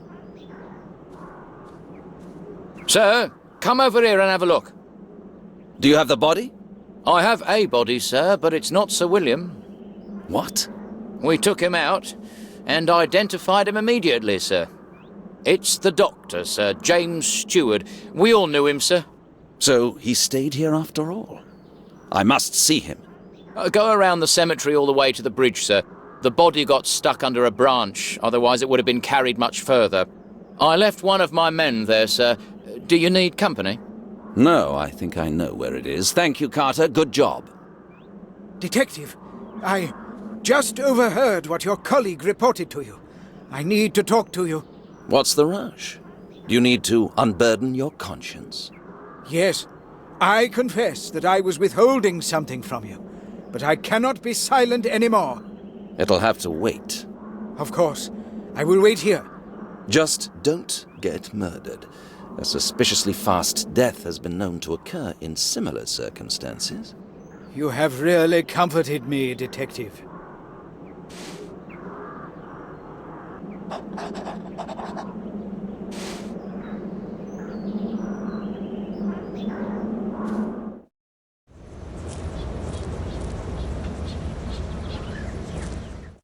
Detective Briscol.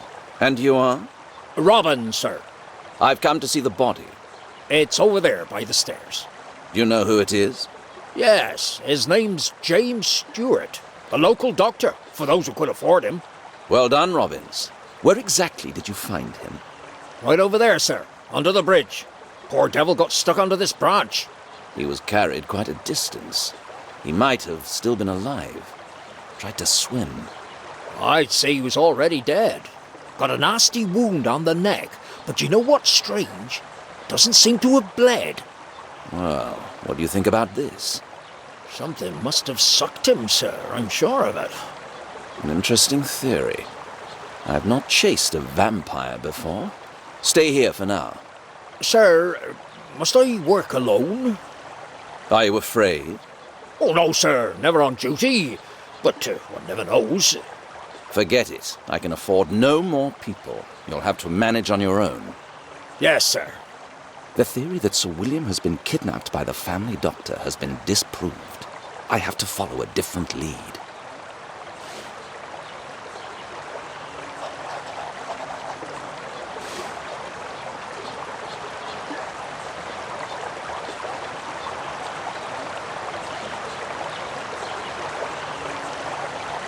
This means even more paperwork.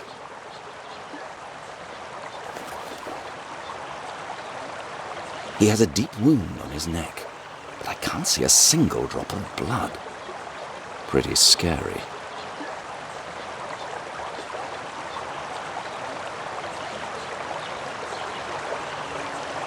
Isn't this ironic? The whole time I was chasing the journalist, I didn't have the slightest idea I was pursuing the next victim.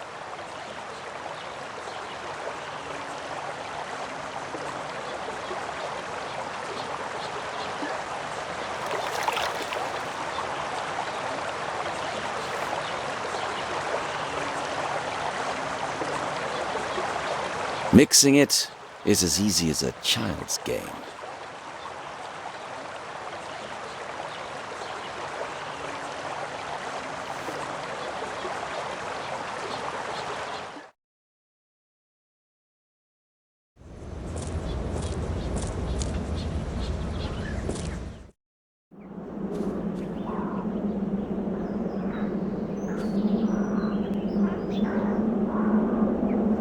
I have to wait a few minutes.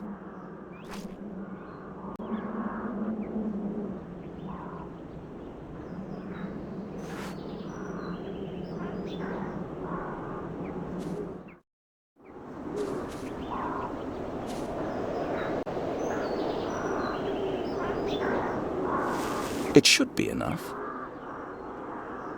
I have to wait a few minutes.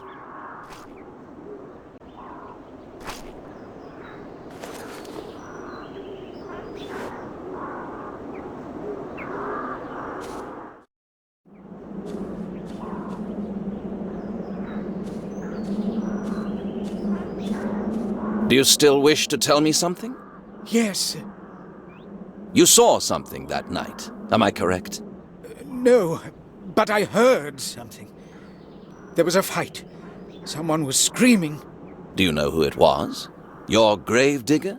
I do not know, really. I have been trying to forget. I was mad with fear. I closed the door and blocked my ears. I prayed out loud to deafen the rampage outside. Is this all you wanted to tell me? No. Earlier on, at the funeral, I saw something. Perhaps it is not important, but Dr. Stewart surely argued with Lady Miriam. He strongly demanded something, but she obviously refused. Do you know what the subject of the argument was? Did you overhear any words? I had the impression he wanted to look into the coffin, but the lady refused. Yes, it might have been so. Now that I know that Sir William... It must have been so. So you think he wanted to make sure that Sir William is truly dead? Yes, it makes sense. That explains why Dr. Stewart did not come home after the funeral. He stayed somewhere near the cemetery and waited until everybody left. His conscience troubled him, and he obviously paid for it.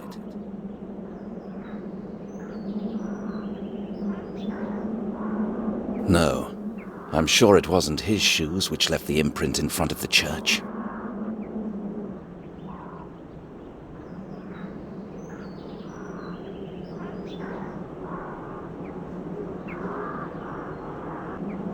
The two imprints are from different shoes.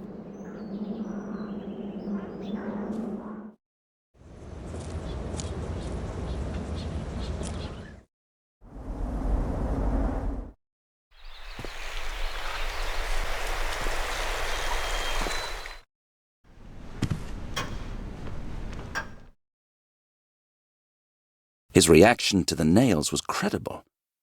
If he got rid of the body, he would have known Sir William was alive. I'm crossing him off the list. He won't tell me anything. He's dead, and his body is totally bereft of blood. Probably a false lead.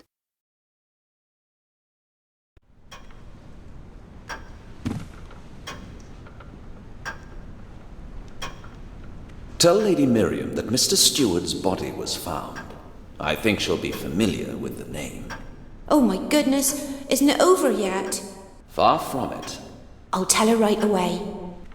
If this doesn't get that old lady to pick up the phone, then nothing will.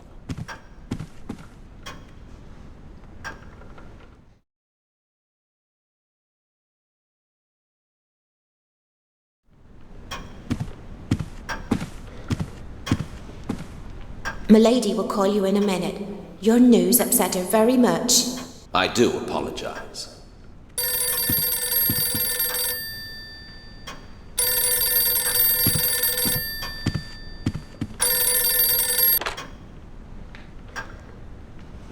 Yes, madam, I'm listening very carefully.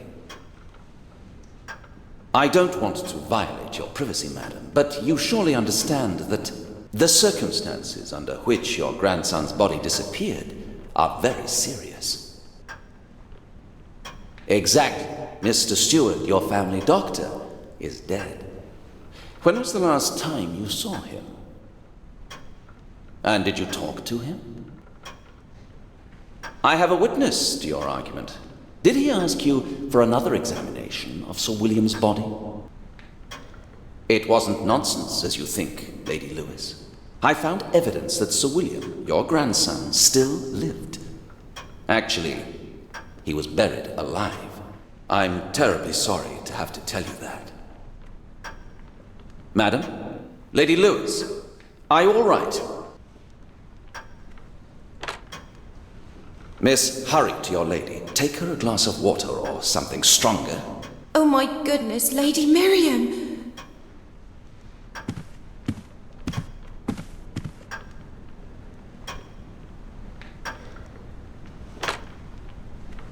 Lady Lewis? Thank God. Are you all right? I sent the maid to you. I'm terribly sorry, but all the evidence seems to make clear what happened that night when your grandson was buried. I can't explain why your doctor first claimed Sir William was dead, and then it seems changed his mind. But it's a fact that your grandson was not dead. I'll spare you all the details, dear lady, but please consider my advice. I'd like one of my best guards to stay here. He will protect you and intervene if necessary. I understand you don't wish it, but there is a chance Sir William is alive and that he will come back home. No, of course I'm not going to hunt him. He suffered from a terrible shock, and he'll need medical assistance. But at the same time, I can't rule out the possibility he'll be aggressive. 2 people died, madam. All right, this is your decision, and I'm inclined to respect it. But I have to warn you, if Sir William returns home, immediately inform the police. Good day. Her reaction was convincing. Pity I had to tell it to her in such a way, but I needed to make sure she has nothing to do with the case.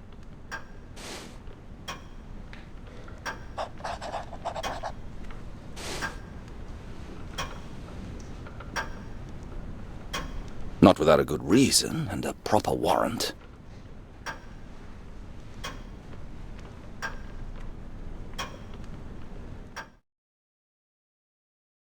Probably a false lead.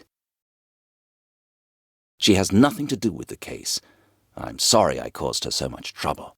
I'm crossing her off the list.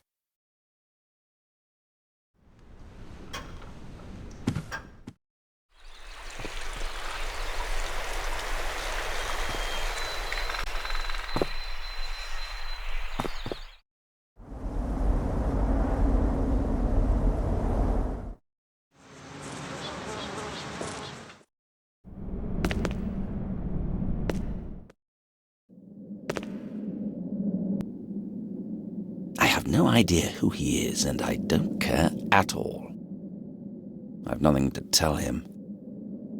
I'd prefer to have the journalist here, but his companion might be of help.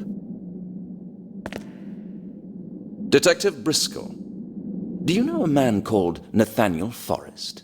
I should. I work for him. I have several questions for you. If you answer them, you can go home. Ask away. Something simple first. Where is he? Who? Don't play dumb with me. Ah, you mean Nate. Well, I have no idea. Do you know anything at all? I'm just a print worker, sir. What I know you can read in the papers. That's all. Just as you like. You're shooting yourself in the foot. Sometimes I regret that the police stopped using thumbscrews. I want to know about the last issue, the leading article. Who is your source? Detective, I'm just a print worker. I do what I'm told. Do you know that I could send you to prison for 2 years? The judge wouldn't even blink. Why would you? There are plenty of printers. The papers would be pressed elsewhere. We'll see. You'll be an example. You'll be punished in everyone else's place, especially the ink spiller. That's not fair. Consider it recompense for all the rubbish you've printed. Whatever you say. I don't know nothing, see? A stubborn donkey. How long have you been working for the Courier? For several years, I guess. So you and Mr. Forrest are friends? Guess so. Tell me, what sort of a man is he? He seems to be quite insane. Oh, no. He knows exactly what he's doing. Pretty smart. That's why he did what he did. Does he really believe what he has been writing? About Sir William? I guess so. Do you talk about it? Yeah, but only technical details. You're not being very helpful. Sorry, Detective. I've told you as much as I know. I think he's just playing with me. He takes me for a fool, but I won't swallow the bait. Maybe you know I met Mr. Forrest yesterday morning at the cemetery. He was in such a hurry that he forgot his camera. That's nothing unusual. Do you know what surprised me? The photographs in the papers do not match the angle of the camera position. Strange, isn't it? So he took more shots. That's normal. It's a matter of light and so on. No, he didn't have that much time. I'm sure he managed 1 shot at the most. So what's your version of the story?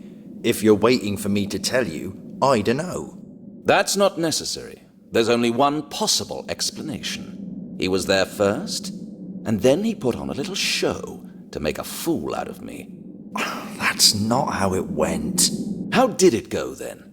Isn't it true that the only thing that sells your papers are recent, mysterious murders? What would Mr. Forrest be capable of doing just to keep the public's attention? What about killing somebody and then framing Sir William? But when Sir William died, the golden age ended. He must have taken the body away to create another filthy story, claiming he was still alive and murdering. You're insane. The gravedigger probably troubled him, so he took care of him. But he saved the best for last. The journalist must have had a trusted accomplice. He would never have done it alone. Your silence proves how faithful you are. It's clear that only you can be the accomplice. Confess. How many murders are you responsible for? None! That's just rubbish. Oh my god, I haven't killed anybody! It doesn't matter anymore. The prosecution will have a different opinion. Think about it. I think I hit the bullseye. He seems to be pondering something. I think this is a good sign.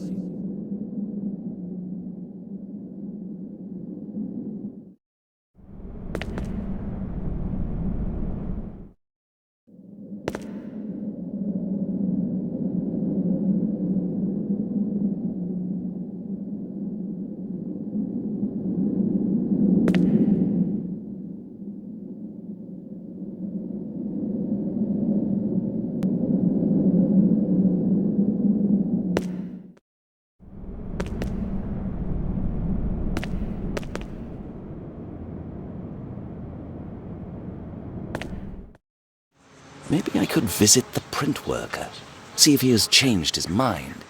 He's had enough time for that. A detective. You just won't believe this. The printer wants to talk to you. Did he say why? No, but he seems willing to confess. I'll see him right away, thank you.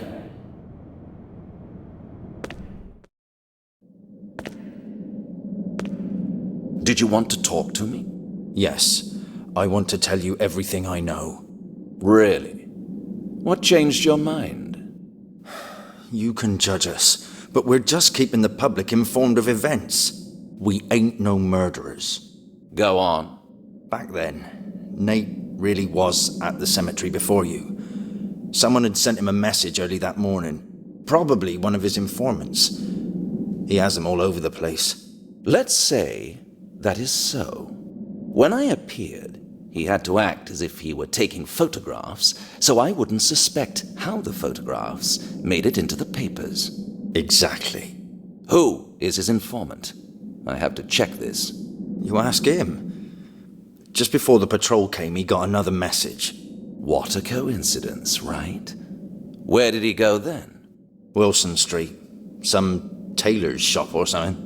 For goodness sake, you nitwit, what kind of game are you playing? I was there today and spoke to the tailor. He was all right. If you say so. I'm just telling you what Nate told me. The tailor's shop on the corner of Wilson Street. You do with it whatever you please. Why would the journalist be interested in the tailor? What's going on here?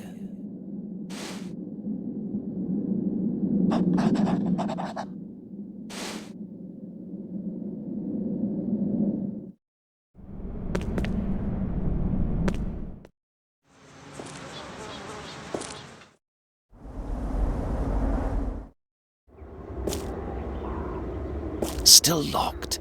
Did the tailor say anything about a spare key? The master key should be somewhere here, if the tailor didn't lie.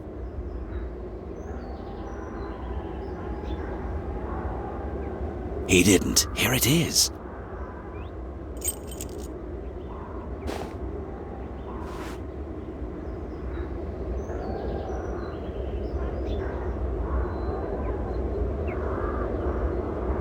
The two imprints.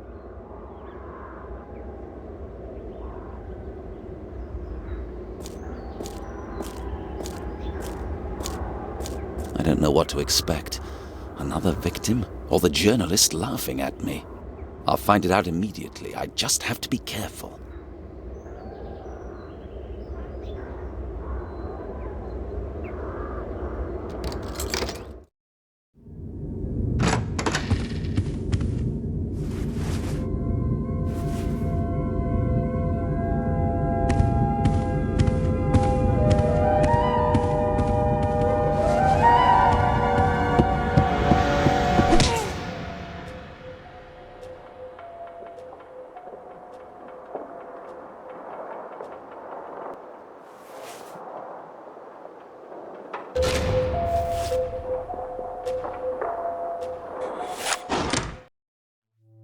I didn't get it at first, but now I know that something's going on outside. Why else would they put 2 people into a cell with only 1 bed? I think I know what's coming next. A close questioning, quick trial, and a speedy ride to the clink. When the detective came, I thought he came because of me. But I was wrong. He squeezed the poor wretch so much that he almost shit his pants. I bet he's never been in prison before. Maybe I could get some information from him too. I'd really like to know what's going on here.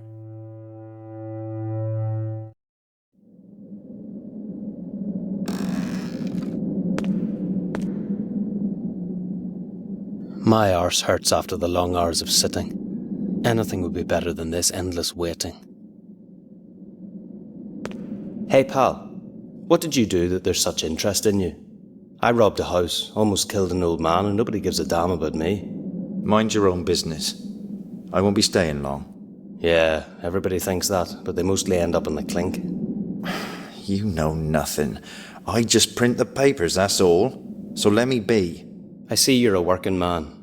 Sorry I disturbed you, printer. Under questioning, he didn't tell everything immediately.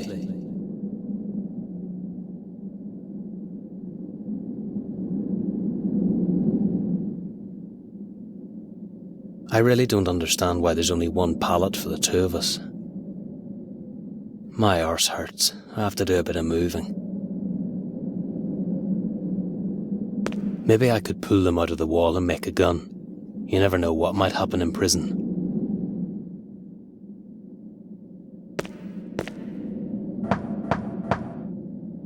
Officer, when will we get something to eat? Stop your noise. We're not making noise, we're hungry. You have to wait. So do you happen to have something to read at least, to kill the time? Where do you think you are? This is a prison. You should get used to it.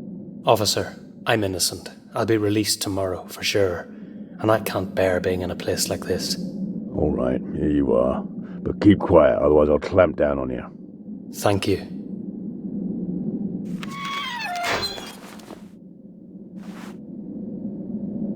They're old, but it doesn't matter. What? Brutal murder? What are the police concealing about Mad William's funeral? Why was the tomb door broken?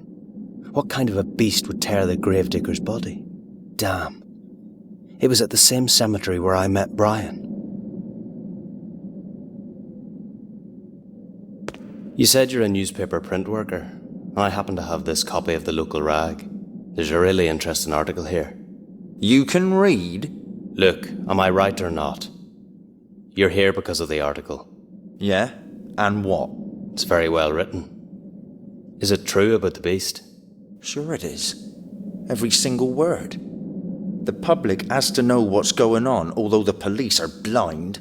Yeah, you're right. And when did it happen? 2 nights ago? The date's there. I was at the cemetery that night. It must have happened right after I left. You should be glad you're here.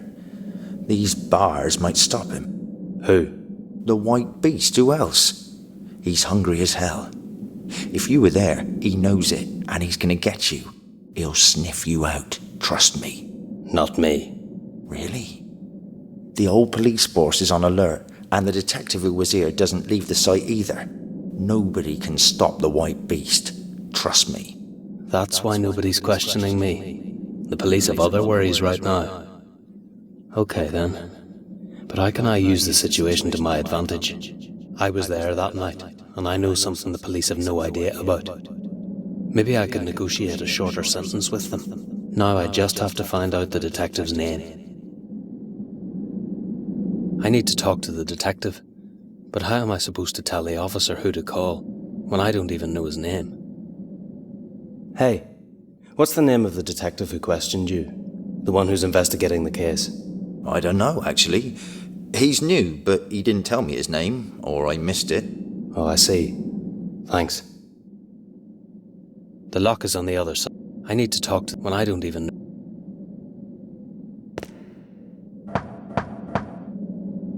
Excuse me, officer. What is it this time? In the newspaper, there's an article about what happened at the cemetery. I need to talk to the detective who's working on this case, but I don't know his name. That's probably Detective Briscol. Why do you want to talk to him? Don't get me wrong, officer, but this is confidential. I'll only tell him. That's not possible. I have to consider the matter first. I won't tell you anything. And I guess the detective won't be happy to find out that you held back important information. Oh, I'll call him.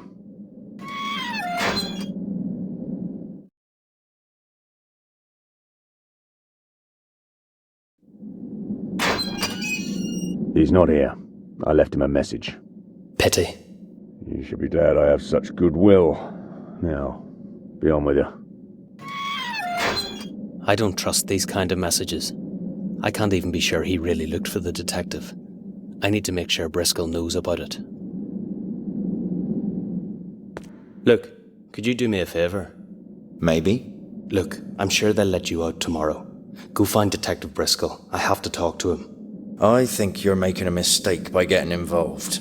I thought you said the public must know the truth. This is the first time in my life the truth can help me achieve something, so I don't want to miss it. Do you understand? As you wish, but I warned you. That's it. I can't do anything more than that. I'll catch a quick nap while I'm waiting to see how this turns out.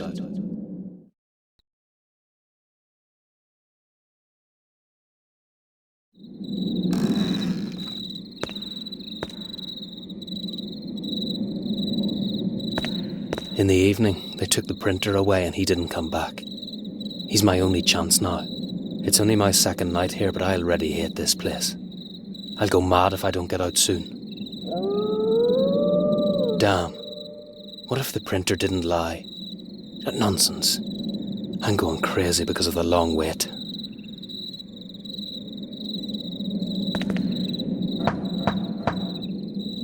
Hey! Can anybody hear me? Open the door. Why are you shouting? Officer, thank God. Don't you know what time it is? Midnight. Lie down and sleep. I have to talk to the detective. It's important. Briscol shut himself in his office an hour ago, and he doesn't want to talk to anyone. I wouldn't be surprised if he shot himself after what's happened. You're not going to disturb him right now, is that clear? Yeah, but by then it might be too late. Tomorrow is another day. Now lie down and sleep or you'll feel my truncheon. They let me die just like that. I wish they'd all shoot themselves dead. I hate policemen. Nobody cares about me. I'll just lie down. Who'll care if the bastard devours me? I hope it'll be really bloody, so everyone will vomit when they see my remains. Maybe there'll be someone feeling sorry for me. But I don't give a damn.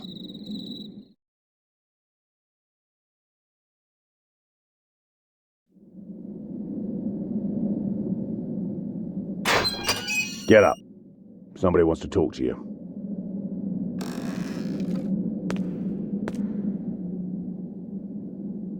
Who is it? Never you mind. I have to take you to interrogation. You'll get handcuffs, so don't try to do anything stupid. I don't understand it either, Chief Inspector. It all happened so quickly. No, I am all right. I only have a bump on my head. But I don't think the journalist did it. I know how it looks, but if he had done it, he wouldn't have let me live. Yes, I understand. I'll find him. You can count on that. He must explain many things that could help us. I'm aware of that, and therefore I'm not going to disappoint you, sir. Right now, I'm going to question another witness. A man named Timothy Moor. I'll keep you well informed, sir. To put it in your own words, you won't have to read it in the newspapers. Goodbye.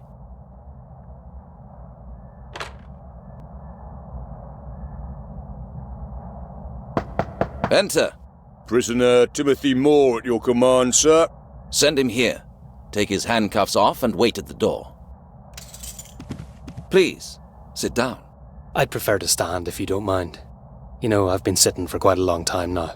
All right, as you wish. I'm not going to waste my time. So, what did you want to tell me? Well, first of all, I'd like to know whether we can make a deal. I don't negotiate with people like you. Maybe not under normal circumstances, but now you don't have any other option. So, if the information I have will help you, I want a shorter sentence. Is that what you want? All right. I promise I'll put in a good word for you with the judge. I can't promise anything more. Okay, I'll trust you. I'll tell you exactly how everything happened. You'll learn why I went to the cemetery that night and what I saw there.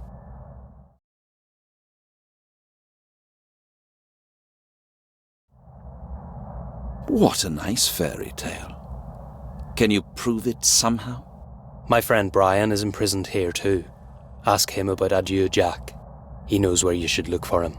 So you think that this Jack is behind all this? Why is he called Adieu? I have no idea, but he was there, with his gang. I'd heard him in the pub before, and then Brian and I ran away from him.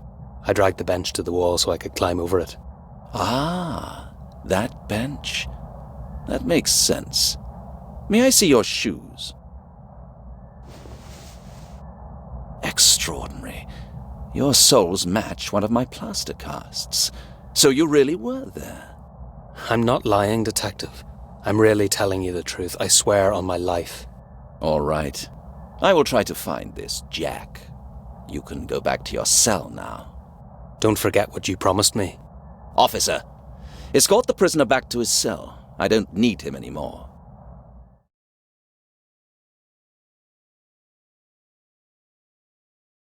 Get up. I need to talk to you.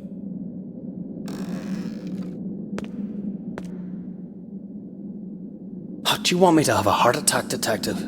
Calm down. We have Adieu, Jack. Your accomplice cooperates with us willingly, too, but we now need a favor from both of you. Go on. Jack doesn't want to speak. We can't get a single word out of him. I want you to find out what happened at the cemetery after you ran away. And how should I do that? Did you see the size of him? Your transport to the prison will be here in an hour. You will all be together. You, Brian, and Jack. You will share the cell, so you'll have plenty of time to make him trust you. I'll come to see you tomorrow, around noon. By that time, you should already know something. Hopefully. But do you really think we should go out in this weather? Yes, I do. And don't you dare do anything stupid. My entire career rests on you. I have no other choice. But as a reward, I can help to reduce your sentence. That is the only thing I can offer. I accept, Detective. They'll be here in an hour, so get ready.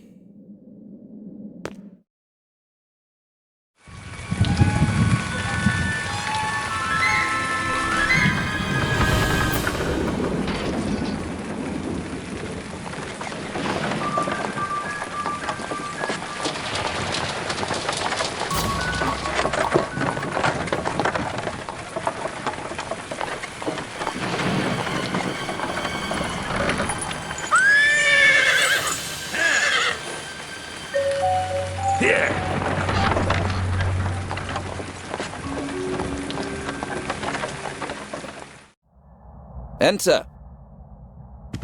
What do you want? Bad news, sir. The prisoner's transport didn't arrive at the prison. We sent the patrol to find it, but they only found an empty coach. The prisoners have escaped. What? When did it happen? How come I didn't know anything about this? Chief Inspector Powell ordered so, sir. And one more thing, sir. The coachman and the guards were killed. They were strangled. No, that cannot be true.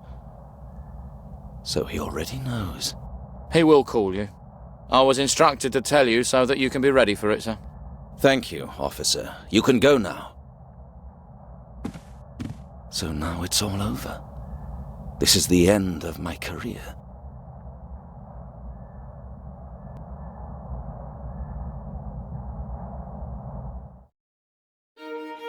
It was horrible. 2 people had to die so that we could be free. I still can't get it out of my mind. Jack pretended to be in pain so the coachman stopped the coach. He killed him with his bare hands. I have no idea how he did it. After that, he took us to a place where we drank all night. At least I think so. I have a terrible headache. And I'm stiff. And the worst thing is that I don't have the slightest idea where I am.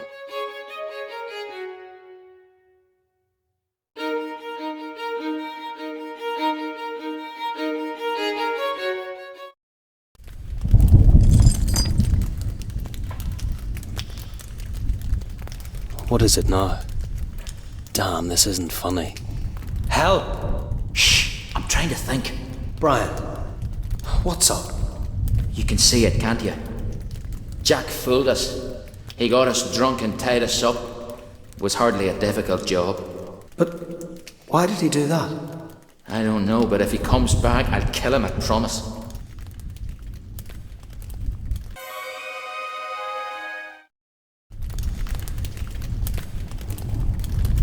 Brian, how long have you been away?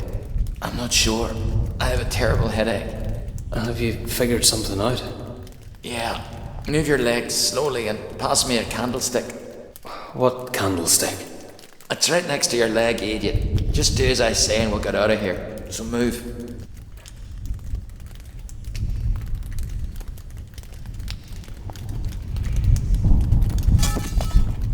Damn! What? You screwed up. I can't reach it now.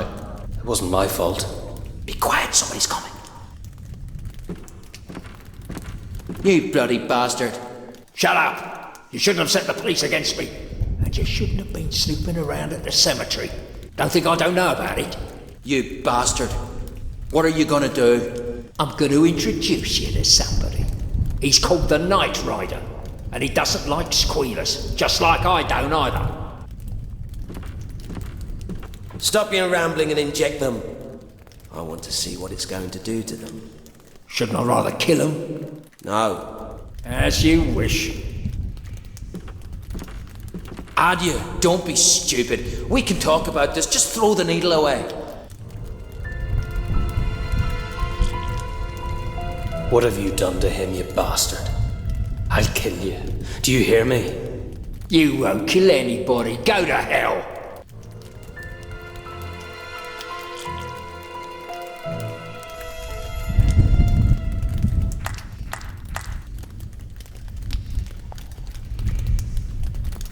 Nice performance, adieu. It was quick, just as I like it. Now, take them someplace far away. To Gallows Hill, for instance, and bury them there. Why so awkward? We can throw them in a canal. No, there are policemen around the canal. They've already found the doctor. As I told you, you'll bury them under the gallows. They don't deserve anything else. And very deep. Understood?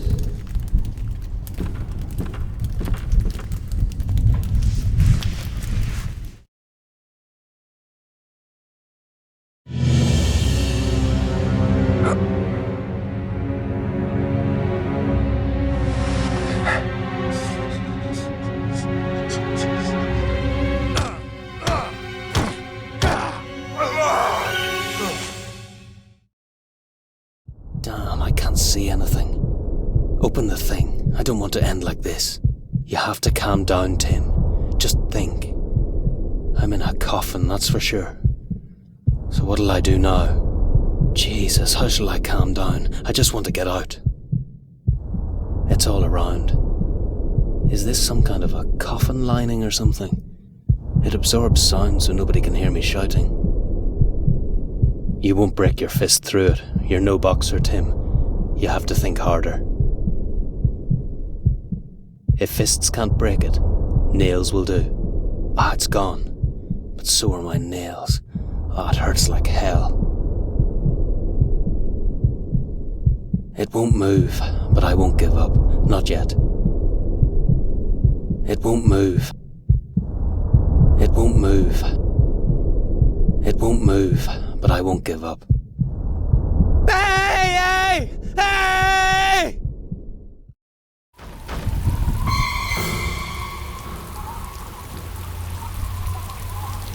What the hell was that?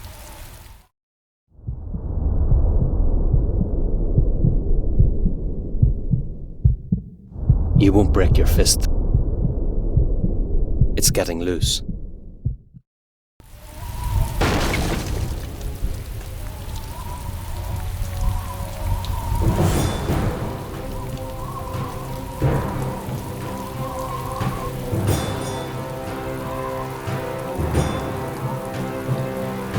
Oh my God, I'm alive. I have to hurry. It's not too late.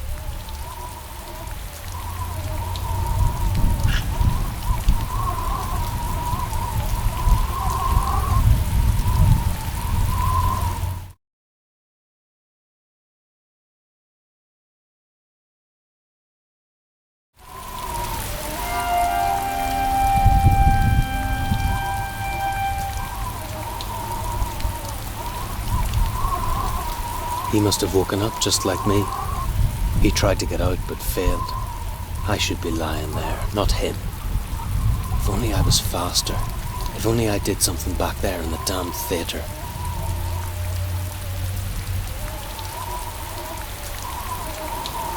I can't leave him here just like that. I'll go and find a priest. I'm sure Brian would wish it so.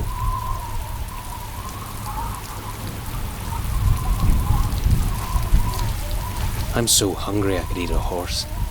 Finding an egg would be splendid.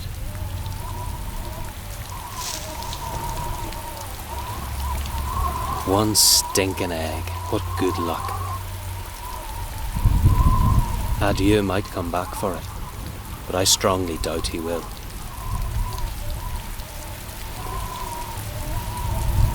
Adieu smokes too much. He wraps his cigarettes in the theatre leaflet. If it's from the abandoned theatre, then it might be a clue.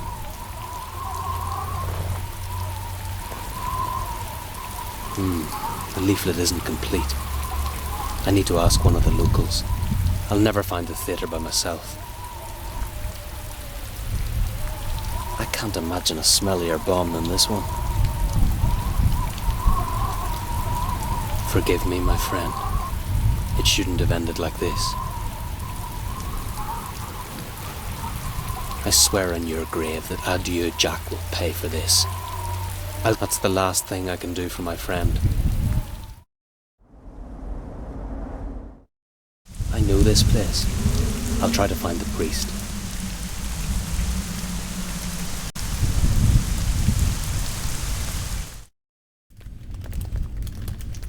When I was a kid, I used to believe it was somehow enchanted. Even today, I still don't know what to think about it. I'm not sure what to do with it. I used to go to churches only to steal. I won't try anything as long as the priest's here. He doesn't take his eyes off the donation box. Good evening. Perhaps you did not notice, young man, but it is too late. Our doors are closed. But I need something. It's urgent. Try again tomorrow. A friend of mine died today, and I would like to arrange at least a slightly normal funeral for him. Could you come with me? What? Now, in the middle of the night? Where? It's not far from the town. He's in a pit under the gallows. But it is pure nonsense. What are you thinking? This is not the way funerals are arranged. And furthermore, the earth under the gallows is not sanctified. Only murderers and suicides lie up there. He wasn't a suicide. He was a decent man who never harmed anybody. He didn't deserve such an indignant end. It is not possible. I am sorry. It is too late. It's never too late for a good deed. I am not a fool. I am not going anywhere with you. Do you understand? I swear I don't want anything else. Just the funeral. As I already said, if you need help, I can arrange it, but not this way. Bring the body. We will complete all the necessary forms, and then we shall see. Can we do something else? Give me something I can put in his coffin. A crucifix or something. I don't want him to end up in a hole just like a dog. This is insane. I am seriously considering calling the police. That's not necessary. Just forget I was ever here.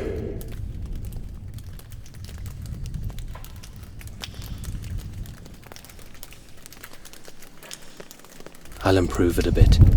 Me and Brian used to do this to distract the priest's attention while we were robbing the donation box. Good old days.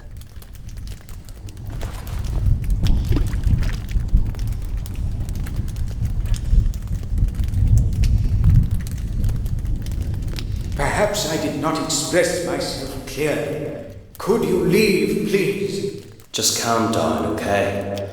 God, this place stinks like a sewer. When was the last time you changed the holy water? What are you talking about? You can't smell it. The holy water's spoiled. It's almost impossible to breathe in here. It is not possible. What a stench! And I didn't notice it before. I must get rid of it immediately. Just go. I'll keep an eye on the place.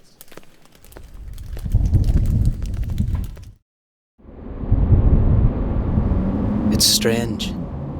I don't even feel like stealing money. It's strange. It's definitely something blessed. It might come in handy. If I died, Brian would do anything he could to make sure that I had peace. I'll take this thing and put it in his coffin. It's the least I can do.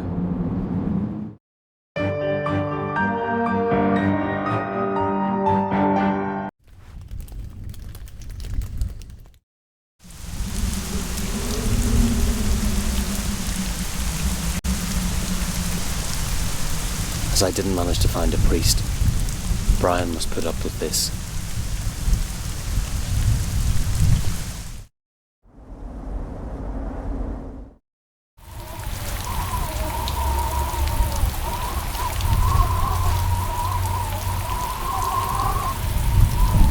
Goodbye, my friend. I'll miss you like hell.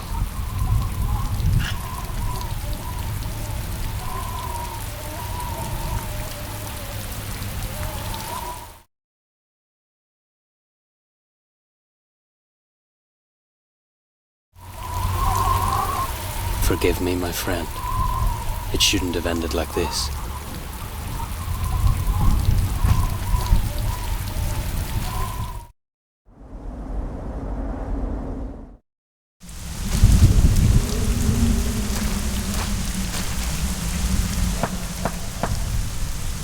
Go away, or I'll release the dog. Emily, you have no dog. Who's there? The poor chap to whom you provided clothes and who then ran to the pub. Are you still angry? Oh my God, Tim. Wait a second, I'll open the door. What a surprise. I thought I'd never see you again. Hi, Emily. I'm sorry I couldn't come earlier. You were arrested, I know. What a smart girl you are. Sure I am. So you're not angry anymore? No. I know the girl who's working at the Salted Cheek. I heard you helped her, and I'm very grateful for that. How grateful? You can stay here if you want, but don't expect anything more from me. You haven't changed at all, Emily. But thanks for letting me stay at least. You're a fantastic girl. I can't tell where exactly the theatre is. One of the locals might know.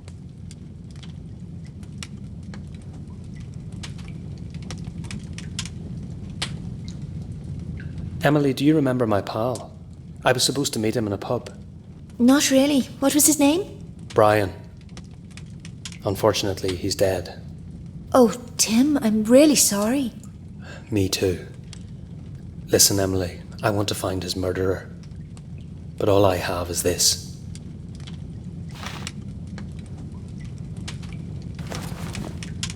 Do you happen to know where this theatre is? It's been closed for a couple of years. Don't be a fool, Tim. Leave it up to the police. No, I can't. Will you help me? All right, then. I know where it is. You have to go to the main square. Then head north. It'll lead you to where you need to go. You can't miss it. It's the oldest building in the district. Nobody goes there. Thank you, Emily. For me as well as for Brian. Just promise me you won't screw up, Tim. I've finished with screw-ups. I promise.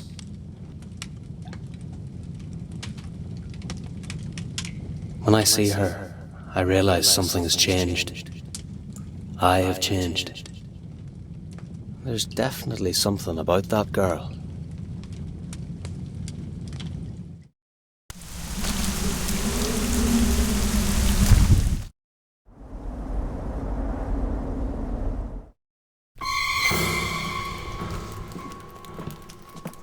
Blast it, somebody got ahead of me. I have to follow him quickly. Where's he gone to? My God, isn't that the bastard who beat me up in the pub? Yeah, it's him. He was surprised from behind. Enjoy the eternal dreams. Everybody who was at the cemetery that night is dead. I'm the only one left, but nobody knows I'm still alive. He has nothing that could be useful. Damn, he must have had a hidden boat.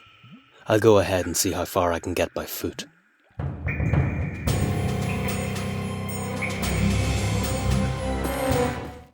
For a long time I was guided by the light he probably had fastened on his boat. After it got lost in the distance, I wanted to give up.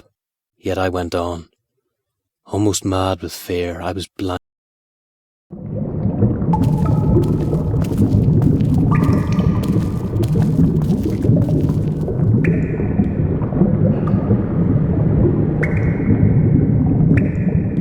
I can't go any further. Damn. I'll go back. This is useless. Oh, it's dividing into 3 tunnels. There are too many escape routes. This is the end. I have to go back.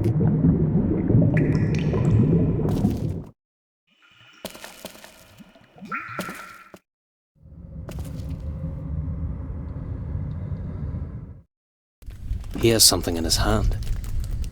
Maybe it belonged to the Night Rider. Pity Brian can't see it. He would laugh. I spit on you, adieu. You were a bloody bastard. Jack must have ripped it off the bastard's face, but it didn't help him anyway. That serves him right.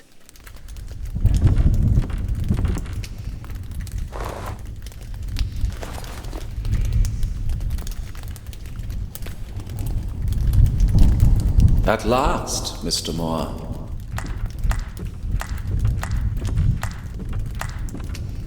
Are you surprised to see me? Oh, damn. I'm not going to arrest you, Mr. Moore. I could have done that back there in the church. You aren't careful enough. So, what do you want from me? I've come to settle the debt. I don't owe you anything. Yes, you do. We made a deal, but you betrayed me. You escaped and murdered. You don't belong in jail, Mr. Moore. You'll end up on the gallows. Jack did it. We couldn't do anything. Stop the lies. Are you going to tell me the old man's death was also Jack's work? You killed him just because he woke up while you were robbing his vault. You're nothing but a murderer to me. Wait a minute, this must be a mistake. The old man was alive. I promise. This is going nowhere. We'll leave it for now. What are you going to do? I thought I could simply shoot your kneecaps and leave. Where's your friend? Brian's dead. I was chasing Jack to avenge his death. And you succeeded, as I can see. No, I didn't do that. Still the same song. Jack tricked us. He got us drunk, then he tied us up and then brought some stranger in. He called himself the Night Rider or something like that. He told Jack to get rid of us, and from that point on, I can't remember anything. I woke up in a coffin. Brian wasn't so lucky. I've never heard of any Night Rider. I don't give a damn, do you understand? I just want to find the bastard and slug it out with him. If you really want to put me back in jail, then you'd be better shooting me dead. Just to make it clear, Mr. Moore, first of all, I'm not a policeman any longer. And another point, we probably have a common enemy. I wouldn't do such a thing under normal circumstances, and yes, I would kill you.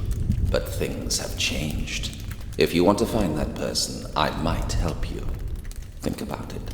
Now get out. The police officers will be here shortly. I don't trust you. They're waiting for me outside. There are only the 2 of us here. Now go. We'll meet in the church, and we can discuss the rest later. You're crazy. Yes, I am. I've come here to kill you, but I am offering you an alliance instead. I must have gone mad.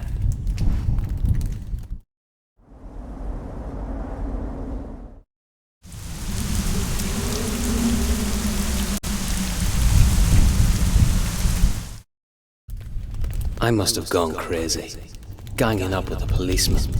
I should slip away before it's too late.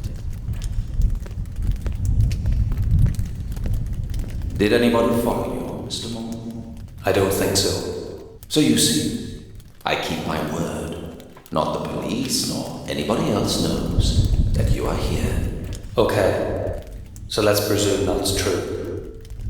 What do you want from me? Because of you, I have been suspended and will stand trial. Yet, unlike you, I am not facing the death penalty. Look, I don't negotiate with police. I can handle my own problems. I think your only chance is to disappear. What would you say to a voyage and starting a new life in America? I can arrange it so you won't have to travel as a stowaway. You'll get a ticket for me? Only on the condition that you help me solve my problem. Sounds fair. But how can I be sure you're not playing tricks? To be honest, Mr. Moore, I'd be delighted never to set eyes on you again. On the other side of the ocean, you can do whatever you want. It won't be my problem. To put it bluntly, I'll get rid of you faster this way than if I put you on trial and waited for your execution. Fine. But let me make one thing clear. I'm not some sort of police dog. And I am not a policeman anymore.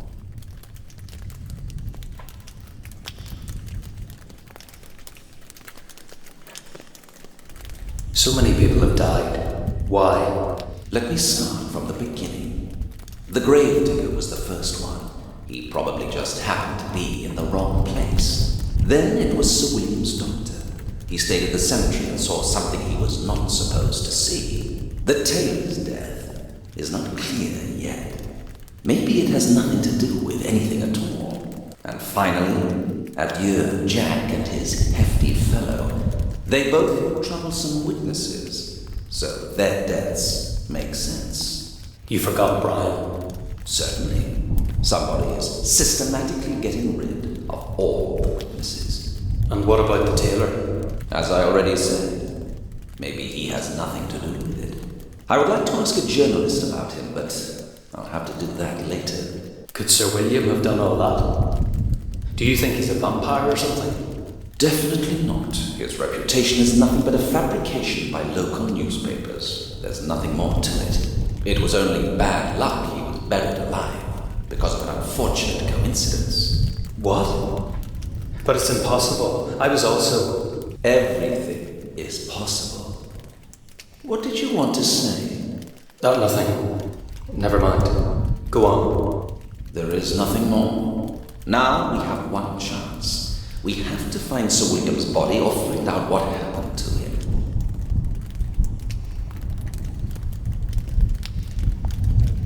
I can't get the Night Rider out of my mind. He looked dangerous. Could you recognize him? I'm afraid I couldn't. I didn't see his face. Where was the last time you saw him? I tried to pursue the bastard, but he escaped through the canal. Would you be able to recognize the place where you lost him on a map of the canalway? It would be useless. I lost him just before the crossing, so he could be anywhere. Well, there is nothing we can do then.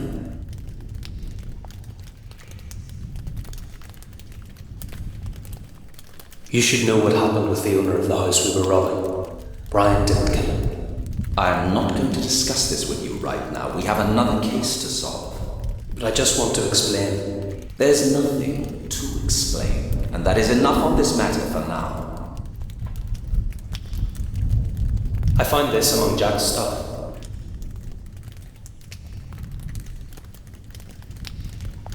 That's what led me to the theatre. It might interest you. It rings a bell. That's it. What? The cigarette. I've been wondering for a long time who smokes cigarettes wrapped in a leaflet. It was definitely adieu, Jack. Yes, now it is perfectly clear. However, this means he had been waiting for someone at the cemetery gate before he robbed the tomb. Someone must have hired him. The Night Rider? The man I saw at the canal? I think it is more than certain. That is an important lead, Mr. Moore. All clues point to a single person. The problem is, we have no idea who that could be. You just reminded me of something. Is it possible to find out who it belonged to?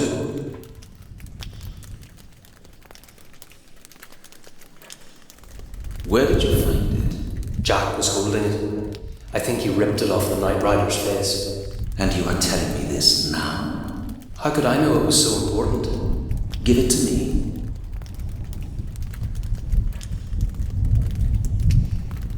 Indian silk. Damn, that changes the whole situation. I don't get it. Mr. Moore, I'll need your help. What kind of help? Do you want me to kill someone? No, I want you to get into the tailor's workshop at Wilson Street somehow. I need you to bring me the account book. I doubt it is still there, but we have to try it at least. And that's it? You can get it yourself. Trust me. It is important. Now go.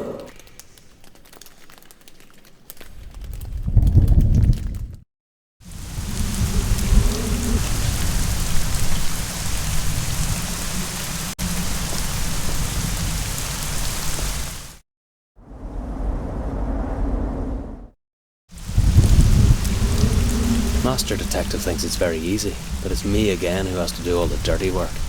And if there's somebody inside waiting with a knife, I'll meet Brian sooner than I'd like to. So let's do the damn job.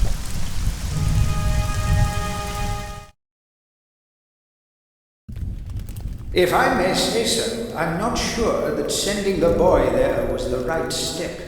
Don't get sentimental over him, Father. He's not a boy. He's a thief and a murderer. But you are cooperating with him in any case. I have to. Otherwise, I'll have to shoot him dead or send him to the gallows. You should take into account that he might flee or end up just like our poor Mr. Talbot. Yes, I realize there is such a risk, but I have no other choice. If you just went with him. I cannot, Father. I'm compromised. In that workshop, I was knocked unconscious, and a picture was taken of me with a corpse. I find it hard, but I cannot go back there. So we can only pray that the boy will accomplish his mission.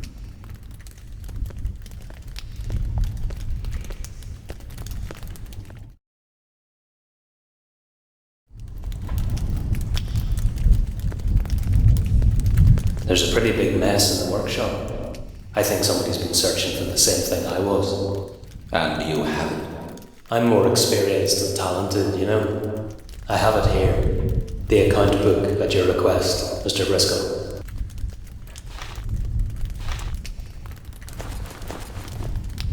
I will take a look at it now, Mr. Moore. Father Mulcahy has very kindly offered us sanctuary. I wouldn't have expected that, but thanks. And if you find anything out, let me know. I really wonder if it was useful.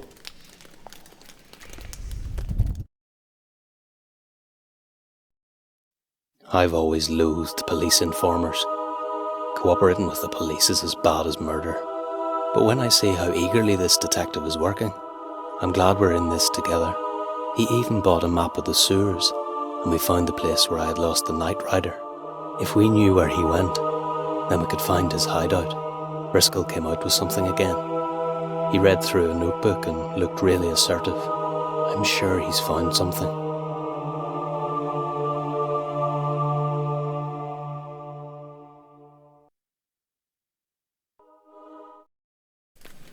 So tell me, Detective, what did you find out? The account book really helped me. Have you ever heard of Lord Gismond? No, I'm not from around here. Neither am I. Father Mulcahy helped me with it. Lord Gismond is an old oddity. He travels out. Sometimes he disappears for several months, and when he comes back, he shocks the locals with a new eccentricity. For instance, he goes around wearing bizarre masks. They tolerate him only because he is very rich and old. He probably went crazy due to his money.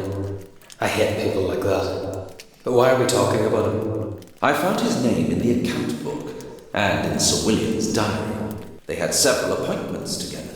Lord Gismond bought grounds from him for more than reasonable prices.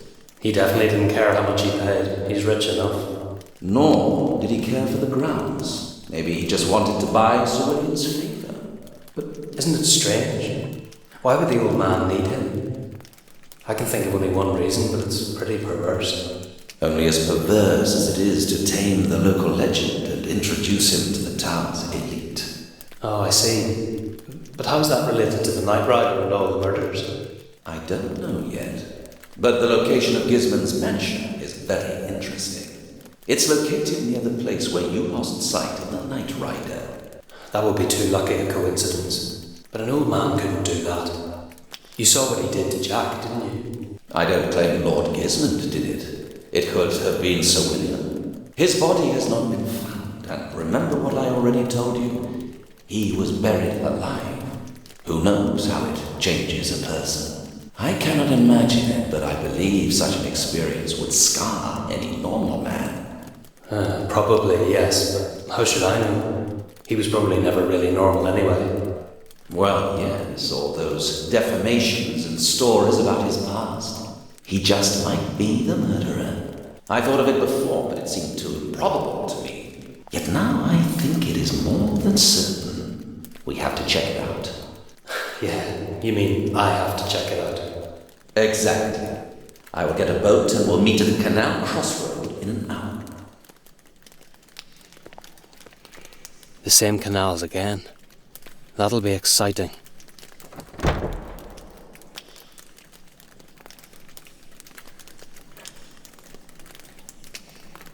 What if the police are there? I can't risk it. I should find the priest. When he refused to help me bury Brian, he might at least show me a safe way to the canal. I don't even know his name. I'm not going to scream something like, "Hey, you, priest, come here." I'm not going to risk running into the police.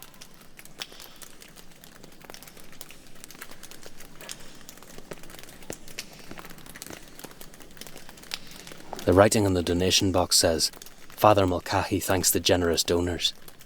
He must be the local churchman or something.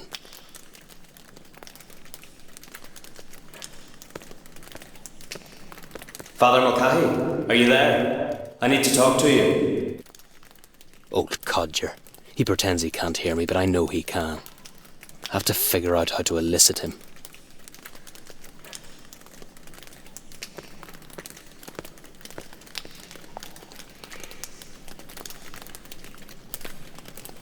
I could slam the door.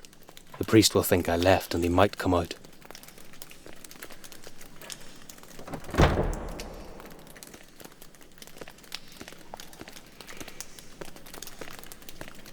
Ah, you are still here. I wanted to lock the entrance. Wait, Father Mulcahy. I need to talk to you. If it is so important.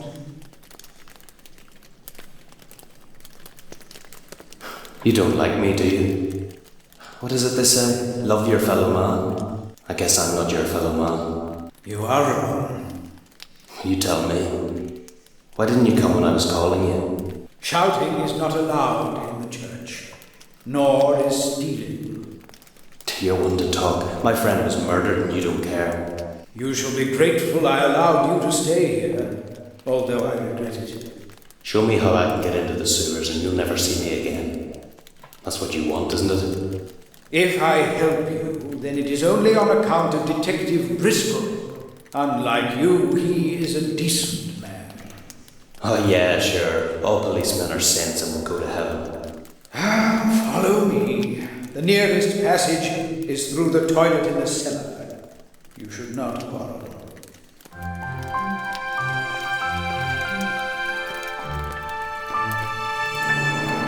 What did he mean? The passage through the latrine wasn't as bad as the following hour of wandering around the sewers.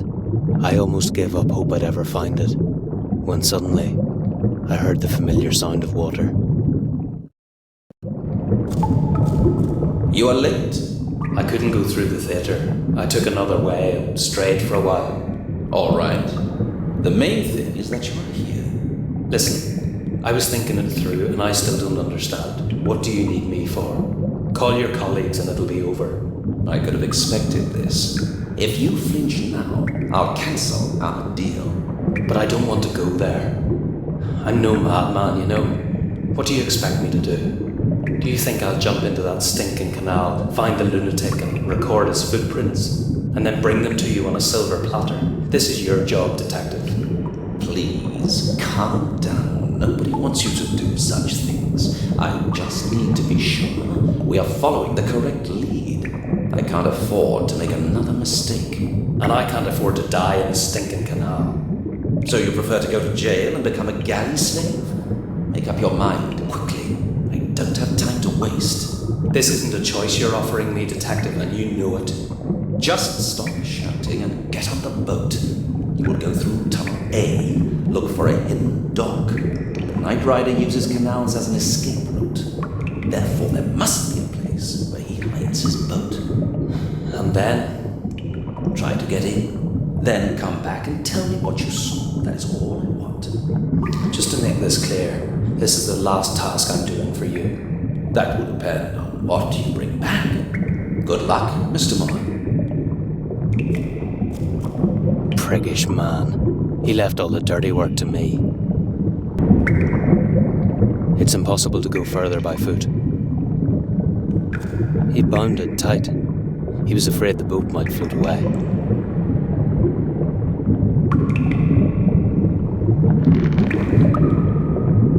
This is a good rope. It could be a bit longer, but it would be enough for strangling someone. Let's do it. Although the tunnel wasn't too wide, now and then it was pretty easy to row. Thanks to that, I sailed quite fast, and after some time got into a calmer waterway, but there was no trace of a dock. At once, chilly wind blew through the sewers. It could have either been the freezing touch of death, or an escape from the underground was near. I found it. I did it. This is an ideal place. I'll take a look upstairs. If the detective's right, then there should be a noble lord's mansion. There are plenty of these in the sewers.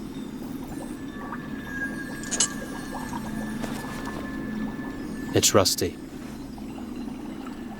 It's nothing special, but at least I could flatten myself against the wall. I have to be careful. No one must know I'm here. I can see inside through the crack. There's probably an ordinary latch, but that shouldn't be a problem.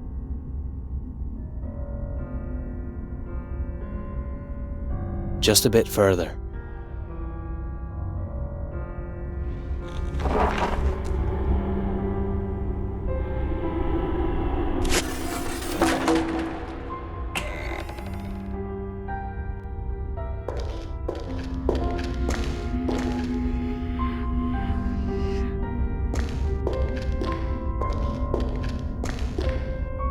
Somebody's up there. I can hear a melody.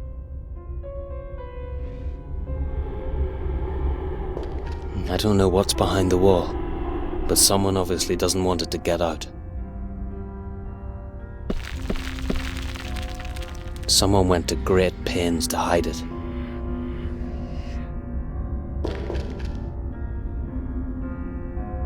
I'm not going anywhere. It's too dangerous. Are these blood spots? I'm sure they'd interest the detective. Is it blood? What does it mean? I will find out, sir. Where did it come from? I think it came from the cellar, sir. Go and take a look around in there. Damn, somebody's coming.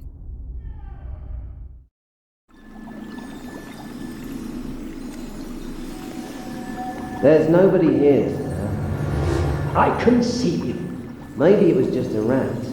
Go and have a look downstairs. I want certainty. As you wish, sir.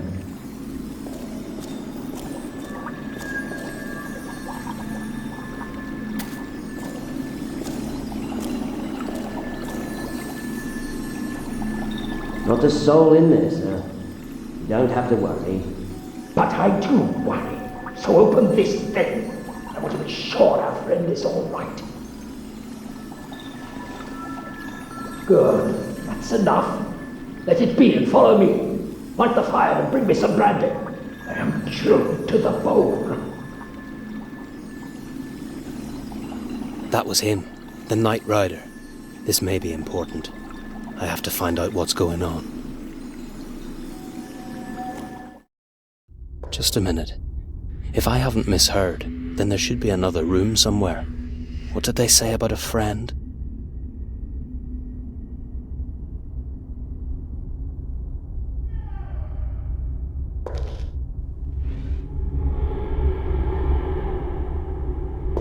Something occurred to me. Isn't the rope lower now?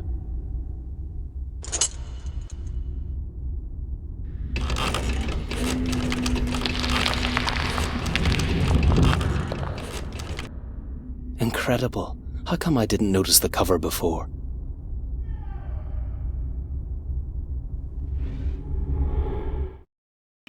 God, what a smell. How could anybody bear it?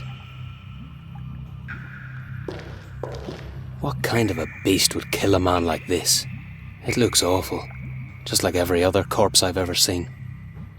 Strange. They left his ring here. He doesn't need it now anyway.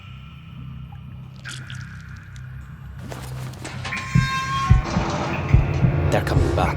Damn. I don't want to go there. A gypsy fortune teller foretold I'd freeze to death. I don't want to go.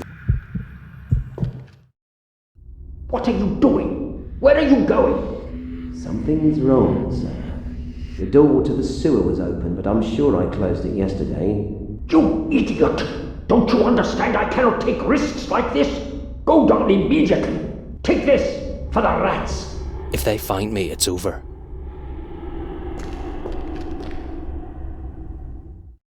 Where can I hide round here? They're here.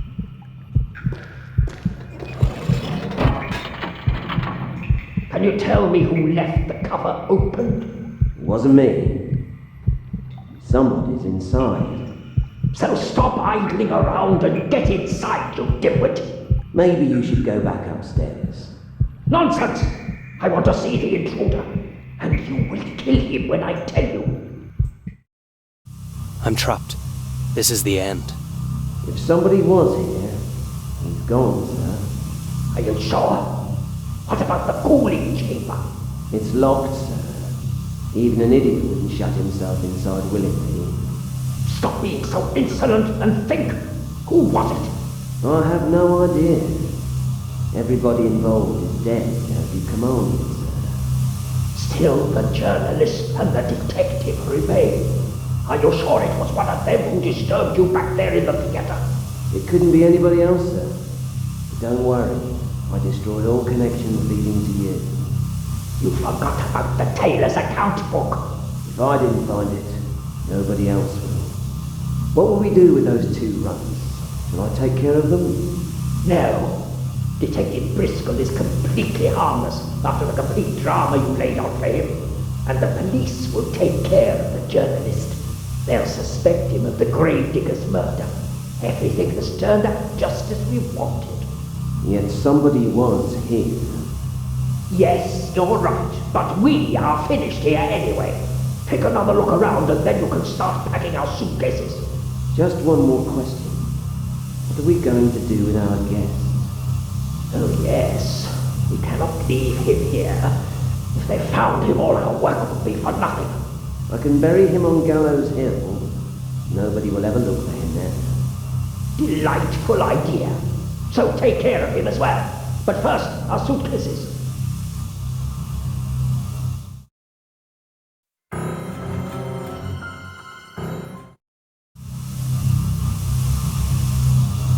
These seeds must be from some really precious plants if they have to be stored in salt. I don't care about these seeds as much as about the salt.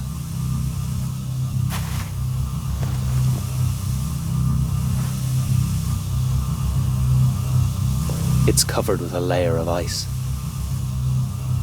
I'm not sure whether I can pick it up. It won't move, but warm urine might melt the ice. But nature's not calling me right now. In better districts, sidewalks are salted so the ground doesn't freeze. Maybe it could work here as well.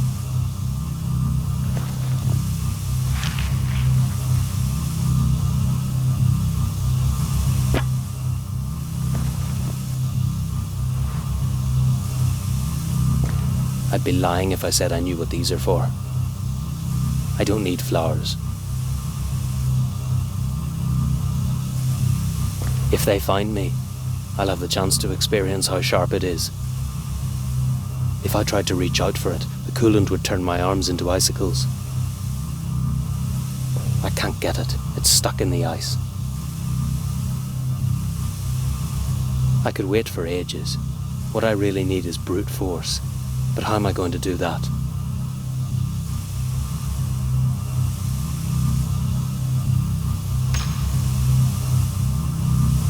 I hope nobody heard me. I can try it with my sleeve. Now it shouldn't be a problem.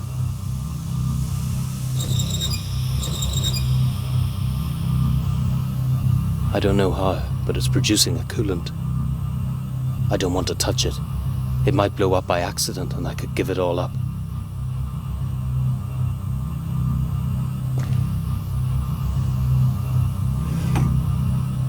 I see it's working.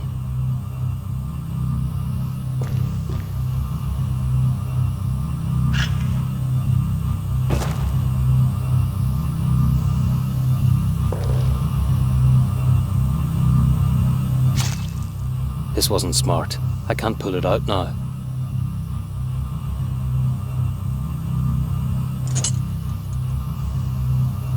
It won't move.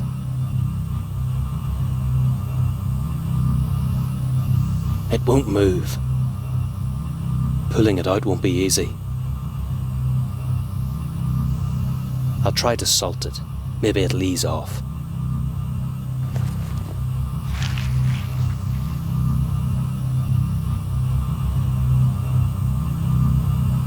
It won't move.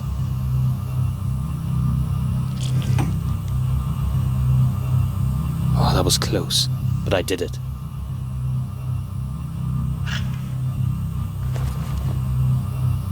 I almost gave up hope it would work. Some rogue got ahead of me and removed the stone from it. Pity, it would be 10 times more valuable. I threw all the filth away. Only the salt remained. It's very dull, but it doesn't matter.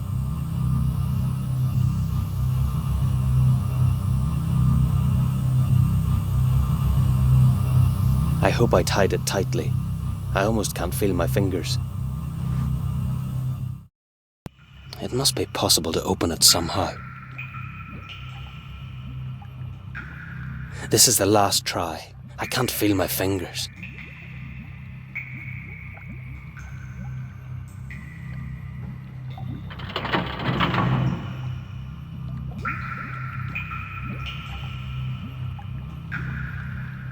Great. The rope saved me. I'll keep it for a while, but I won't need the hook anymore.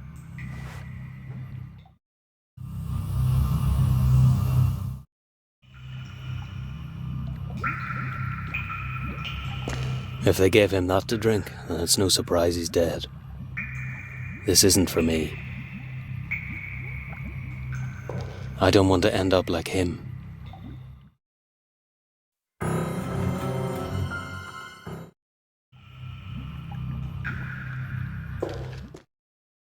My God, if I survive this, I promise I'll never steal again.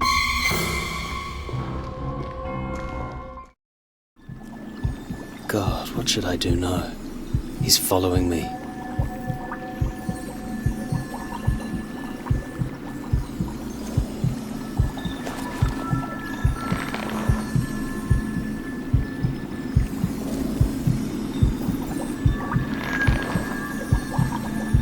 It's my only chance.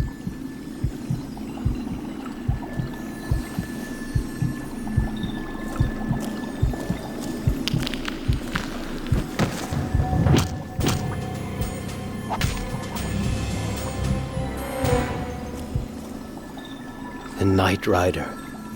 Oh, good. I killed Brian's murderer. He's really dead. I'm not such a fool. Maybe he's just pretending and waiting for me to stoop down. Nobody can make me go back there.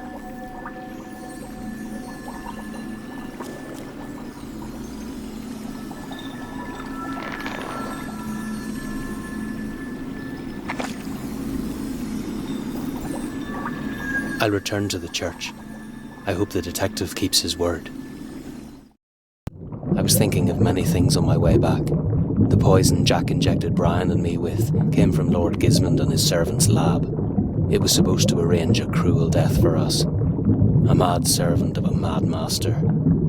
Pity he died so quickly, but the old man's turn will come soon as well. The detective will take care of it, and I'll finally have time to take care of Emily.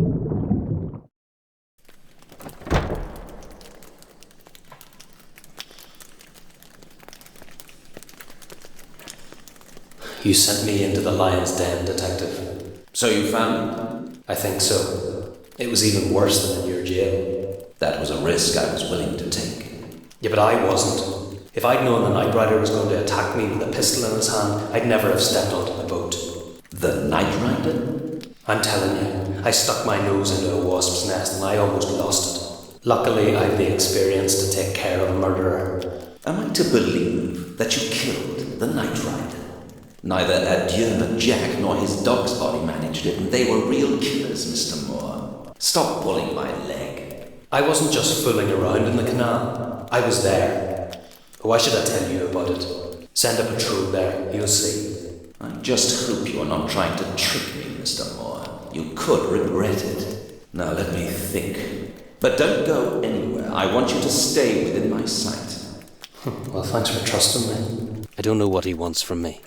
If I'd known he'd horse about like that, I'd have brought him the Night Rider's head on a silver tray.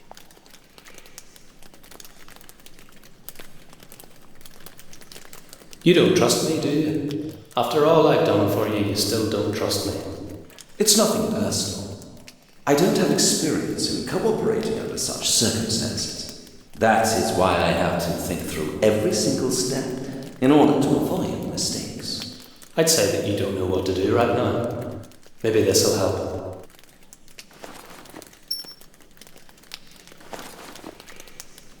I took it from some poor devil who'd been left to die of hunger. What? This is impossible. I know this ring. You are a genius, Moore. Do you realize who you found? Sir William himself. And you are telling me this now? Hold on. How was I supposed to know the name of a corpse in a cellar? So he is dead. Well, we know how to deal with that. I'll take it to the prosecutor and bring assistance. A diamond I found in the tomb is hidden in my vault. It definitely fits the ring and will be indisputable proof that I'm right. Thank you, Moore. I never really believed you would manage, but you did. So what happens now? Hide somewhere, at least until tomorrow evening. I'm sure that Father will carry you. It's not necessary. I'll wait in the laundry near the dock. I have an acquaintance there. All right. We'll meet tomorrow evening. If everything goes as it should, Lord Gismond will be in prison by then, and I will have the tickets for you. Be careful with that bastard. And, by the way, I didn't lie about the Night Rider. You can find him in the canal with a broken skull. At least you don't have to worry about him anymore. I didn't hear this. Finally. It's over. I can't believe it was so easy. Several hours later, I was lying by the fireplace in the laundry and thinking of that poor man in chains. I'd never have guessed it was Sir William himself. He really didn't look like a beast. His face was pale and distorted, that's true. But I thought that's how all the dead looked. The horror makes my flesh creep. What time is it? The detective should already be here. Why am I suddenly so nervous? Oh, at last, knocking on the door. The agreed signal. I'm going out. I hope you have good news for me.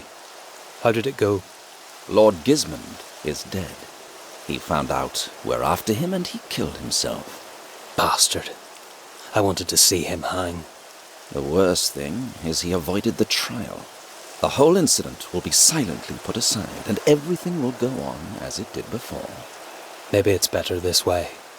The chain of murders had no end. Do you know why he did it? I can only guess. Sir William and Lord Gismond had an almost identical abnormality. It seems they both suffered from the same rare disease that causes heightened sensitivity to light and deformed teeth. But that's hardly the reason why they kidnapped him. Quite the contrary. We found his notes, and also the most remarkable collection of flowers and poisons, most of them from the Orient, where Lord Gismund spent a great deal of time. That's true. The cooling chamber was full of things like that. What did he need them for? As far as I know, he was seeking medicine for his disease, but he was afraid the potions might kill him. He was probably looking for somebody on whom to experiment. I see. And that somebody would have to have the same disease. Yet Sir William was not his sole experimental subject. In the walled-up chamber we found other bodies, all of them in an advanced state of decay. The walled-up door. I knew there was something odd about it.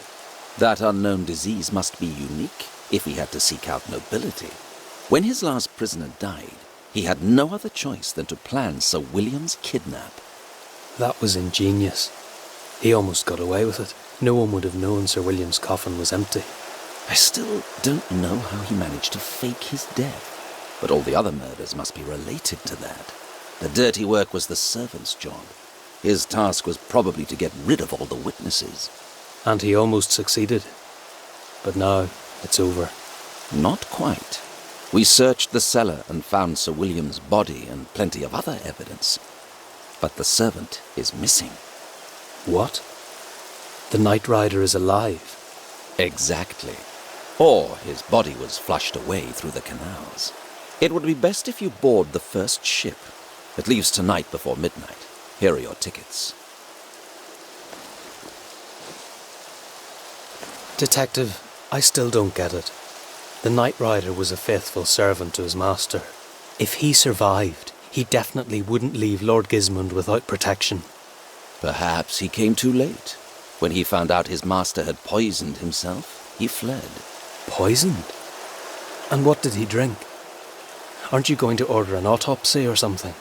No, the authorities would never allow it, so we will never find it out. Does it matter? I don't know. Where is he now? His body was taken to a secret place and buried without a funeral. Funeral? That's it. The poison wasn't poison at all. Do you know what I mean? We have to get to him immediately.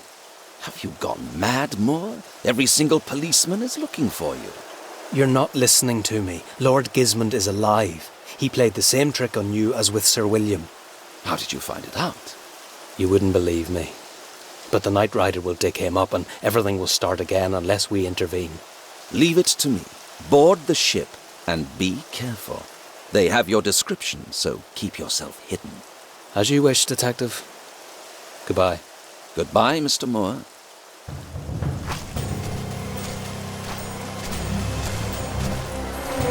I have a strange feeling this isn't our last meeting anyway.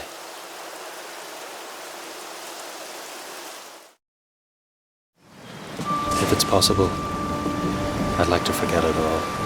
Simply start a new life. Yeah, that would be great. Show me your identification papers, sir.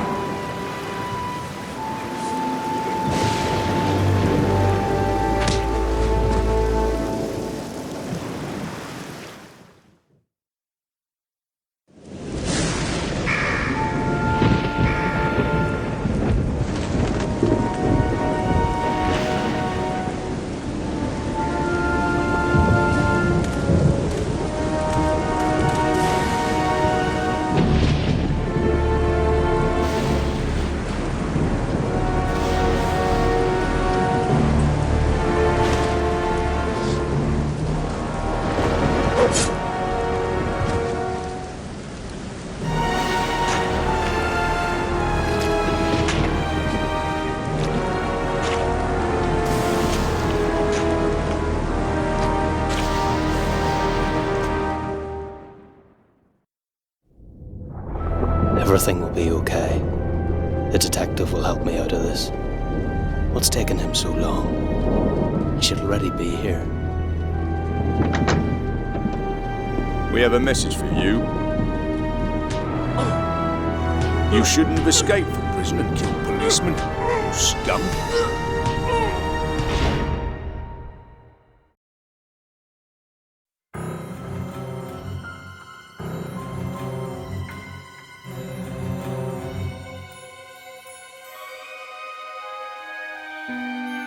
Thank